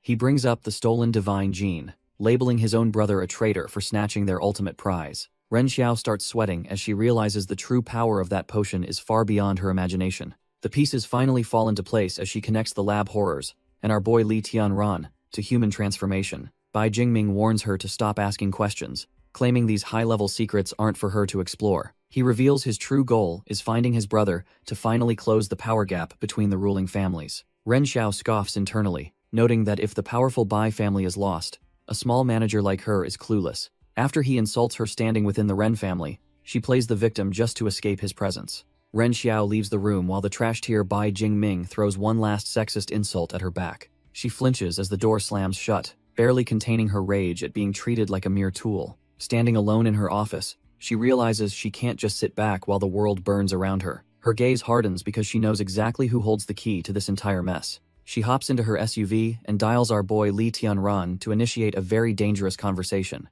While speeding down the road, she drops the bombshell that she knows the runaway researcher is hiding with him. She warns him not to mistake her rare kindness for weakness as she approaches the manor gates. When she finally arrives, Li Tianran meets her outside, looking completely unfazed by her sudden appearance. She reveals she has proof of the researcher's identity, but hasn't reported it to the corporate higher-ups yet. Suddenly, a lethal strike forces Li Tianran to dodge, as the peaceful negotiation turns into a combat zone. A high-caliber round slams into the dirt, leaving a smoking crater right at their feet. Ren Xiao is completely dumbfounded, frantically scanning the perimeter to find where the hell that sniper is hiding. Her heart sinks as she hears a familiar, arrogant voice, thanking her for leading them straight to the hideout. Bai Jingming strolls out with his trash-tier ego, revealing he has been monitoring her every move from the start. He wears a punchable smirk, mocking her for thinking she could actually outsmart the corporate elite. Suddenly, red laser dots dance across their foreheads, signaling that one wrong move means an instant funeral. He looks down on them like ants,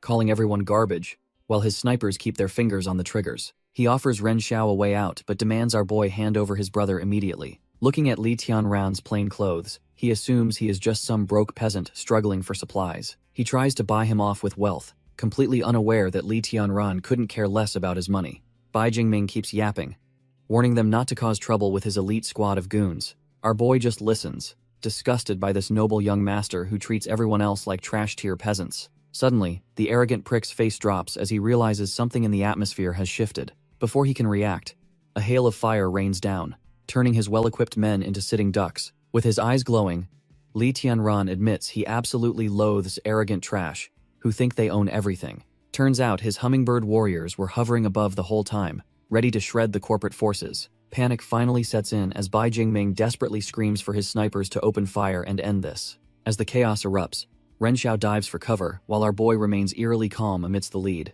The corporate car becomes a useless shield as the high-tech drones continue their relentless aerial bombardment. Even with a bullet flying straight for his face, Li Tianran doesn't even blink, completely unfazed. Li Tianran activates his gravity control, freezing the incoming lead mid-air, while the corporate trash-tier leader freezes in shock. Our boy casually asks Ren Xiao why she's still hiding, while little Li Han floats behind him like a spectral guardian. The little girl admits her powers have limits, but Li Tianran just smiles, knowing she's still growing into her potential. Bai Jingming finds himself paralyzed by an invisible force, realizing too late that he's facing actual perfect evolvers. Ren Xiao finally peeks out, admitting she was just playing it safe because she underestimated just how monstrously strong he was. From above, the hummingbird warriors turn the courtyard into a meat grinder, leaving the corporate goons with nowhere to run. The arrogant prick loses his mind, screaming that Ren Xiao must have been playing him for a fool this entire time. Drenched in cold sweat, he desperately demands to know exactly when she caught onto his pathetic little scheme. Standing tall, she explains that she's always been on guard, knowing he'd even plant bugs on his own family members. Turns out she secretly swapped phones with a colleague to tip off Li Tianran and set this entire trap. Our girl Li Han watches as the trash-tier heir starts trembling under the weight of his own fear. A jagged bone blade suddenly bites into his neck, making it clear his life is no longer his. Turns out Bai Jingyan is the one holding the blade, looking every bit the monster his brother created. Ren Xiao stands by, coldly noting that money and status mean absolutely nothing in this brutal new world. The cornered prick starts screaming about family consequences, still trying to hide behind a name that can't save him. She just smiles and asks if the Bai family would even care about an heir who simply disappears. Dumbfounded, he listens as his brother reminds him that they both carry the same powerful blood in their veins. The heir turns frigid as the realization hits him that he is no longer the one in control here. Bai Jingyan explains that by removing the favorite son, he becomes the only option left for their father. He desperately shouts that a bastard could never be recognized, but his voice is full of pure terror. Bai Jingyan presses the blade deeper, making it clear that his brother's life isn't his to decide anymore. Jingming tries to hide behind their father's name, but the monster behind him isn't listening to threats anymore. Having lost everything, our boy realizes he has nothing left to fear from a family that abandoned him. He declares that he is the true legacy of the Bai family, before unleashing a final, lethal strike. With one swift motion, the arrogant heir is reduced to nothing more than a bloodstain on the dirt. His eyes glow with a cold, predatory light, as the weight of his vengeance finally settles in. Walking away from the carnage, he asks Ren Xiao which direction he should head to find the rest. He spots a glowing phone on the corpse and decides it's time to have a little family chat. The call connects to their father,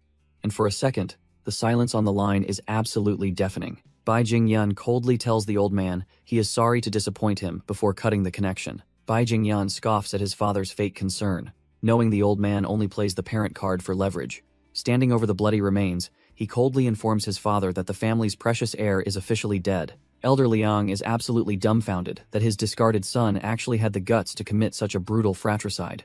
Our boy reminds the old man that he hasn't considered himself part of that trash-tier family in over a decade. He threatens to leak their secret research to rival corporations if they don't stop their pathetic pursuit of him. With a twisted grin, He points out that he is now the only choice left to inherit the legacy. The old man's screams of pure rage through the phone only serve to fuel our boy's dark, vengeful satisfaction. He warns that if they choose revenge, he will personally ensure every single person named Bai is utterly erased. He envisions a future of total destruction, promising to leave his enemies with nothing but death without burial. Walking away from the carnage, he gives a final mock farewell to the old man before cutting the connection. Bai Jingyun cuts the connection, leaving his father with a final warning about the family's grim survival. Suddenly, a helicopter descends through the digital haze, signaling that their extraction has finally arrived. Lan Ning waves from the cockpit, clearly relieved to see her boss survived the brutal encounter. Wiping blood from his face, Bai Jingyun asks if a man like his father would ever compromise. Li Tianran explains that power-hungry trash-tier leaders only value profit,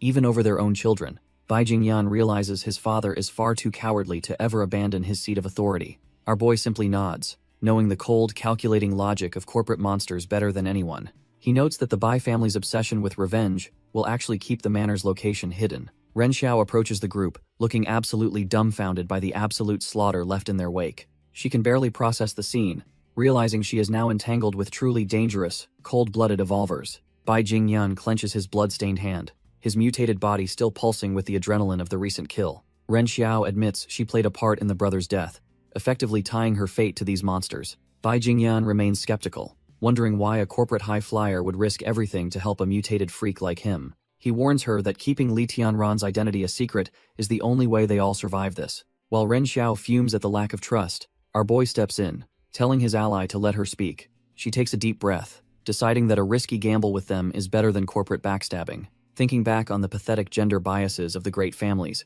she realizes they are all just tools. Her true goal is the top spot, wanting to see the look on those old men's faces when she reigns. She looks forward to the day the unwanted children finally tear down the trash-tier hierarchy of the elite. Bai Jingyun can't help but smirk, finding her ruthless ambition surprisingly refreshing in this dying world.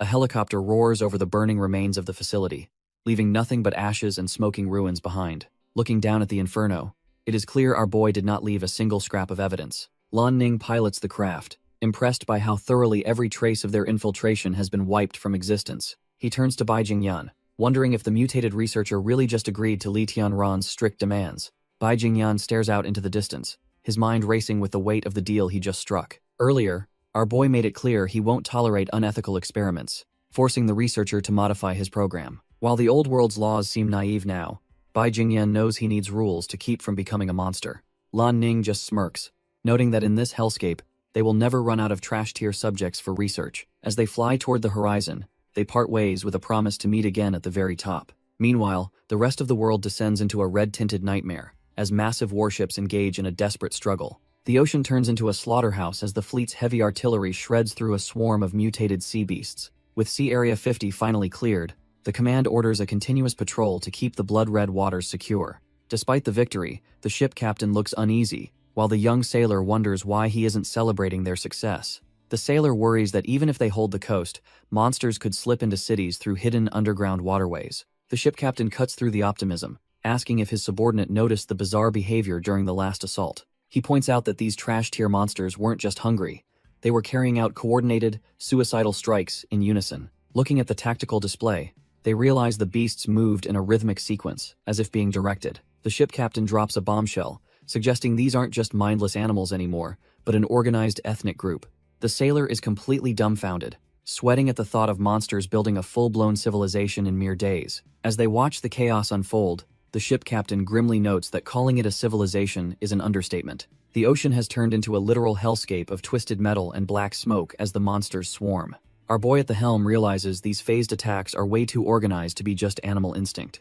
The young sailor is sweating bullets, feeling like the creatures are actually downloading their combat data in real time. The captain grimly notes that the enemy is hunting for flaws in their defense, like a pro gamer. It turns out the Beast Kings have brains that match human intelligence, making them the ultimate apex predators. The crew can only hope their gut feelings are wrong, or else the world is basically a goner. Just then, a messenger sprints in with a high-priority alert straight from the Ministry of National Security. Colonel Meow grabs the report, his face turning to stone as he realizes the situation just got worse. The telegram orders a full military integration, effectively putting the entire country under martial law within 3 days. All eyes turn toward the southern side of Handong, the next designated war zone in this crumbling world. Meishi Town looks peaceful under the moonlight, but the silence is just a prelude to a total bloodbath. Suddenly, the asphalt splits like wet paper as something massive and hungry claws its way to the surface. A level 1 Beast King finally emerges, ready to turn this quiet neighborhood into its personal buffet. Inside a nearby house, a man wakes up feeling groggy, completely unaware that his life is basically over. His wife sits up in a cold sweat, claiming she hears a strange scratching sound outside their window. He just brushes it off as a hunger-induced hallucination, acting like a total clown while trying to sleep. Turns out her gut was right, when a massive, reptilian eye suddenly stares them down through the glass. In an instant, the town becomes a literal hellscape as the monster begins its savage midnight massacre. Back at headquarters, the captain reviews the grim data, showing 5,000 people were slaughtered overnight. The remaining survivors trudge through the snow, praying the evacuation center isn't just another trap for the weak. The government orders a mass evacuation, herding everyone into shelters like cattle, while guards keep a close watch. These poor souls are reduced to scavenging for scraps, barely surviving on whatever trash-tier rations they can find. Suddenly, an alarm blares at the farm as a massive atavistic Prussian crocodile decides to crash the party. Our boy Black Dog doesn't hesitate, lunging forward to intercept the beast before it can touch the manor. The oversized lizard just laughs, thinking Black Dog is some tiny snack that will get stuck between its teeth. It starts acting like a total clown, declaring itself the new king while drooling over the prospect of food. Little does it know, Black Dog is a berserk killing machine, with a fatally flawed brain and terrifying stats. Li Tianran looks down in disgust, calling the beast a shapeless mountain of flesh unworthy of any title. The crocodile is completely dumbfounded, realizing too late that it just picked a fight with the wrong neighborhood. Standing right on its head, Li Tianran tells his loyal guardian to turn this trash into tonight's dinner. Li Tianran smirks as Black Dog goes into a frenzy, ready to finally shred the intruder. Little Li Han is already drooling, her eyes glued to the prospect of a high-tier beast feast. She asks if the meat is ready, but Li Tianran tells her to be patient while he cooks. The massive Beast King carcass lies nearby while the group huddles around a cozy, fragrant campfire. Li Tianran tells his sister to wait a bit longer. Even though everyone is clearly starving, he offers a raw slab to Black Dog first, making Li Han pout about him being biased. He just pinches her cheek, reminding her that their guardian doesn't need his meat cooked like she does. Our boy starts planning how to use every part of the beast, from leather shoes to medicinal powder. With 10 tons of meat available, he figures Black Dog is set for at least the next 10 days. Finally, the stew is done, and it looks like a meal fit for the apocalypse's elite. Li Han stuffs her face, absolutely blown away by the incredible taste of the Beast King stew. Our boy notices the meat is tender as jade, far outclassing the trash-tier livestock he usually raises. Suddenly, a surge of energy blooms within him, like a glowing tree of pure power. His system confirms the boost, showing his stats climbing as his evolutionary specialties reach new heights. He realizes that devouring high-level beast meat is a shortcut to opening new paths of evolution. He notes that fusing with similar species is even more powerful than consuming different ones. Our boy sits back, finally understanding why that insectoid prince cannibalized its own kind for strength. A chilling thought hits him as he realizes evolver flesh can empower other evolvers. He envisions a hellish future where desperate survivors abandon their humanity to feast on one another. The weight of this discovery leaves him dumbfounded, fearing the day morals vanish for power. Li Han and Black Dog play happily, proving that even in this trash-tier world, the manor remains a sanctuary. Watching them, our boy realizes he needs to expand his power while strictly vetting any new potential allies. Meanwhile, the military police are losing their minds because that level 5 Beast King has completely vanished. The scouts report that the trail just stopped, as if the massive creature was erased from existence. Yu Cheng is dumbfounded, wondering how a beast without wings could possibly leave no traces behind. As they scour the cracked pavement, the lack of evidence makes these seasoned soldiers feel utterly helpless. Finding shattered scale armor changes everything, suggesting that an even bigger predator might be on the loose. The realization that something hunted a Beast King sends a cold shiver through the entire search party. Even though he's hacking up a lung, Yu Cheng refuses to rest until the threat is neutralized. Hes cut from a different cloth, choosing to die on his feet rather than hide like a coward. Yu Cheng is literally coughing up blood, but he tries to hide how bad it's really getting. He tells Yuan Wen it's just an old injury, and he's proud to burn out for his country. Yuan Wen stops worrying for a second to report that something suspicious is happening in the nearby sector. She points out that while the area is desolate, a farm, just 3 kilometers away, shows human activity. Yu Cheng finds it abnormal that a farm so close to the Beast King's rampage remains completely untouched. Yuan Wen starts putting the pieces together, her mind racing as she considers the owner of that farm. Suddenly, it clicks, and she realizes there is only one person capable of such a crazy feat. Without wasting another second, they hop into their tactical jeep to go and verify her hunch. As they speed away, she can't help but wonder if our boy Li Tianran is responsible again. Far away, a massive surge of blue energy erupts, signaling that the real chaos is just beginning. Li Han pushes her limits, her eyes glowing as she manipulates the magnetic field with raw, surging intensity.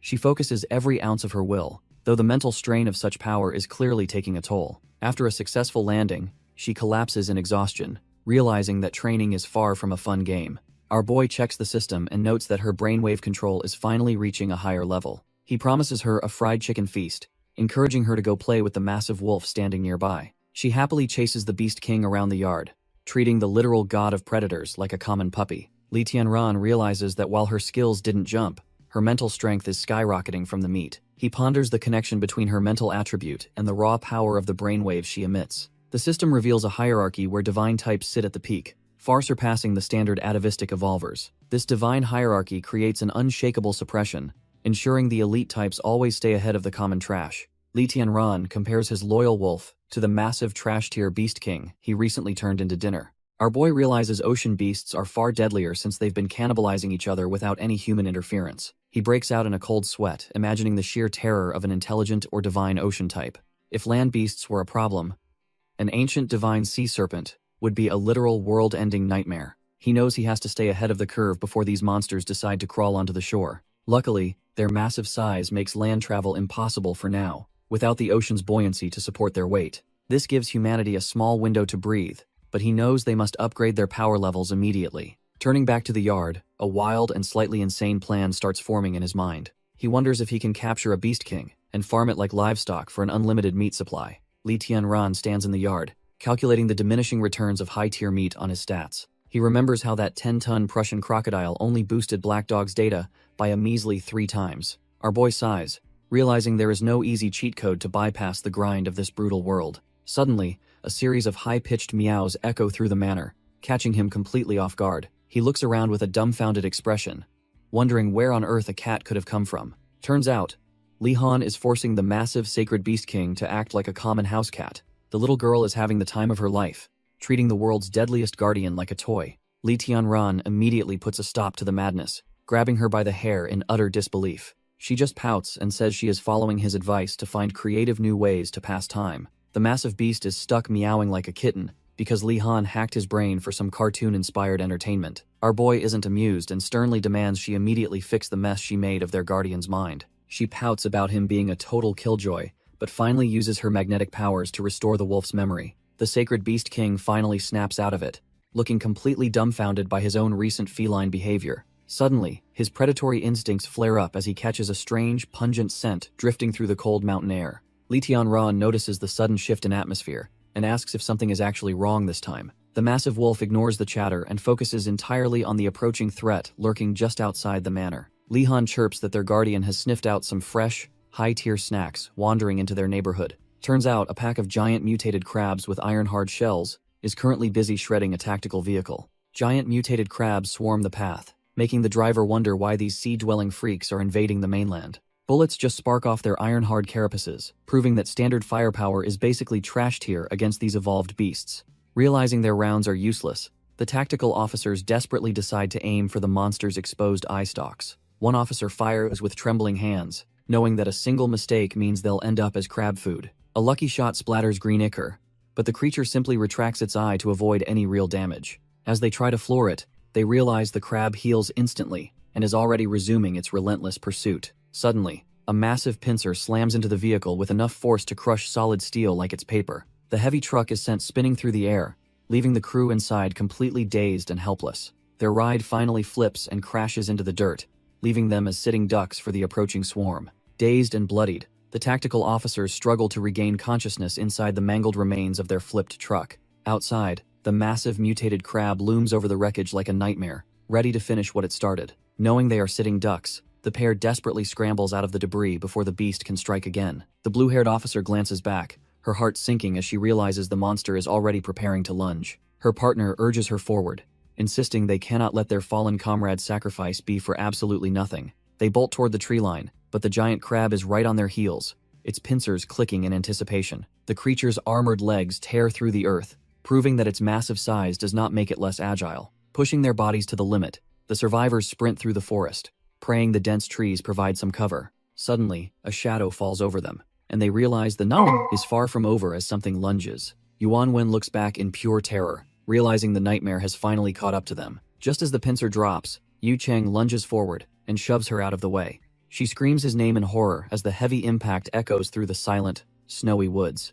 The force sends him tumbling through the air, his body broken by the beast's overwhelming strength. He lies there gasping for air, having traded his own life to give her a fighting chance. She stares at him in total despair, her spirit breaking as the monster looms over her. The crab prepares its final strike, and for a second, it looks like it's game over for her. Suddenly, a surge of blue energy freezes the pincer midair, leaving the officer completely dumbfounded.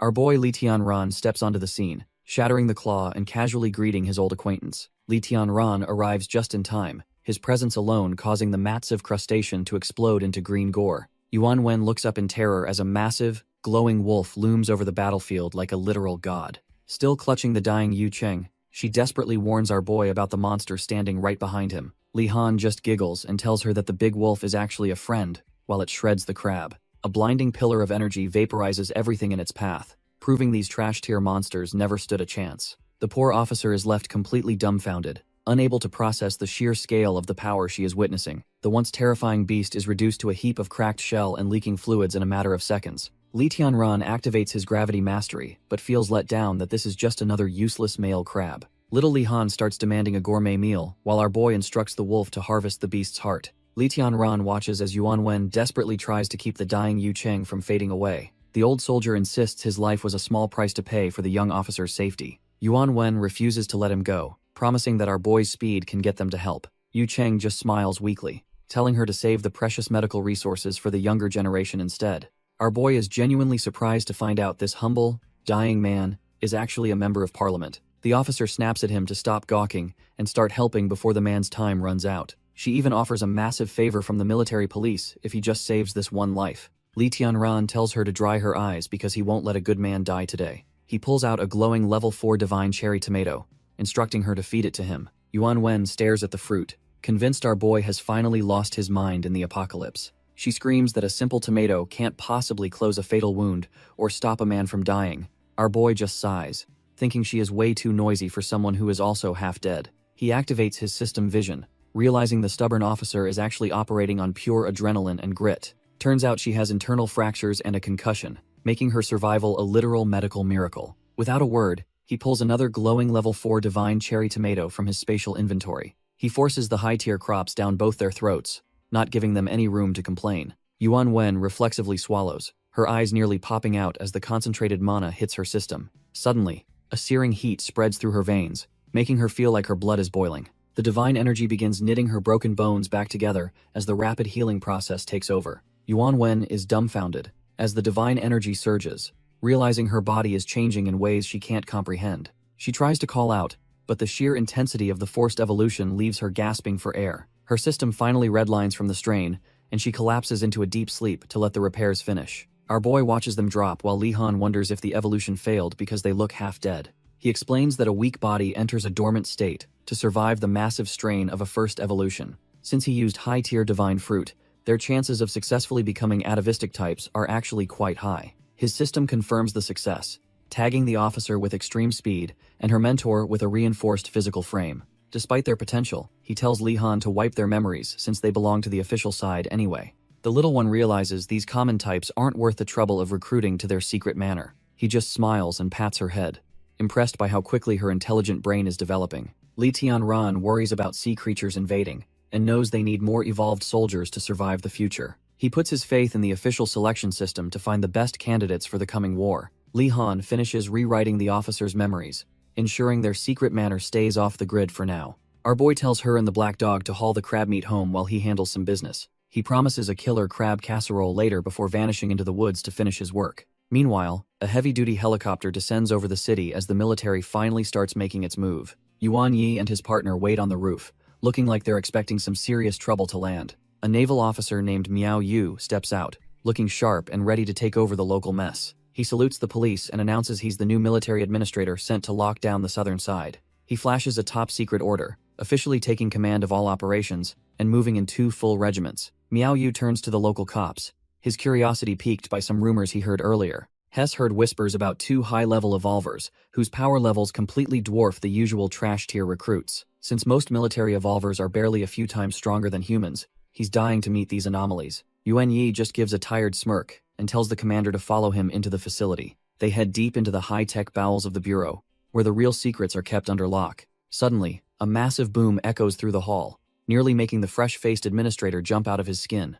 Yuan Yi just sighs and rubs his head, clearly used to this chaotic daily routine. He plays it off as nothing serious, urging the group to keep moving toward the source of the noise. They reach a viewing deck, where a massive mutated beast is currently trying to smash through reinforced nanoglass. Miao Yu watches in total shock as he learns about the latest research on mutant beasts and super-strong glass. Yu Cheng is back on his feet, but his new atavistic strength is clearly too much for the lab equipment. Miao Yu is dumbfounded seeing a human sprout literal bone armor, realizing the military's tech is way behind. This level of physical mutation is unheard of among the standard grunts the commander usually deals with. Turns out our boy Yu Cheng has stats that break the scale, including a terrifying 3-minute berserk mode. The commander is intrigued by this blood rage ability, but he's even more desperate to find the second masterpiece. Suddenly, a playful voice drops from above as Yuan Wen decides to make a flashy, upside-down entrance. The sudden appearance of another high-tier evolver nearly gives the poor naval officer a heart attack. She gracefully flips through the air like gravity is just a suggestion,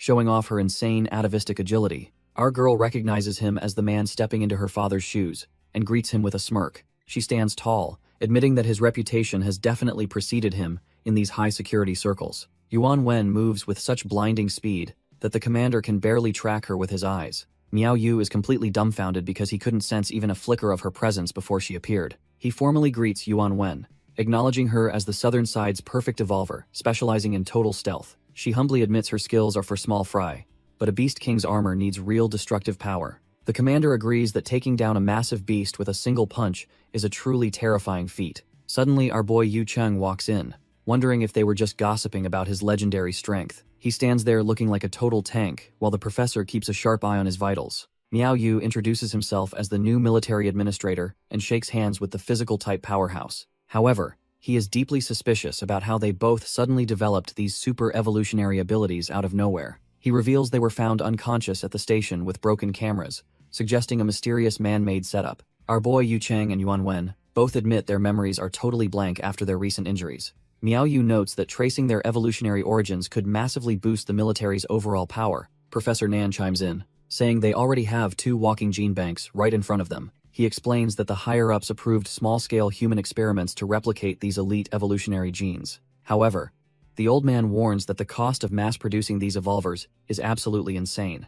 Between specialized weapons and the crumbling national budget, finding the cash won't be easy. Miao Yu promises to push his superiors for every cent, knowing how vital this program is. He is clearly stressed because sea beasts are hitting the shorelines way more often lately. If they do not get more super soldiers soon, a full-scale invasion will leave them completely defenseless. Meanwhile, deep in the Mariana Trench, something massive and hungry is already starting to wake up. Deep in the blood-red abyss, the ocean's real nightmares are finally waking up from their long slumber. Schools of mutated predators swarm through the trench, sensing the shift in the world's energy. In the center of this chaos stands a lone merman, looking like the king of this underwater hell. This sea evolver flashes a jagged grin, clearly satisfied with how his monstrous pets are developing. He lets out a chilling roar that ripples through the deep, signaling the start of the invasion. Suddenly, a Titangent-class mutated beast rises from the darkness, making even the other monsters look like trash-tier snacks. The merman stares at the colossal serpent, realizing this beast is the key to drowning the surface world. To fuel this nightmare, he digs his claws into his own chest without even flinching. He pulls out a glowing core, the pure essence of his mutation pulsing with terrifying power. By offering his own life force to the Titan, he is preparing to unleash a true apocalypse. The core's energy is so intense it turns the deep sea into a glowing crimson graveyard. It erupts through the surface, carrying the merman's final sacrifice into the night sky. High above the sleeping city, the orb hangs like a beautiful but deadly second moon. Suddenly, the core shatters into thousands of glowing fragments that rain down upon the urban sprawl. This isn't a miracle. It's a parasitic invasion of trash-tier monsters disguised as a light show. One of these glowing seeds thuds against a high-rise balcony, signaling the start of the end. A confused resident heads to his window, wondering what that strange tapping sound could possibly be. He stares at the floor, dumbfounded by the sight of a wriggling, purple mass of flesh. Turns out, this disgusting thing is a planarian branch from a divine descendant sea monster looking for a host. As the tissue pulses and a slit opens, it's clear the apocalypse has finally reached the city's doorstep. The parasitic fragment snaps its eye open, finally waking up to claim its first urban victim. Before the resident can even blink, the trash-tier creature lunges and latches onto his face like a leech. He collapses in total agony as the virus begins aggressively rewriting his DNA into something monstrous. His skin turns a sickly blue, while his human consciousness is slowly drowned out by a primal hunger. Standing up as a hollow puppet, he starts rambling about finding a king to lead his new kind. A third eye splits his forehead open, giving him a twisted new perspective to serve his master. He isn't alone, as dozens of newly turned monsters stand in the rain, sharing the same dark mission. Meanwhile, back at the manor, Li-Han reaches into a basin to handle a mutated aquatic specimen. Our boy watches from the side, curious to see how his sister plans to handle the strange creature. She focuses her magnetic field mastery, ready to see what secrets this little monster is hiding inside. Li-Han lifts the creature, her eyes glowing as she initiates a deep mental link with the beast. The creature splashes back into the water, leaving her breathless from the sudden surge of alien thoughts. Our boy steps in, asking what she managed to pull from the creature's twisted mind. She realizes the fish is terrified, its memories bleeding into hers through their synchronized magnetic fields. Li Tianran knows her brain-type evolution lacks raw power, but offers utility his own system can't match. He tells her to take a breather, but his sister is far too stubborn to quit just yet. She dives back in, forcing her consciousness to mesh with the creature's frantic energy once more. The strain is immense, and sweat beads on her forehead as she pushes past her mental limits. Suddenly, she screams in agony when a massive, dark presence violently retaliates against her mental intrusion. A terrifying vision of a sea evolver flashes through her mind, proving some monsters are better left alone. Li Tianran braces against the psychic backlash, terrified that his sister has bitten off more than she can chew. The mental explosion sends the poor girl reeling, her small frame no match for such a high-tier presence. Li-Han coughs up blood as her consciousness fractures, the weight of the monster's memory proving far too heavy. Our boy lunges forward with everything he has, desperate to catch her before she hits the deck. He secures her in his arms, but the look in her eyes tells him she's seen something truly hellish. A vision of the sea evolver manifests, a blue-haired nightmare that seems to rule over the deep's madness. Its predatory gaze is chilling, proving that some evolvers are built for nothing but slaughter and conquest. Trembling, the girl gasps out that she felt the killings and the bottomless horror lurking in the distance. She explains how the sea is teeming with violent brainwaves, a hive mind of pure, chaotic insanity. Li Tianran tries to comfort her, but she's convinced the monster actually saw her through the link. Li Tianran is visibly shaken, realizing that his sister's mental probe might have backfired completely. He desperately tries to recall any intel on the monster that just stared back through the mental link. Meanwhile, the sea evolver lounges in the red depths, fascinated by the sudden taste of a human mind. The creature is stunned by the raw power of the brainwaves it felt coming from the surface. It can't believe a human child is capable of such high-tier mental output in this trash-tier world. Deeming her the potential king of mankind, the monster emits a pulse to mobilize its hidden forces. In the city, the Sea Tribe's servants respond to the call, their mutated bodies twitching with new purpose. These blue-skinned puppets begin their search, driven by the singular command to find the little human girl. The monster grins with sharp teeth, eager to personally challenge the one who dared to peek into its domain. As the mindless residents roam the streets, the manor's safety feels more fragile than ever before. One of the blue-skinned puppets chokes a civilian, desperately hunting for the little girl the master craves. It tosses the body aside in frustration, realizing this trash-tier human isn't the powerful target it needs. Suddenly, a blade pierces the creature's skull before it can even register the presence of a predator. The puppet's head is crushed with a sickening crunch as the unseen attacker strikes with lethal precision. White streaks of light blur through the city as a high-speed evolver cleans up the infested streets. Yuan Wen intercepts another group of puppets, her atavistic speed making her a ghost among the ruins. She carves through the Sea Tribe's servants effortlessly, proving they are no match for her enhanced agility. After the slaughter, she calmly reports that the puppets in Area D have been completely wiped out. Just as she prepares to move on, a sudden tremor in the air leaves her completely dumbfounded. A massive explosion erupts right in front of her, signaling that a much bigger threat has finally arrived. Yuan Wen stands over the wreckage, noting that Area F is finally cleared of those trash-tier puppets. Yu Cheng grabs a survivor, but the creature just sneers about finding a little girl before losing its mind. The two elite evolvers coordinate their next move, agreeing that they need a live sample for the lab. Yu Cheng patches through to the professor, reporting the strange, repetitive gibberish the puppets keep chanting during the cleanup. Back at the base, Professor Nan monitors the feed, his brow furrowing at the mention of a human king. Even the fastest evolvers realize these mindless drones are being puppeted by something far more sinister and calculated. The professor's gut tells him something is wrong, fearing that a massive disaster is brewing just beneath the surface. Meanwhile, the manor is smelling like a five-star restaurant as the giant crab legs finally start to bubble. Our boy and his crew kick back by the fire, turning a deadly monster into a top-tier seafood feast. Lee-han pouts about the dwindling supplies, while her brother just laughs at her bottomless appetite for beast meat. Our boy realizes the farm's meat production is trash tier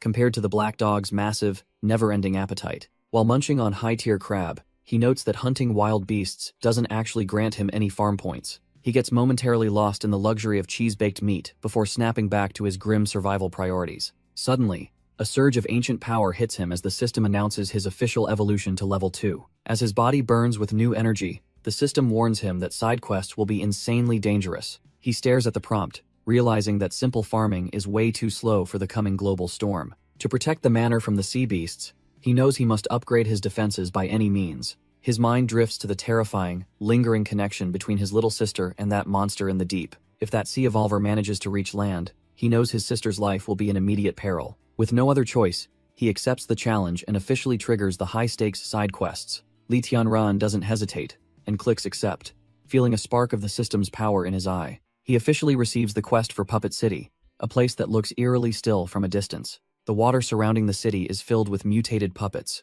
their third eyes staring blankly at nothing. His first objective is a massive grind, requiring him to wipe out 1,000 of these trash-tier puppets. Next, he has to navigate the urban maze to locate a mysterious summoning crystal hidden at the center. The system demands the destruction of this growing crystal before it can complete its sinister construction phase. With only 48 hours on the clock, our boy knows a failure penalty would be absolutely devastating. Standing on the outskirts, he surveys the concrete jungle and confirms this is indeed the infamous Puppet City. He spots a faint purple glow in the distance, pinpointing exactly where that summoning stone is hiding. After verifying his inventory is fully stocked, he prepares to dive into the chaos and finish the job.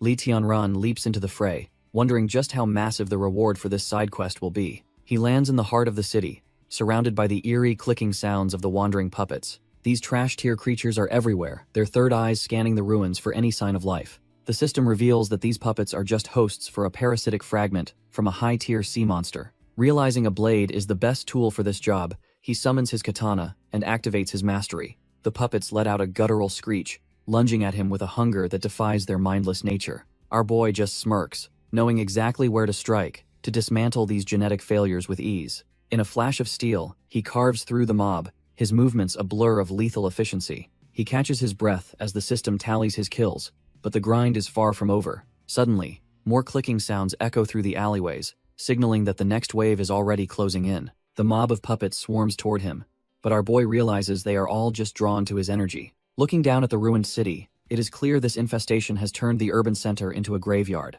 He takes a breather on a pile of corpses, checking the system to see he is halfway through the grind. Munching on some manor-grown food, he feels his stats recovering as the divine nutrients finally kick in. He stares into the distance, calculating his next move, while the quest countdown continues to tick away. The system identifies the parasitic shards controlling these hosts, confirming they are just fragments of a greater beast. He knows killing these trash-tier creatures one by one is easy, but efficiency is the real goal here. If he keeps up this slow pace, he will never finish the side quest before the time limit expires. The thought of losing his hard-earned points makes him break a sweat, forcing him to find a faster solution. Deciding to cut off the head of the snake, he heads toward the center crystal to end this nightmare. Our boy dives off the skyscraper, letting gravity do the work as he descends toward the chaos. He sticks the landing with a heavy thud, his boots glowing with mana as the pavement cracks. Looking down, he spots hundreds of puppets swarming around a massive, glowing crystal formation. He realizes these trash-tier mobs are acting as workers, building something far more sinister than he imagined.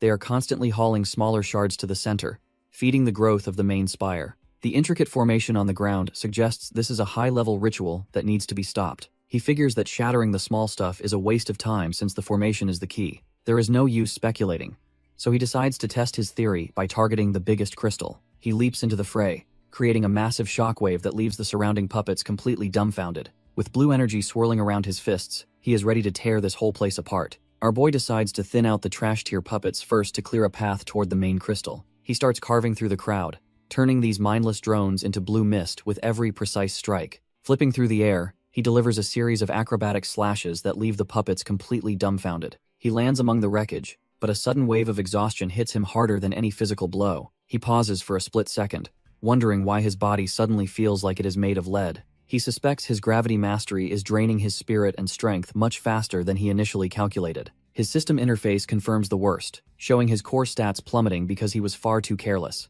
It turns out this side quest is a different beast entirely, and his stamina consumption is scaling out of control. Despite the fatigue, he unleashes a massive whirlwind of steel to keep the swarming puppets at a distance. He realizes he has to stop spamming his gravity skill immediately, or he will be dead in the water. Li Tianran realizes that if he doesn't finish this soon, the puppets will swallow him whole. He continues to tear through the trash tier mobs, but his movements are becoming noticeably sluggish. Suddenly, a system warning flashes before his eyes, signaling that his physical limits are being pushed. Our boy is drenched in sweat as he watches his strength and spirit stats plummet into the red. He keeps swinging his blade, desperately trying to thin the herd while his energy continues to leak away. He curses his luck, realizing the high-tier carrot he consumed barely gave him 20 minutes of peak performance. Panicked, he checks his inventory only to find his stash of stamina-restoring carrots has completely run dry. All he has left are some low-grade soybeans, which won't do much against this endless wave of puppets. He considers using the albino corn for a quick rampage, but the potential side effects give him pause. If the frenzy ends before the puppets are dead, the resulting weakness will leave him completely defenseless. Li Tianran keeps slashing, but his movements are getting sluggish as the puppets swarm him from all sides. He decides that even trash-tier snacks are better than nothing and quickly pulls up his system inventory. Our boy desperately tosses a handful of low-grade soybeans into his mouth to regain any scrap of energy. He crunches down on the dry beans, praying they provide enough of a boost to survive this wave. Suddenly, he senses a presence behind him, but his drained body is too slow to react in time. A mutated puppet lunges from the shadows, locking its cold arms around him in a sudden death grip. He grunts in pain as the creature sinks its teeth in, realizing his physical defense is rapidly failing. With a surge of desperation, he shoves the trash-tier monster back to create just a bit of breathing room. He follows up with a wide, desperate arc of his blade, cleaving through the nearest group of attackers. His feet stumble across the cracked pavement as his vision begins to blur from the sheer exhaustion. Our boy is pushed to his limit, bleeding out and realizing he can't sustain this pace much longer. He decides to burn a rare resource, popping a camouflage chili to vanish right before the puppet's eyes. The trash-tier mobs are left completely dumbfounded, wondering where their prey disappeared to in an instant. Li Tianran knows the constant bleeding will be his end if he doesn't find a way to stabilize. He retreats to the top of a massive crystal, finally finding a moment of peace to fix his stats. Opening a high-tier bento, he prepares to feast on nutrient-dense food to purge his negative status effects. Every bite of the level 2 meat sends a surge of much-needed vitality back into his drained system. The system-enhanced nutrition works its magic, instantly sealing his jagged wounds and stopping the life-threatening blood loss. He sits in deep meditation, letting the mana and nutrients circulate until his energy reserves are completely topped off. With the camouflage fading and the kill count reached, he prepares for the final stretch of this quest. Li Tianran finishes his meal, feeling his strength return as his stats finally begin to stabilize. A massive blue array ignites beneath him, signaling the activation of his next high-tier skill. Our boy stands tall, his spirit nearly capped out as he stores his blade for the final move. He channels every ounce of his remaining mana into his palm, feeling the raw power surge. Enveloped in a blinding aura, he realizes that this single strike will determine the fate of the city. The ground shatters as pillars of pure energy erupt from the magic circle, obliterating everything nearby. From the heart of the crystals, a cataclysmic force surges upward,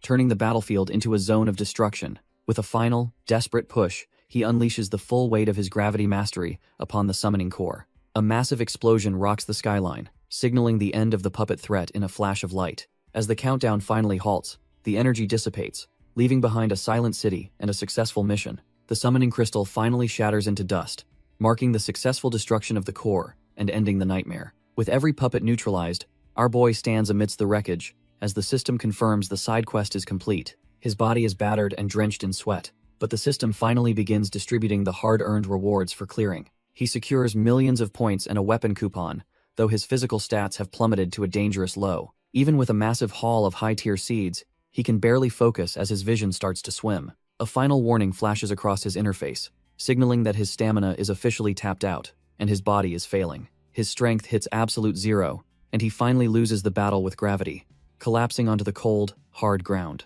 He lies motionless in the center of the crater, a tiny speck compared to the silent, smoking city ruins. As the smoke drifts over the skyline, the nearby ocean turns a haunting, blood-red color, signaling a new threat. Deep within the mental plane, a terrifying sea evolver manifests. Sensing his weakness and preparing to strike his mind, the sea evolver coughs up blood as his mental connection to the ritual site suddenly snaps. He watches in horror as the massive summoning crystal begins to fracture and lose its ethereal glow. With the crystal shattered, his carefully laid formation completely dissolves into nothingness, ruining months of planning. Pure rage consumes him as he realizes his grand invasion has been sabotaged by an unknown force. He immediately mobilizes his aquatic minions, demanding they swarm the surface to hunt down the culprit. His teeth grit in fury, swearing that whoever did this will pay the ultimate price in blood. He screams into the void, desperate to know who actually had the guts to destroy his formation. The order is simple: find the saboteur and tear them apart before they can escape the ruins. Meanwhile, our boy slowly opens his eyes to the sound of persistent system pings echoing in his head. Despite his battered body, he stares at a new side quest prompt, wondering if he can even stand. Li Tianran is dumbfounded by the system, realizing the next mission popped up before he could even breathe. He checks his inventory, relieved his strength is back but annoyed that his food stash is nearly empty. He spots a weapon upgrade coupon in his inventory, hoping it can finally sharpen his trash tier gear. Our boy realizes the system actually handed out the rewards just before he lost consciousness in the ruins. He summons his trusty katana, watching the blade hum with a faint, digital blue light. Without wasting a second, he activates the coupon, watching the rare item dissolve into pure energy. The energy surges into his weapon, transforming the blade into the far more lethal level 2 Tang Heng. Not only is it sharper, but the system confirms he has unlocked a devastating new skill called Sword Chi. He stares at the notification, wondering just how much destruction this new power can actually cause. Despite the exhaustion, he stands tall as the system pings again, signaling that this next quest is urgent. Li Tianran accepts the new quest, realizing the system isn't giving him any time to breathe. He scans the interface, knowing he needs every advantage to survive the next wave of the apocalypse. When he sees the countdown for the hard armor army, he's dumbfounded by how fast things are moving. Standing amidst the rubble, our boy grips his new blade, ready to face whatever trash-tier monsters appear next. Suddenly, the ground begins to tremble violently, signaling a massive threat approaching from the nearby coast. He leaps into action as the sky turns a blood-red hue, punctuated by the sound of booming explosions. Despite the sweat and exhaustion, he can't help but grin at the sheer absurdity of these back-to-back crises. Looking toward the horizon, he sees the ocean-stained crimson as a dark, terrifying force begins to surface. Massive pincers snap through the air, belonging to a swarm of mutated crabs hungry for human flesh. These armored beasts surge forward with a single-minded instinct to kill anything that stands in their way. The sea monster finally rises, its massive armored body shaking the very foundations of the coastal ruins. This divine-tier beast king unleashes its domination skill, asserting absolute authority over the surrounding territory. Its single purple eye glows with terrifying intensity, scanning the rubble for any remaining signs of life. Meanwhile, a swarm of crab kings descends upon the city, turning the urban landscape into a chaotic hunting ground. Our boy floats high above the destruction, unaware that he's been tagged as the only surviving heat source. Deep beneath the surface, the sea evolver narrows his eyes, sensing an anomaly that shouldn't even exist. He watches through his mental link, dumbfounded to see a lone human standing against his overwhelming forces. The creature snarls in fury, realizing this human is the one who trashed his carefully prepared formation. He recalls how easily his puppets overran the streets, proving that most humans are just weak, pathetic prey. To him, these survivors are nothing more than trash-tier fodder waiting to be annexed into his growing empire. The sea evolver snarls in pure hatred, calling the human's actions absolutely unforgivable. He refuses to tolerate weak humans looking down on his superior sea clan from the surface. If it weren't for the ocean's cage and the land's pressure, he'd have started this war sooner. His generals have grown hungry for blood, believing only the strongest deserve to survive this world. He originally planned to kill the king of mankind to dominate the land and claim its resources. Even with the chaos unfolding, he admits he's feeling a little bored with the current resistance.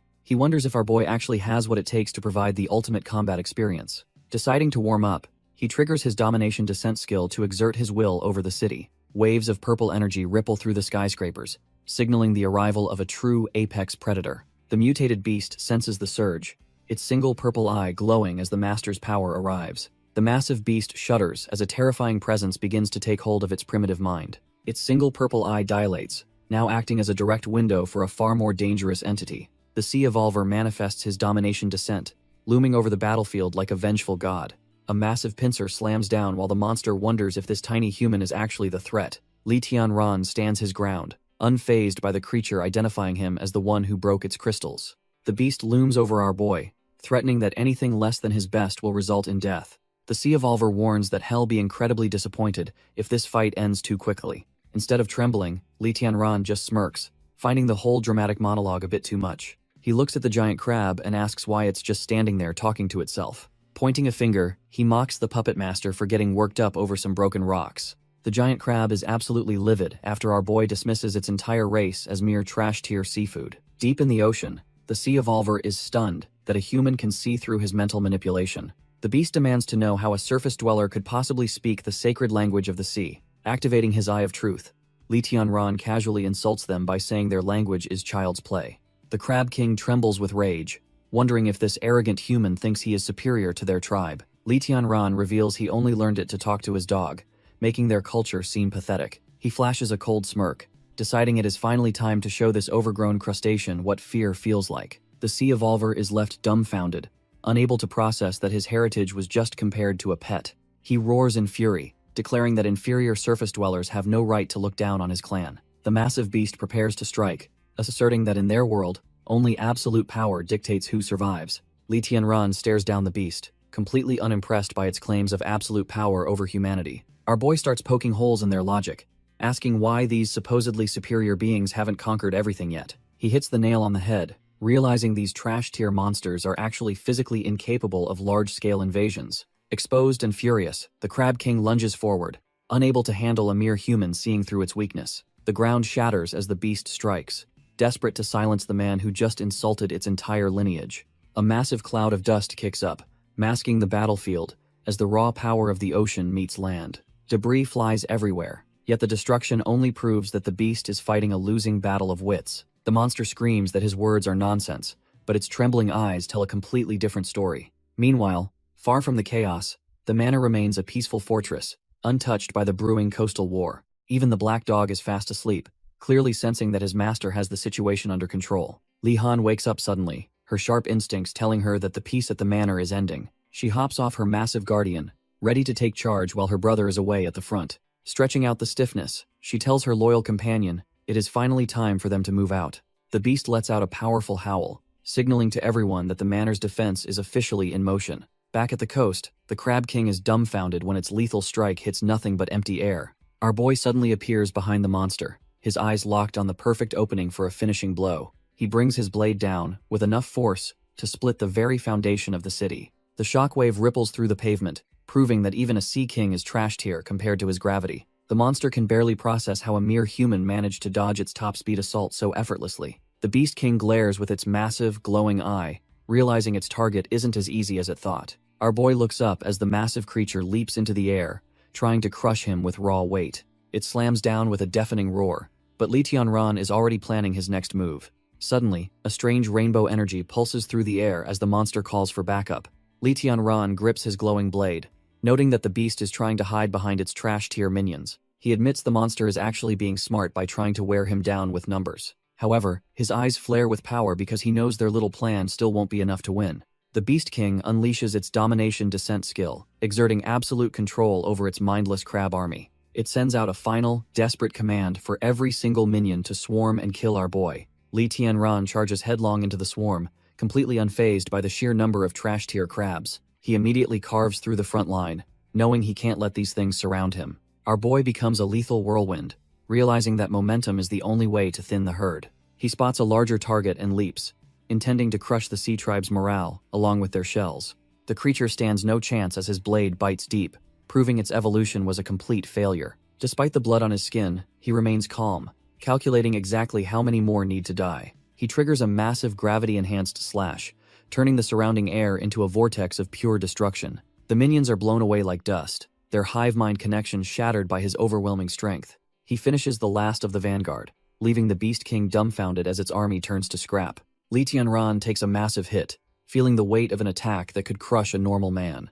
The shockwave levels the nearby structures, proving these sea monsters aren't just mindless trash-tier fodder. Our boy stands his ground amidst the rubble, gathering his mana as the dust begins to settle. He realizes that if he doesn't use his gravity mastery now, the next impact will be his last. Turns out, shifting the local gravity deflected the killing blow, but his body is still screaming in protest. He looks down at the massive beast, acknowledging that a divine-type power is truly in a different league. He catches his breath, hoping his stamina holds out long enough to find a real opening. The mutated beast just laughs, claiming he isn't even worth a direct fight until the subordinates are finished. Suddenly, a fresh wave of mutated crabs swarms in, forced to act as meat shields for their master. Our boy stares down the trash-tier crab swarm, gripping his blade as they lunge for the kill. He is gasping for air, wondering if his body will give out before he can find an opening. Suddenly, the crabs are smashed into the pavement, as a familiar power ripples through the air. Turns out, The Manor heavy hitters aren't about to let their leader fight this war alone. Green blood splatters everywhere as the first wave of sea-dwelling fodder is reduced to scrap.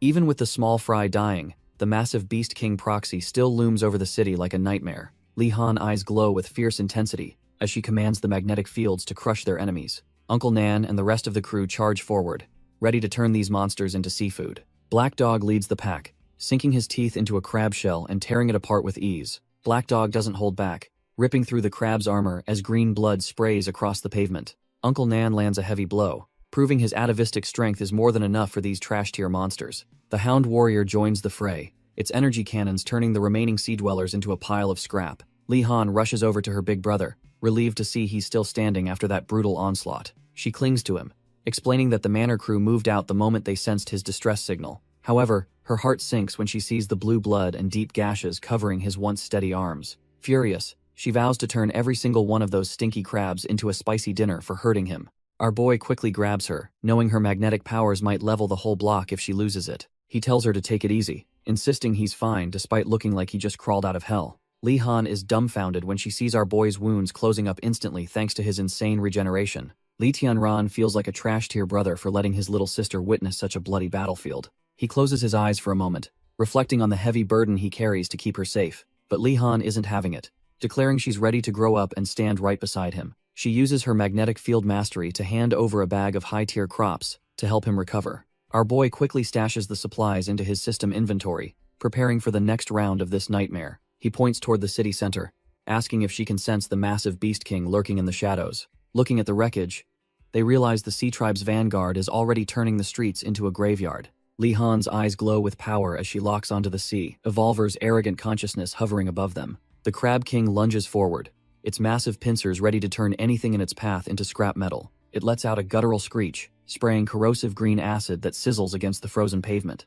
A massive shockwave erupts as the beast slams down, but it completely misses its mark. Suddenly, Black Dog streaks through the air like a bolt of purple lightning, his predatory instincts dialed to 11. Our boy's loyal guardian stands tall over the mangled remains of the vanguard, proving he's no ordinary pet. The dying beast's single eye twitches as it picks up a brainwave that feels terrifyingly familiar. It realizes the true threat isn't the wolf, but the two figures standing calmly in the distance. Li Han radiates a chilling aura as she fully awakens her magnetic field, her eyes burning with divine power. She senses a wave of pure malice and confirms that the real monster has finally shown its face. The beast realizes Black Dog is just a subordinate of the human king, explaining his insane strength. It boasts that once the wolf is dead, nothing can stop its water-summoning formation from activating. A massive pillar of light erupts as the creature prepares to drown the entire world in its wake. Our boy just stares back, his face stained with blue blood as he connects the dots. He realizes this formation is designed to flood the city and bring the deep sea to the surface. If they succeed, these sea-dwelling trash tiers will consume the land inch by inch until nothing remains. The Sea Evolver loses his cool, snarling for the human to shut his mouth and die. The beast's eye glows with a sinister light as the mental connection between master and puppet tightens. He triggers his domination descent, vowing to erase anyone who dares to stand in his way. The sea monster's eye pulses with a terrifying energy as the descent truly begins. Our boy's heart skips a beat when he senses the sudden shift in the atmosphere. The ground beneath them groans and shatters under the sheer weight of the beast's presence. Suddenly, the massive Crab King proxy looms over them like a literal mountain of death. It slams down with enough force to turn the entire city block into a crater. Li Tianran grits his teeth, dumbfounded by how this trash-tier creature is moving so fast. The beast spins into a whirlwind of jagged armor, leaving no room for a counterattack. He barely manages to dodge the crushing impact, but the shockwave still sends him flying. In that split second, he realizes the beast isn't even aiming for him anymore. Turns out, the monster's true target was Li Han from the very start. Our boy is losing his mind because he can't even draw the monster's aggro away from his sister. He starts piecing it together, wondering if this sea trash actually thinks the girl is some human king. Looking at her, he realizes the beast is operating on pure predatory logic to eliminate the biggest threat. It's a classic pack mentality move.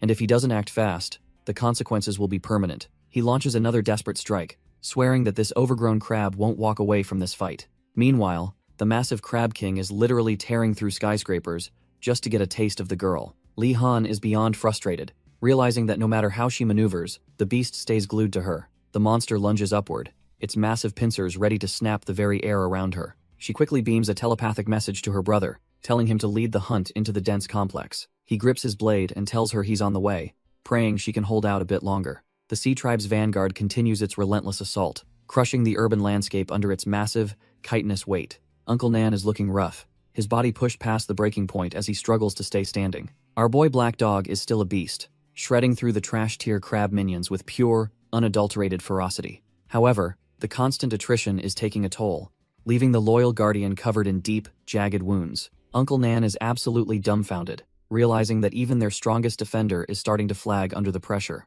With more monsters closing in, he worries their physical strength won't hold out against the next wave of attackers. He knows the boss is busy with his own problems, leaving them to hold this line entirely alone. Black Dog lets out a guttural howl, channeling every last bit of his king's pressure into one final stand. Uncle Nan screams in pure desperation, seeing the opening the monsters have been waiting for this entire time. Before he can react, a massive pincer lunges forward, snatching the exhausted wolf in a bone-crushing grip. Black Dog is at his absolute limit, but he refuses to let these trash-tier monsters win so easily. He draws in a ragged breath, his muscles bulging as he prepares to bet everything on one strike. Pure energy begins to swirl in his maw, crackling with the desperate intent to protect the manor. The resulting explosion is absolute chaos, a massive dome of power that levels the surrounding city blocks. Those annoying crab minions don't stand a chance as the blue energy shreds through their thick, armored shells. In an instant, the entire vanguard is vaporized, turned into nothing more than ash by the king's pressure. As the light fades, our boy stands tall among the ruins, looking like a true god of destruction. Uncle Nan is completely dumbfounded, unable to believe the sheer scale of the power he just witnessed. He scans the empty street, realizing the immediate threat has finally been wiped off the map for now. However, his relief turns to horror as he sees the exhausted guardian begin to collapse into thick smoke. Black Dog lies motionless in the rubble, his body completely spent after unleashing that suicidal amount of energy. Uncle Nan screams out in pure agony, terrified that the manor's greatest guardian has finally reached his limit. Across the city, that trash-tier mutated beast is still rampaging, relentlessly hunting down our girl through the skyscrapers. The creature mocks her for dodging, asking where all that earlier confidence went now that she is fleeing. It tears through buildings like they are made of cardboard, refusing to let its prey slip away. The monster demands she face him head-on, clearly frustrated by her clever kiting and constant evasive maneuvers. Li Han finally stops her retreat on a rooftop, staring down the massive threat with cold, calculated determination. Seeing her stand her ground, the beast's single eye glows with a sadistic joy for the coming kill. It lunges forward with a roar, fully intending to smash her to pieces in one final, crushing strike. Suddenly, Li Han's eyes ignite with power as she prepares to unleash her devastating magnetic field mastery. The trash-tier beast is completely dumbfounded as its vision blurs under the weight of an unexpected mental assault. Li Han pushes her magnetic field mastery to the absolute limit, her body glowing with intense evolutionary energy. She screams for her big brother to hurry because her mental strength is rapidly fading under the strain. Suddenly, a massive strike from above tears through the air, targeting the monster's most vulnerable weak point. The blade bites deep into the creature's armored shell, proving that even a beast king has its limits. The monster can't believe a mere human could be this cunning, failing to sense the impending doom.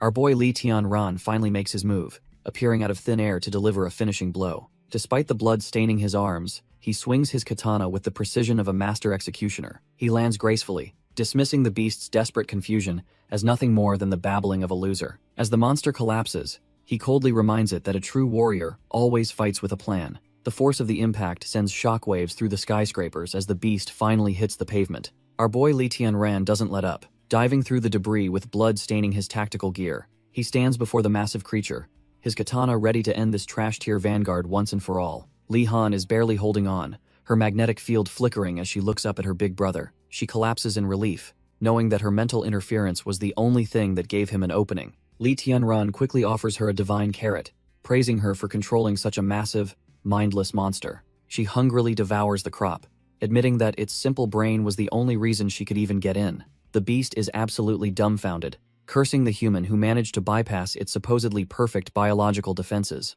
It can't fathom how its senses failed to detect a mere human sneaking into its blind spot. Li Tianran just smirks and agrees that its senses are strong, but clearly not strong enough for him. Li Tianran explains that the beast's senses hit rock bottom while it struggled for mental dominance. He knew Li Han would provide the perfect distraction by forcing the monster to focus entirely on her. By attacking from a blind spot, our boy ensured the vanguard didn't stand a single chance. The creature trembles in rage, cursing the humans for being so incredibly cunning and despicable. Li Tianran just laughs, reminding the monster that it used the same trash-tier tactics earlier. He tells the dying beast to stop with the double standards, since this is just how war works. Suddenly, the massive crab goes completely still, leaving Li Tianran wondering if it finally kicked the bucket. Turns out it's officially over, as the system confirms the side quest to destroy the armored army is done. The rewards start rolling in, giving him new seeds and much-needed upgrades for his inventory. He inspects a strange mechanical part, curious about how this new loot will help the manor. Our boy stares at the new scuba gear, wondering why the system is giving him deep-sea loot already. His thoughts are interrupted by Uncle Nan, who is desperately shouting for help with their fallen guardian. The old man arrives carrying the blood-soaked, humanoid form of the wolf, who pushed himself past his limits. Li Tianran immediately activates his Eye of Truth to see if his loyal companion is still with them. A blue status screen appears, confirming that the beast has entered a deep hibernation to recover his spirit. He lets out a sigh of relief, telling the group that their friend is just sleeping off the damage. Uncle Nan explains that the energy wave was massive, far exceeding anything the wolf had ever manifested before.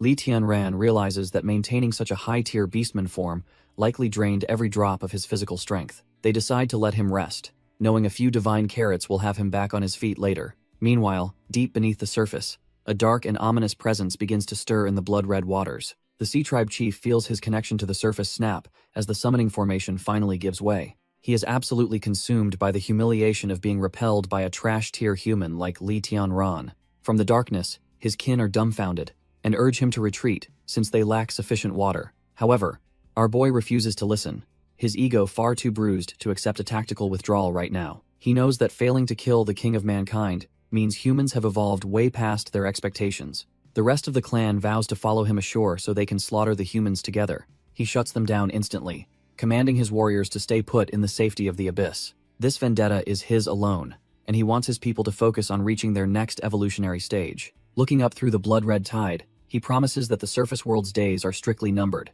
He grits his teeth in pure rage, already planning how he'll make the humans pay for this embarrassment. The Sea Tribe chief is dead set on a bloodbath, believing only a massacre can wash away his shame. He begins channeling a massive amount of energy, causing the surrounding water to ripple with psychedelic, otherworldly light. The abyss itself seems to groan as the summoning ritual reaches its peak, distorting the very fabric of reality. With a roar, he calls upon an ancient entity, and a colossal tentacle emerges from the shifting, colorful void. The elder god Kraken Mount finally reveals its terrifying form, towering over the chief with its many glowing eyes. Our boy wastes no time and hops onto his massive ride, feeling the raw power coursing through the beast. The Kraken hums with ancient intelligence, asking its master for orders while apologizing for the long slumber. Its massive eyes lock onto the chief, showing a level of loyalty that only a god-tier mount could possess. He admits that he needs this overwhelming strength to crush his enemies and finally feel whole again. The beast simply acknowledges the plan, ready to turn the surface world into a buffet for the Sea Tribe.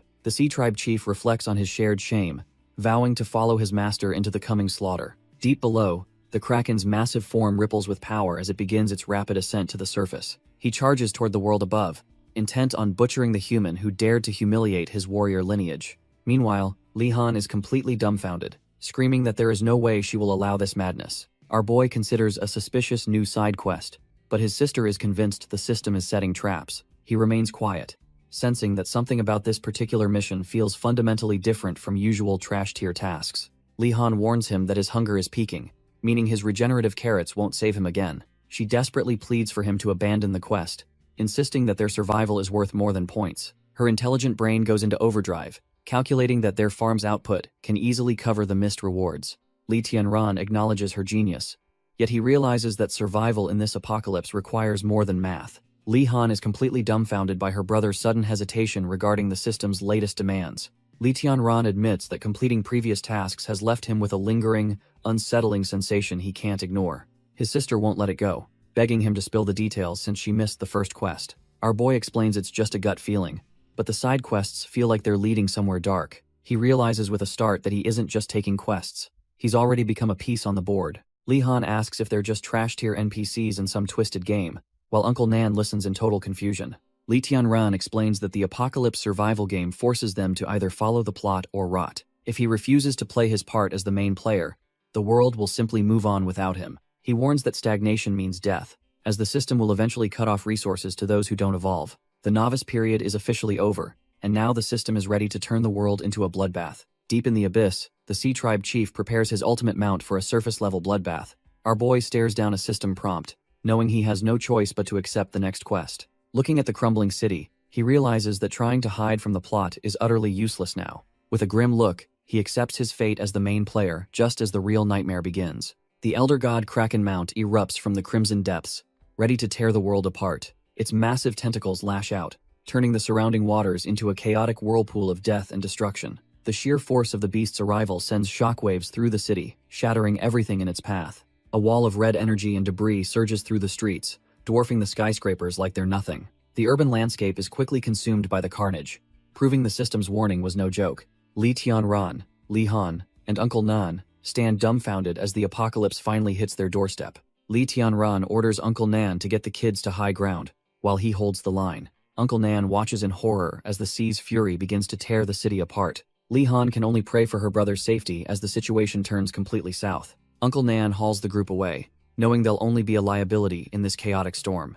A crimson deluge swallows the skyline, proving the system wasn't joking about this world-ending threat. Amidst the carnage, a sharp burst of energy slices through the flood like a hot knife. Our boy ignites his mana, rushing headlong into the center of the destruction to face his fate. The mist clears to reveal the Elder God Kraken Mount, a monstrosity that defies all logic. He stands frozen for a split second, realizing this beast is on a completely different level. The crushing pressure of the abyss has birthed a titan that no land dweller could ever match. The Sea Tribe chief finally locks eyes with his target, his expression twisted into a predatory, toothy grin. Perched atop his massive kraken, the chief prepares to settle the score for the humiliation he suffered earlier. Our boy recognizes the fish-tailed king immediately, sensing a murderous aura that far exceeds any trash-tier evolved beast. He tries to analyze the threat, but the system interface glitches, hiding the most critical data about the beast. Seeing the Elder God title confirms his worst fears, proving the system is no longer holding his hand. He unsheathes his katana, realizing his Eye of Truth is useless against a monster that has evolved past him. The chief laughs, comparing him to his sister and noting that our boy is far more aggressive than she was. Li Tianran is left dumbfounded, struggling to process how this aquatic nightmare knows anything about his family. He wonders if he's missing something or if he simply hasn't evolved enough to perceive the true battlefield. The monster finally acknowledges him, bestowing the heavy title of the King of Mankind upon his newest rival. Li Tianran doesn't care about titles. He's ready to kill anyone who even looks at his sister. The Sea Tribe chief just laughs, finding our boy's trash talk incredibly amusing despite the tense atmosphere. Before he can react, the Elder God Kraken Mount unleashes a massive strike that shakes the very ground. The air screams as the giant tentacles whip around, turning the entire area into a blood-red kill zone. Our boy narrowly dodges a crushing blow, earning a mocking compliment from the chief for his quick reflexes. Standing before the massive limbs, he realizes the monster thinks his desperate survival tactics lack any martial ethics. Things get worse when the beast's flesh begins to writhe, regenerating lost mass in a matter of seconds. Li Tianran quickly calculates the threat, noting that the beast's speed and recovery are off the charts. While the regeneration is definitely a headache, our boy refuses to back down from such a tricky opponent. He smirks, wondering why a king is fighting alone after sending his trash-tier minions to their deaths. Li Tianran knows he can't lose momentum and wonders if the other monsters are just cowards. He figures these creatures aren't exactly the sharpest tools in the shed, despite their massive size. Looking at the beast, he realizes they traded brain cells for pure muscle during their evolution. The Sea Tribe chief declares this a clash of kings, believing only absolute power matters now. He is itching for a proper duel, hoping to feel the rush of one-on-one combat again. Suddenly, the chief activates his dominant skill, vowing his rage won't stop until someone finally dies. Our boy is all for a showdown, but he is interrupted by massive debris flying his way. He barely ducks under the wreckage, realizing the environment is becoming just as lethal as the boss. The chief is losing his patience, complaining about the irritating air pressure while demanding a real fight. He stares down our boy, practically begging him to stop dodging and finally start fighting back. Our boy realizes the deep-sea race can't adapt to surface air pressure, giving him a much-needed tactical advantage. He dives back into the chaos, determined to gather every scrap of intel before the boss changes tactics. The Sea Tribe chief just smirks and gestures, ready to prove that raw power outweighs any clever observations. Massive tentacles erupt from the blood-red water, forcing our boy to stay mobile to avoid a crushing end. He leaps through the air as the beast's limbs sweep the area like a living, breathing hurricane of destruction. The chief watches the struggle with pure amusement, clearly enjoying the sight of a human fighting for survival. Our boy narrowly ducks under another strike, but the relentless speed of the mount is starting to drain him. Suddenly, a jagged limb catches him off guard, drawing blood and proving his defense isn't as perfect as thought. He freezes for a heartbeat as a strange burning sensation spreads from the wound, leaving him completely dumbfounded. Gravity takes over as he collapses, realizing far too late that those trash-tier tentacles were actually coated in poison. Li Tianran's eyes widen as the numbness spreads, realizing he's been caught in a truly nasty trap. Those suction cups aren't just for gripping. They're lined with tiny barbs designed to shred a man's skin. Knowing he needs a heartbeat to recover, our boy dives deep into the blood-stained water to vanish. He curses his own carelessness, remembering that these trash-tier beasts use both suffocation and lethal toxins to kill. Luckily, he's got a secret weapon, an ancient medicine-grade carrot that can neutralize even the deadliest sea venom. He quickly chomps down on the glowing vegetable, feeling the purifying energy surge through his poisoned veins. After securing his mask, he realizes that without this quick thinking, he'd be nothing more than fish food. He maneuvers through the murky depths, narrowly avoiding the massive limbs of the kraken mount hunting him down. Surfacing with a splash, he grips his katana tight, refusing to let a little poison end his journey. The Sea Tribe chief just grins, watching as our boy prepares to turn this aquatic nightmare into sushi. Li Tianran realizes the enemy is trying the same old trick, but he's already prepared for it. The Sea Tribe chief just keeps grinning, thinking he still has the upper hand in this duel. Meanwhile, back at the manor, a strange hand reaches out toward a swirling vortex of energy. A hooded intruder tracks a signal, convinced he's found exactly what he was looking for. Suddenly, his body freezes up completely, and he realizes with horror that he can't even flinch. A surge of blue energy crackles behind him, signaling that he's walked right into a trap. Turns out, our girl Li Han was waiting in the shadows to put this trash-tier scout in his place. She warns him that if he even thinks about looking back, she'll scramble his brain into mush. Dumbfounded and terrified, the intruder throws his hands up, desperately claiming he doesn't mean any harm.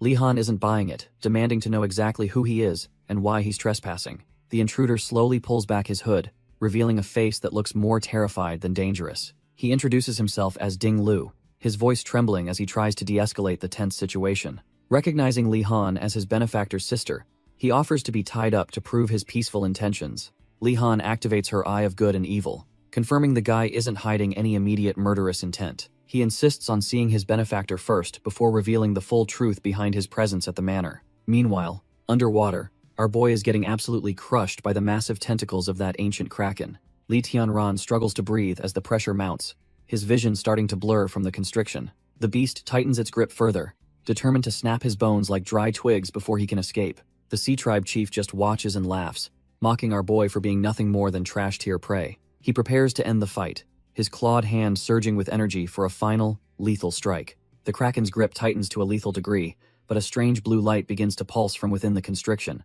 The Sea Tribe chief's smug expression instantly crumbles as he senses a sudden, violent shift in the battlefield's energy. Our boy erupts in a massive whirlwind of power, having used his albino corn to trigger a desperate evolutionary surge. He emerges from the wreckage of the tentacles, his blade glowing with a lethal hum that cuts through the water. The ancient beast lets out a muffled, underwater shriek as its massive limbs are shredded by the sheer force. The chief is completely dumbfounded, unable to comprehend how a trash-tier human could possibly survive such a crushing weight. He prepares another strike, wondering why his lethal toxins haven't already paralyzed the intruder's nervous system and stopped his heart. Li Tianran doesn't wait for an answer. Lunging forward like a blue comet through the dark, murky depths, he reveals that since he knew the tentacles were poisonous, he simply took the necessary precautions to stay alive. By precisely controlling the gravity field around his body, he effectively shields himself from the kraken's biological warfare. He explains how a thin vacuum layer around his body keeps the kraken's lethal poison from touching his skin. Our boy reveals he planned this strategy the moment those tentacles grabbed him, popping his secret albino corn stash. However, this massive power surge comes at a price, as his stamina begins plummeting at an alarming rate. With only 25 seconds of peak power left, he knows he can't waste another moment on the giant octopus. The chief watches in pure horror, his arrogant smirk replaced by the realization that his pet is being butchered. Li Tianran ignores the distractions, aiming his blade straight for the core of the problem to end this. The sea-dwelling trash-tier leader tries to react, but he's far too slow for our boy's gravity-boosted speed. A blinding cross-slash tears through the murky water, catching the chief completely off guard in his own domain. He stares wide-eyed as the strike connects, unable to believe a mere human could possess such terrifying, raw strength. With the clock ticking down to 19 seconds, he finishes the maneuver, leaving the chief's pride in absolute tatters. Li Tianran realizes the enemy he just slashed was nothing more than a flickering phantom. The murky water ripples as the real threat remains hidden within the shifting currents. The sea-dwelling leader mocks him, claiming his true power lies in commanding the very essence of sea beasts. By manifesting the phantom skill of an ancient god, the chief boasts that his true form is unreachable. Our boy just chuckles, wondering if the trash-tier boss is really dumb enough to explain his entire kit. The chief laughs back, convinced that Li Tianran is already a dead man walking inside this trap. Reality begins to warp as dozens of mocking faces surround him, amplifying the power of the mental assault. With only 7 seconds of his corn-buffed power left, he struggles against the crushing weight of the illusion. The mental strain starts taking a toll, making him gasp as the painful hallucination tries to break him. Suddenly, the tables turn as a blade pierces the mist, leaving the arrogant chief completely dumbfounded. Li Tianran activates his field expansion and gravity mastery, shattering the illusion and exposing the trap. The fake reality dissolves into nothingness, proving the Sea Chief's mental games were trash tier at best. Activating his Eye of Truth, he admits he was lying just to bait the boss into false security. He mocks the chief, explaining that his specific abilities are the perfect counter to this mental garbage. Our boy struggles to breathe, realizing his temporary evolution buff is rapidly ticking towards 0. The Kraken thrashes in absolute agony, desperately calling for its master as its body starts failing. The monster glares with murderous intent, swearing to drag the human down into the dark depths. A colossal tentacle looms over him, but he doesn't even flinch at the overwhelming scale. His eyes remain sharp despite the fatigue, searching for one last opening to end this duel. He braces himself against the titan, prepared to use every last drop of mana to survive. The albino corn's power peaks as a massive shockwave ripples through the dark, freezing depths. Our boy braces for the backlash, his body screaming as the temporary evolution pushes him past his limits. He forces down more medicine-grade crops, fueling a final gravity-enhanced strike that carves through the Kraken's flesh. Suddenly, the buff expires, leaving him in a critical weakened state as he drifts helplessly into the abyss. His stats bottom out, but his iron will forces his heart to keep beating despite the crushing pressure. Just as the monster closes in, his system resets and his strength begins to surge back into his limbs. With his blade glowing with lethal energy, he prepares to turn this predator into a pile of sushi. A final, violent eruption of mana marks the end of the struggle beneath the waves. Meanwhile, far from the ocean, the once proud city of Anhui has been reduced to a trash-tier wasteland. Ruthless soldiers treat the surviving civilians like cattle, herding them through the ruins with zero mercy. A soldier kicks a civilian, reminding the poor soul that their life only continues by his grace. The bearded, trash-tier soldier rants that these lives are worthless unless they serve as lab rats. He herds the crowd like cattle, claiming they should be grateful for not freezing to death. One man looks on with hollow eyes, realizing he is just a disposable pawn in a dark game. Overseeing this misery is Bai Jingyan, a corporate elite who looks completely bored by the suffering. He coughs into his glove, clearly disgusted by the stench of the trash-tier wasteland. When the soldier asks about progress, Bai Jingyan admits the results are uneventful and failing. He laments being stuck in this hellhole, while the corporation's genetic trials yield 0 success. The chances of creating an evolver through radiation are slim, but neither man cares about the victims. Bai Jingyan stares at his reports, deciding on a new, likely more lethal direction for their research. Bai Jingyan decides to fake some results by giving a few lucky pawns glucose instead of lethal toxins. The bearded soldier quickly agrees, knowing they need survivors to trick more trash-tier victims into their trap. Outside, the desperate civilians are herded toward their doom, as screams of agony echo through the ruins. Terror grips the crowd when blood starts spraying, making them realize this experiment is a one-way trip. One man begs for help, his eyes wide with the realization that he is just another disposable lab rat. A soldier casually rests his rifle, lying to the survivors that they only executed some common thieves. Bai Jingyan watches the chaos with total indifference, clicking his tongue at the inefficiency of the whole operation. He pulls his subordinate aside, ordering him to stop shooting the test subjects who mutate into monsters. To keep the other expendables calm, he suggests using a knife for a much quieter, less alarming execution. He wonders how much longer he will be stuck in this hellhole, disgusted by the stench of commoners. A sudden, blinding flash erupts from the ruins, catching even a cold-hearted snake like Bai Jingyan off guard. The terrified crowd can only scream as the sky splits open, fearing their end has finally arrived. A massive pillar of divine energy surges upward, crackling with a power that feels completely out of this world. Shaking off his shock, Bai Jingyan stands up and stares at the light, sensing a shift in the atmosphere. He starts laughing like a total lunatic, convinced that this surge of energy is a sign of success. To the broken survivors, this terrifying display looks like a holy miracle sent by the great Brahma himself. They fall to their knees in desperate worship, hoping this new god will save them from their misery. While the masses pray, Bai Jingyan just basks in the glow, convinced he is witnessing the ultimate evolution. Far away, in the heart of Magic City, a chopper approaches the towering Umbrella Corporation headquarters. The bird touches down on the helipad as the corporate bigwigs prepare to handle the fallout of this anomaly. The tactical team stays on high alert, their rifles leveled as they prepare for a high-stakes arrival. A heavy transport chopper touches down on the helipad, its rotors kicking up a massive storm of dust. Bai Chongyun leans on his cane, casually dismissing warnings that the incoming evolvers are far too dangerous. He is purely focused on the corporation's newest assets, his eyes filled with cold, calculated corporate greed. The cargo doors hiss open, releasing a thick cloud of steam that hides the monsters within.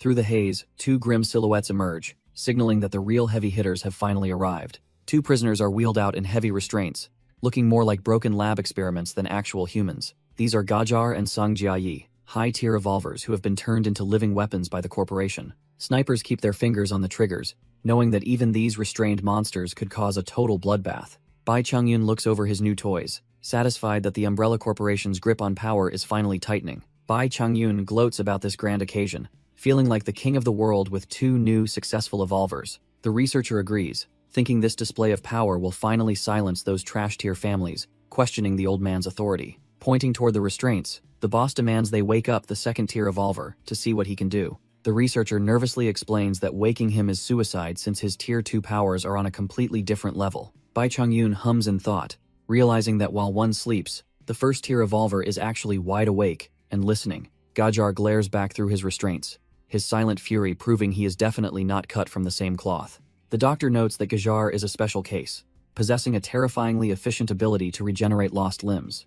Back in the heat of battle, his entire right arm was shredded, a wound that would kill any normal human. Just then, Song Jiayi manifested on the field, her presence alone causing a massive surge of unstable evolutionary energy. If she hadn't collapsed from the mental strain of evolving, Gajar might have actually managed to escape their grasp. The soldiers didn't even get close before their brains started melting from the sheer mental pressure. The weakest ones fainted instantly, while the unlucky few ended up completely brain-dead on the spot. It was a total slaughter, leaving a trail of collapsed bodies across the ruined city streets. Bai Chongyun watches the carnage with a twisted grin, absolutely obsessed with this terrifyingly incredible power. He orders his men to haul them away, desperate to replicate those elite genes for his own ends. The boss believes that an army of these evolved freaks is the only way to rule the world. Meanwhile, our boy returns home looking totally dumbfounded by the unexpected guest waiting on his porch. Li Han is way more interested in the giant octopus leg, already dreaming of a takoyaki feast. Li Tianran tells her to chill out, while he tries to figure out why this guy is tied up. The little genius confirms via telepathy that the intruder is clean, so it's time to make him talk. Ding Lu can only make muffled noises, his eyes pleading for a chance to finally explain himself. Li Han roughly rips the tape off, deciding it is finally time for the intruder to start talking. He collapses to his knees, desperately begging his benefactor for a safe place to hide from the chaos. Turns out, he views our boy as his only hope, and promises to do anything just to stay. Li Tianran is totally dumbfounded by the info dump and tells him to take it from the top. He finally realizes this kid is the younger brother of the girl he saved during the cult incident. Our boy questions how he survived a fatal retaliation and somehow ended up with these strange new abilities. Ding Lu remembers the cold floor and the sharp pain of being stabbed multiple times before passing out. He woke up to find his lethal wounds completely healed, a miracle that defies all logic and reason. Since that day, he has been able to sense strange auras, marking the start of his own evolution. Ding Lu breaks down, thanking his savior for giving his sister a proper burial after sensing his unique aura. Li Tianran feels a pang of guilt, wishing the poor girl hadn't suffered such a hellish fate. The kid explains that he felt a familiar energy on the farm, proving they are both evolved beings. Our boy remembers the sea monster mentioning evolvers, and realizes this kid is the real deal. Naturally awakened, seeing potential in the boy, he decides to test his limits to see if he's worth keeping around. A system scan reveals the kid isn't trash tier, possessing rare divine abilities like camouflage and skin hardening. Li Tianran analyzes the stats, noting the high strength, but the nasty debuff following his rage state. It's a rare find since most people are just atavistic, making this kid a literal diamond in the rough. He weighs the pros and cons, wondering how to best utilize this unexpected addition to his household. Suddenly, he drops a curveball by asking if the kid can cook, getting a confused but positive response. Our boy starts grilling the kid about his experience with livestock and farming, to see if he's actually useful. Ding Lu lists every chore imaginable, but Li Tianran cuts him off with a brutal, unpaid job offer. Silence falls as the kid processes the fact that this gig is basically a death trap with no paycheck. He admits his mutated body makes him feel like a freak who has nowhere else to turn anymore. To him, facing certain death alongside fellow evolvers is a much better fate than rotting away in solitude. He vividly remembers how our boy avenged his family and feels a burning need to repay that massive debt. No matter how insane the risks are, he's ready to throw his life away for his benefactor's cause. He activates his chameleon skill to prove his utility, desperately begging for a chance to serve the manor. Lee Tianran is genuinely impressed by the kid's grit, realizing he has a real personality under that hood. With a smirk, our boy officially hires the new recruit, securing a rare divine tier asset for his household. Ding Lu is absolutely beaming, finally feeling a sense of belonging after being a trash tier loner for so long. Our boy tells him to drop the formal benefactor talk and just address him as Boss Lee from now on. For his first official task, he is ordered to turn that massive kraken tentacle into a batch of takoyaki.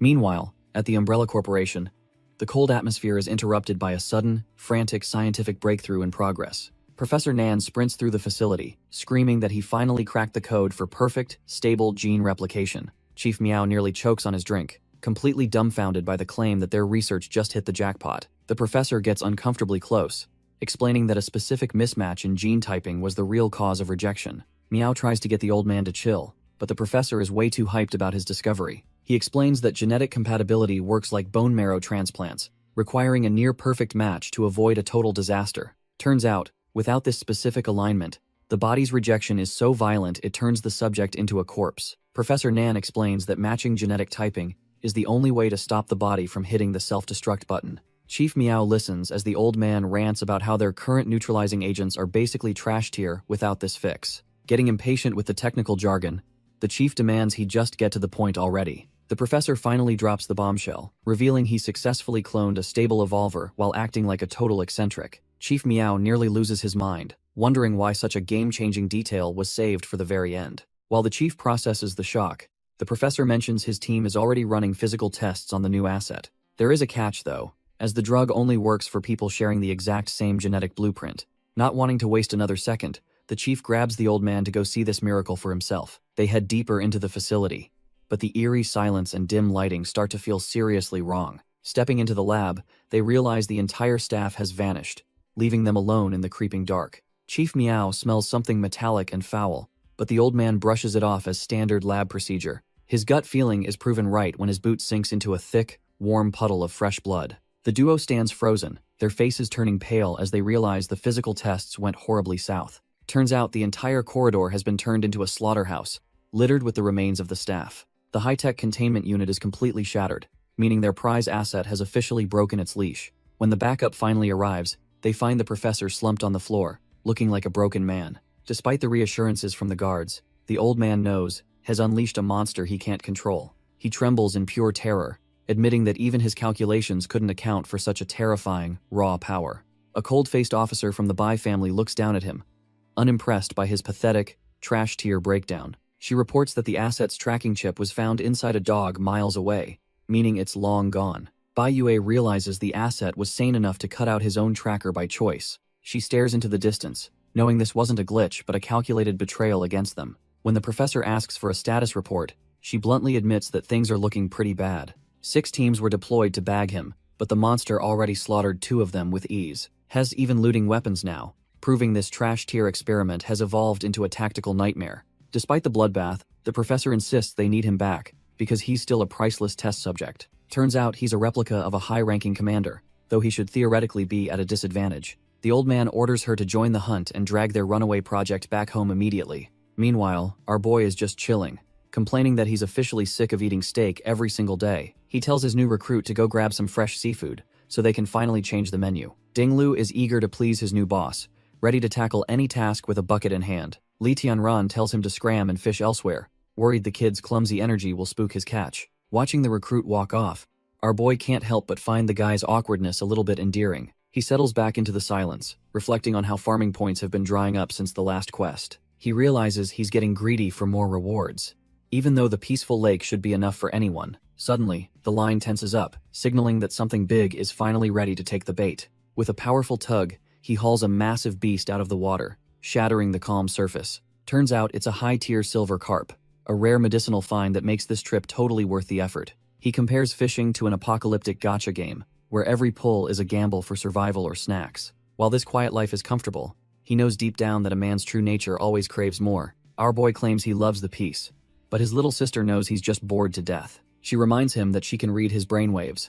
making his stoic act look totally trash-tier. Suddenly, a system alert flashes red, signaling that the quiet life is officially over. Sensing his mental shift, she asks what's wrong, as his focus sharpens into a deadly edge. He explains that his southern city surveillance found something troubling and he needs to move. Grabbing his gear, he tells her to stay put and keep watch over the manor. She tells him to call if he needs backup. Knowing he's secretly itching for a fight, he blasts off with a surge of power, finally leaving the boring fishing trip behind. She notices his brainwaves are getting more active, proving he's hyped to get back to work. Our boy streaks through the ruined cityscape like a blue bolt, ready to crush the new threat. Li Tianran arrives at the coordinates, his sharp eyes immediately locking onto a chaotic scene ahead. He lands softly among the rubble, keeping his presence masked while he assesses the unexpected threat. Looking out, he sees a massive brute holding a blue-haired warrior by the throat like a rag doll. Gajar laughs manically while choking the life out of his prey, clearly relishing the brutal power trip. Hiding behind a pillar, our boy realizes these invaders are from the ancient Yin kingdom hunting Yanhuang people. Gajar mocks the struggling man, calling him trash tier and complaining that he hasn't even had enough fun yet. Sang Jiayi floats closer, telling his partner not to be so rigid since the company rarely lets them out. The masked freak's eyes glow with an eerie light, his unstable energy making the surrounding air hum with danger. Li Tianran suddenly tenses up, sweating as he wonders if the masked evolver actually managed to sense him. Sang Jiayi calls the whole thing boring, ordering the brute to bring the asset back to the company alive. Li Tianran watches the two powerhouses blast off, realizing he can't let them just disappear. He quickly deploys his hummingbird drone, silently ordering it to tail them back to their hidden nest. The drone follows them to a massive corporate skyscraper that looks way too pristine for this apocalypse. Inside a luxury office, Bai Changyun sits calmly while Gajar enjoys the spoils of his brutal work. The executive signs off on some documents, feeling smug about the power he now wields over these monsters. He looks up and asks the brute how he is finding the lifestyle here in Yanhuang. Gajar is clearly loving the high life, surrounded by women, and laughing about his incredible luck. He brags that the luxury and fear he commands here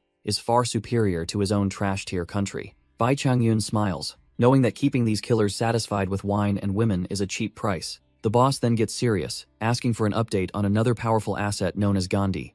Gajar wonders why their other heavy hitter is still wasting time with that same woman. Bai Changyun finds it weird that a man with such power and wealth remains so devoted. Meanwhile, in a quiet, high-end suite, the atmosphere is heavy with a strange, melodic humming. Our boy Gandhi is resting his head on his companion's lap, seemingly at peace for once. He wears a specialized helmet to keep his volatile powers in check, while she hums a soothing tune. As she gently strokes his head, the peaceful moment feels almost too perfect for this trash-tier world. Suddenly, Gandhi senses something is off and looks up, only to hear her speak in an ancient tongue. His heart sinks as her form begins to glitch and glow with a menacing blue energy. He tries to stand but realizes he's completely paralyzed, his eyes wide with pure terror. The woman he trusted begins to float, leaving him dumbfounded as his sanctuary turns into a high-tech trap. The shimmering illusion begins to shatter as she begs for help in a language lost to time. Gandhi snaps out of his trance, demanding to know who is lurking within the shadows of his sanctuary. He realizes with a sinking gut feeling that this presence has been stalking him since the very beginning. Suddenly, our boy Li Tianran steps out of the void, holding the glitching construct like a shield. He leans in with a cold smirk, suggesting they finally have a proper talk now that he's been noticed. Gandhi flares his energy, revealing his status as an intelligent evolver, ready to unleash a lethal mental shockwave. Consumed by a desperate rage, he demands that the intruder let go of his only source of comfort. Li Tianran just mocks him, warning that a close-range blast would likely turn the woman's brain into mush. Realizing he's completely cornered, Gandhi hesitates and asks what the intruder actually wants from a trash-tier asset. The construct flickers one last time, her hollow eyes reflecting the cold reality of Gandhi's high-tech cage. The glitching construct suddenly starts screaming in a frantic language that Li Tianran doesn't immediately recognize. Using his translator, our boy realizes this woman is just a terrified soul begging to go back home. Gandhi completely loses his composure, desperately shouting for Arya and promising to rescue her from the intruder. Li Tianran realizes that even if she is just a construct, she is the perfect bargaining chip. Seeing her in danger, Gandhi drops his guard and offers to do absolutely anything to keep her safe. His eyes reflect nothing but her image, proving that she is the only thing keeping his mind together. He remembers her as his personal sunshine, a divine beauty far out of reach for a worm like him. To ensure total control, our boy attaches a high-tech microbomb to the woman's collar. With a cold click, he calmly explains that her survival depends entirely on how well Gandhi decides to cooperate with his demands. Gandhi agrees to the terms, but warns that any betrayal will result in a lethal, mutual mental explosion. Li Tianran follows Gandhi deep into the facility, wondering if walking in so boldly is actually a good idea. A guard suddenly spots them, demanding to know who the hell is trailing behind their most precious asset. Two tactical soldiers immediately raise their rifles, ready to blast our boy as if he were some trash-tier intruder. Gandhi doesn't even blink, using a mental wave to deceive them into thinking his companion is a company employee. The soldiers are left dumbfounded as their minds shatter, eyes glazing over under the weight of Gandhi's mental pressure. The guards step aside like puppets, making our boy realize Gandhi and his sister are cut from the same cloth. He realizes that choosing a peaceful negotiation over a death match was definitely the right call for his survival. They continue through the sterile halls, the tension rising as they approach the center of this high-tech hellhole. Gandhi finally stops, announcing that they have arrived at the final destination of their little unsanctioned tour. Below them lies a sea of stasis tanks, housing the corporation's failed and successful experiments in cold silence. Our boy stands frozen as Gandhi reveals the horrific scale of the corporation's evolutionary human factory. Deep inside the lab, the medical staff prepares to release their latest success from his high-tech stasis chamber. This man, Chen Yuhang, looks perfectly calm despite being submerged in experimental fluids for his daily cell iteration. As the liquid drains, the lead scientist watches closely to ensure their prime specimen has fully stabilized. Stepping out of the tank, Chen Yuhang hears that his genetic essence has successfully doubled their evolver production. He smirks with pride, knowing his lineage makes him far more compatible than any trash-tier foreign subjects. Ignoring the scientist's questions about the remaining data, he starts walking off to enjoy his hard-earned freedom. He immediately grabs his rewards and tells the old man he is off to celebrate his successful contribution. When the scientist keeps nagging him, Chen Yuhang's expression turns cold, threatening to crush him right there. With the donor satisfied, the corporation prepares to move their greedy focus toward the two newcomers waiting outside. Chen Yuhang whistles as he walks off with a girl, completely ignoring the scientist he just threatened. Professor Nan watches him go, cursing his arrogance and thinking that traitors like him are eventually disposable. Little does the old man know, he is being watched by a digital eye tracking his every move. The lens refocuses, capturing every detail of the lab's layout for the intruders lurking in the shadows. Our boy's hummingbird warrior zips through the facility, acting as the perfect set of eyes for the infiltration. Li Tianran watches the feed from a distance, seeing the tension between the scientist and their prime specimen. He wonders if the traitor the scientist mentioned is actually a former member of the Yanhuang military. Turning to the restrained asset beside him, he asks for the real story behind that arrogant powerhouse. Gandhi explains that the man is a runaway experiment who traded his loyalty for a life of luxury. Apparently, he slaughtered an entire lab to escape, leaving him with no choice but to serve the corporation. Li Tianran realizes the military is mass-producing evolvers, confirming his worst fears about the shifting global power balance. Gandhi leans in close, revealing that he already knew exactly how that powerhouse ended up with the corporation. Our boy breaks into a cold sweat, realizing he wasn't nearly as stealthy as he thought back then. He realizes he's been played by an intellectual brain type who saw right through his little infiltration act. Gandhi smugly explains that simple micro-expressions gave him away, leaving Li Tianran feeling completely dumbfounded and annoyed. He starts calculating the risks, knowing that more factions mean his peaceful farming life is officially a dream. If these high-tier evolvers keep appearing, keeping his manor a secret will eventually become an impossible task. When the restrained asset asks what else he needs, our boy takes a moment to process the heavy intel. He weighs his options carefully, knowing his next move determines if he survives this corporate snake pit. Finally, he decides he needs a direct sit-down with that arrogant Yanhuang soldier to get the full truth. Gandhi lowers his head, hiding a sinister smirk as he prepares to flip the script on his captors. When Chen Yuhang walks by with his entourage, he notices the restrained asset acting strangely and stops. The arrogant soldier asks what the matter is, completely unaware that he is walking into a psychic trap. Suddenly, Gandhi erupts with a surge of mental energy, proving that even restrained, he is a top-tier threat. Chen Yuhang lets out a blood-curdling scream as his mind is shredded by the raw power of the assault. As the soldier collapses, Gandhi looms over him, showing that physical strength means nothing against a superior intellect. He activates his thought shackles skill, manifesting ethereal chains designed to bind the very consciousness of his target. The mental bindings wrap tightly around the soldier's psyche, locking his thoughts in a crushing and inescapable grip.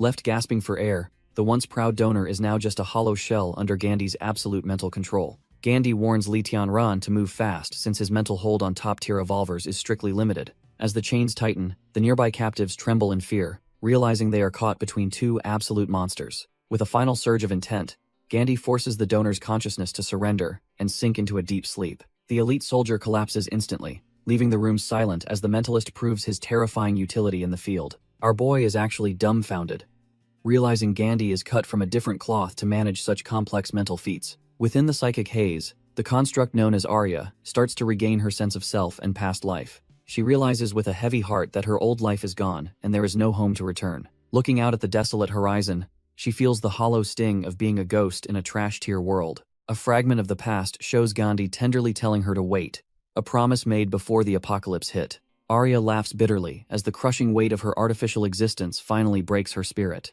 She recalls the days she spent tending to Gandhi before the corporation turned them both into tools. Refusing to remain a manipulated puppet any longer, she decides to reclaim her agency the only way possible. Standing on the precipice, she gazes at the sky, ready to leave this trash-tier reality behind forever. She leaps into the void, hoping to shed her karma, and finally enter the cycle of reincarnation. Back in reality, Chen Yuhong groans as he slowly wakes up on the cold, hard floor. His head feels like it's about to explode.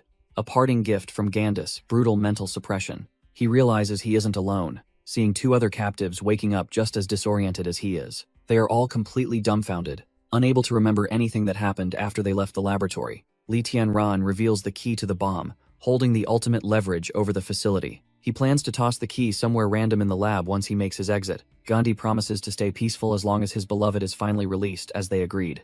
Our boy realizes the girl didn't even recognize him, making this whole obsession feel pretty one-sided. He decides recruiting this mental specialist is a bad move, because obsessive types are just too terrifying. When Gandhi senses his prejudice, Li Tianran just wants to escape this incredibly awkward situation. He questions if the corporation will suspect Gandhi once they realize everyone's memories are totally gone. Gandhi isn't sweating it, claiming those simple-minded guards are easy to fool with altered surveillance footage. Li Tianran realizes he's talking about atavistic evolvers, the low-tier muscle of this trash-tier world. Li Tianran agrees that Gandhi's assessment of these trash-tier evolvers as simple muscle is perfectly accurate. Our boy decides it is finally time to leave, and casually tosses the key into the air. Gandhi watches the metal fly, knowing his freedom depends on catching that small piece of hope. Li Tianran tells him to get ready while channeling energy into the key to make it glow. He hurls the key with incredible force, sending it flying across the facility grounds as a distraction. The mental specialist is completely dumbfounded by how quickly our boy is making his move. The key impacts the ground far away, forcing Gandhi to focus on retrieving it immediately. With a confident smirk, he tells the specialist to enjoy the search while he heads home. He blasts out of the building like a blue streak, finally escaping that suffocating corporate lab. Our boy reflects on the intel from Chen Yuhong, realizing he needs to pivot his strategy immediately. The military and Umbrella are mass-producing trash-tier evolvers, flooding the world with enhanced perception and power. He knows it is only a matter of time before his hidden sanctuary is finally sniffed out. If they swarm the manor, his current defenses and stockpiles won't hold up against such overwhelming numbers. He refuses to become another corporate lab rat and pushes his speed to the absolute limit. Meanwhile, Gandhi finally secures the key and calls for Arya, his heart racing with desperate hope. He rushes back to their quarters, promising to disable the explosive collar and end this nightmare. But as he enters the room, a cold dread settles in when he finds nothing but silence. He stares out at the horizon, realizing the woman he fought for might already be gone forever. Gandhi realizes the truth about Arya and begins to spiral into a state of pure, unadulterated denial. He screams at the empty sky, unable to accept that his only reason for living has been snatched away. His mind fractures as the weight of the betrayal sinks in, leaving him with nothing but cold, red-eyed fury. He bellows through the facility, swearing to hunt down the one responsible for this tragedy no matter where they hide. The psychic powerhouse completely loses it, his grief transforming into a murderous intent that shakes the very walls. While Gandhi loses his mind, our boy successfully bypasses the manor security and finally steps back onto his turf. Li Han rushes out to greet him, her face lighting up now that her big brother is safely home. But there is no time for a warm welcome, as he gathers everyone to drop some heavy news. The crew huddles around a hologram, realizing the world outside is about to get a whole lot more dangerous. Ding Lu looks hesitant, wondering if they really need to abandon their current southern stronghold. Our boy explains that their current spot is way too exposed and lacks the resources for long-term survival. Seeing the logic, Ding Lu asks where exactly they are planning to set up their new home. Li Tianran pulls up the map, zeroing in on a specific patch of land in the middle of nowhere. He points directly to Frenzy Island, a place that sounds just as dangerous as it probably is. Once the farm hits 20 million points and the upgrade finishes, they are moving the whole base out. Li Han and the rest of the crew immediately cheer, ready to follow their leader into the unknown. Seeing his family's unwavering loyalty, he gives a confident smirk, knowing they are ready for the next level. With the plan set, the team prepares to leave their old life behind for a fresh start.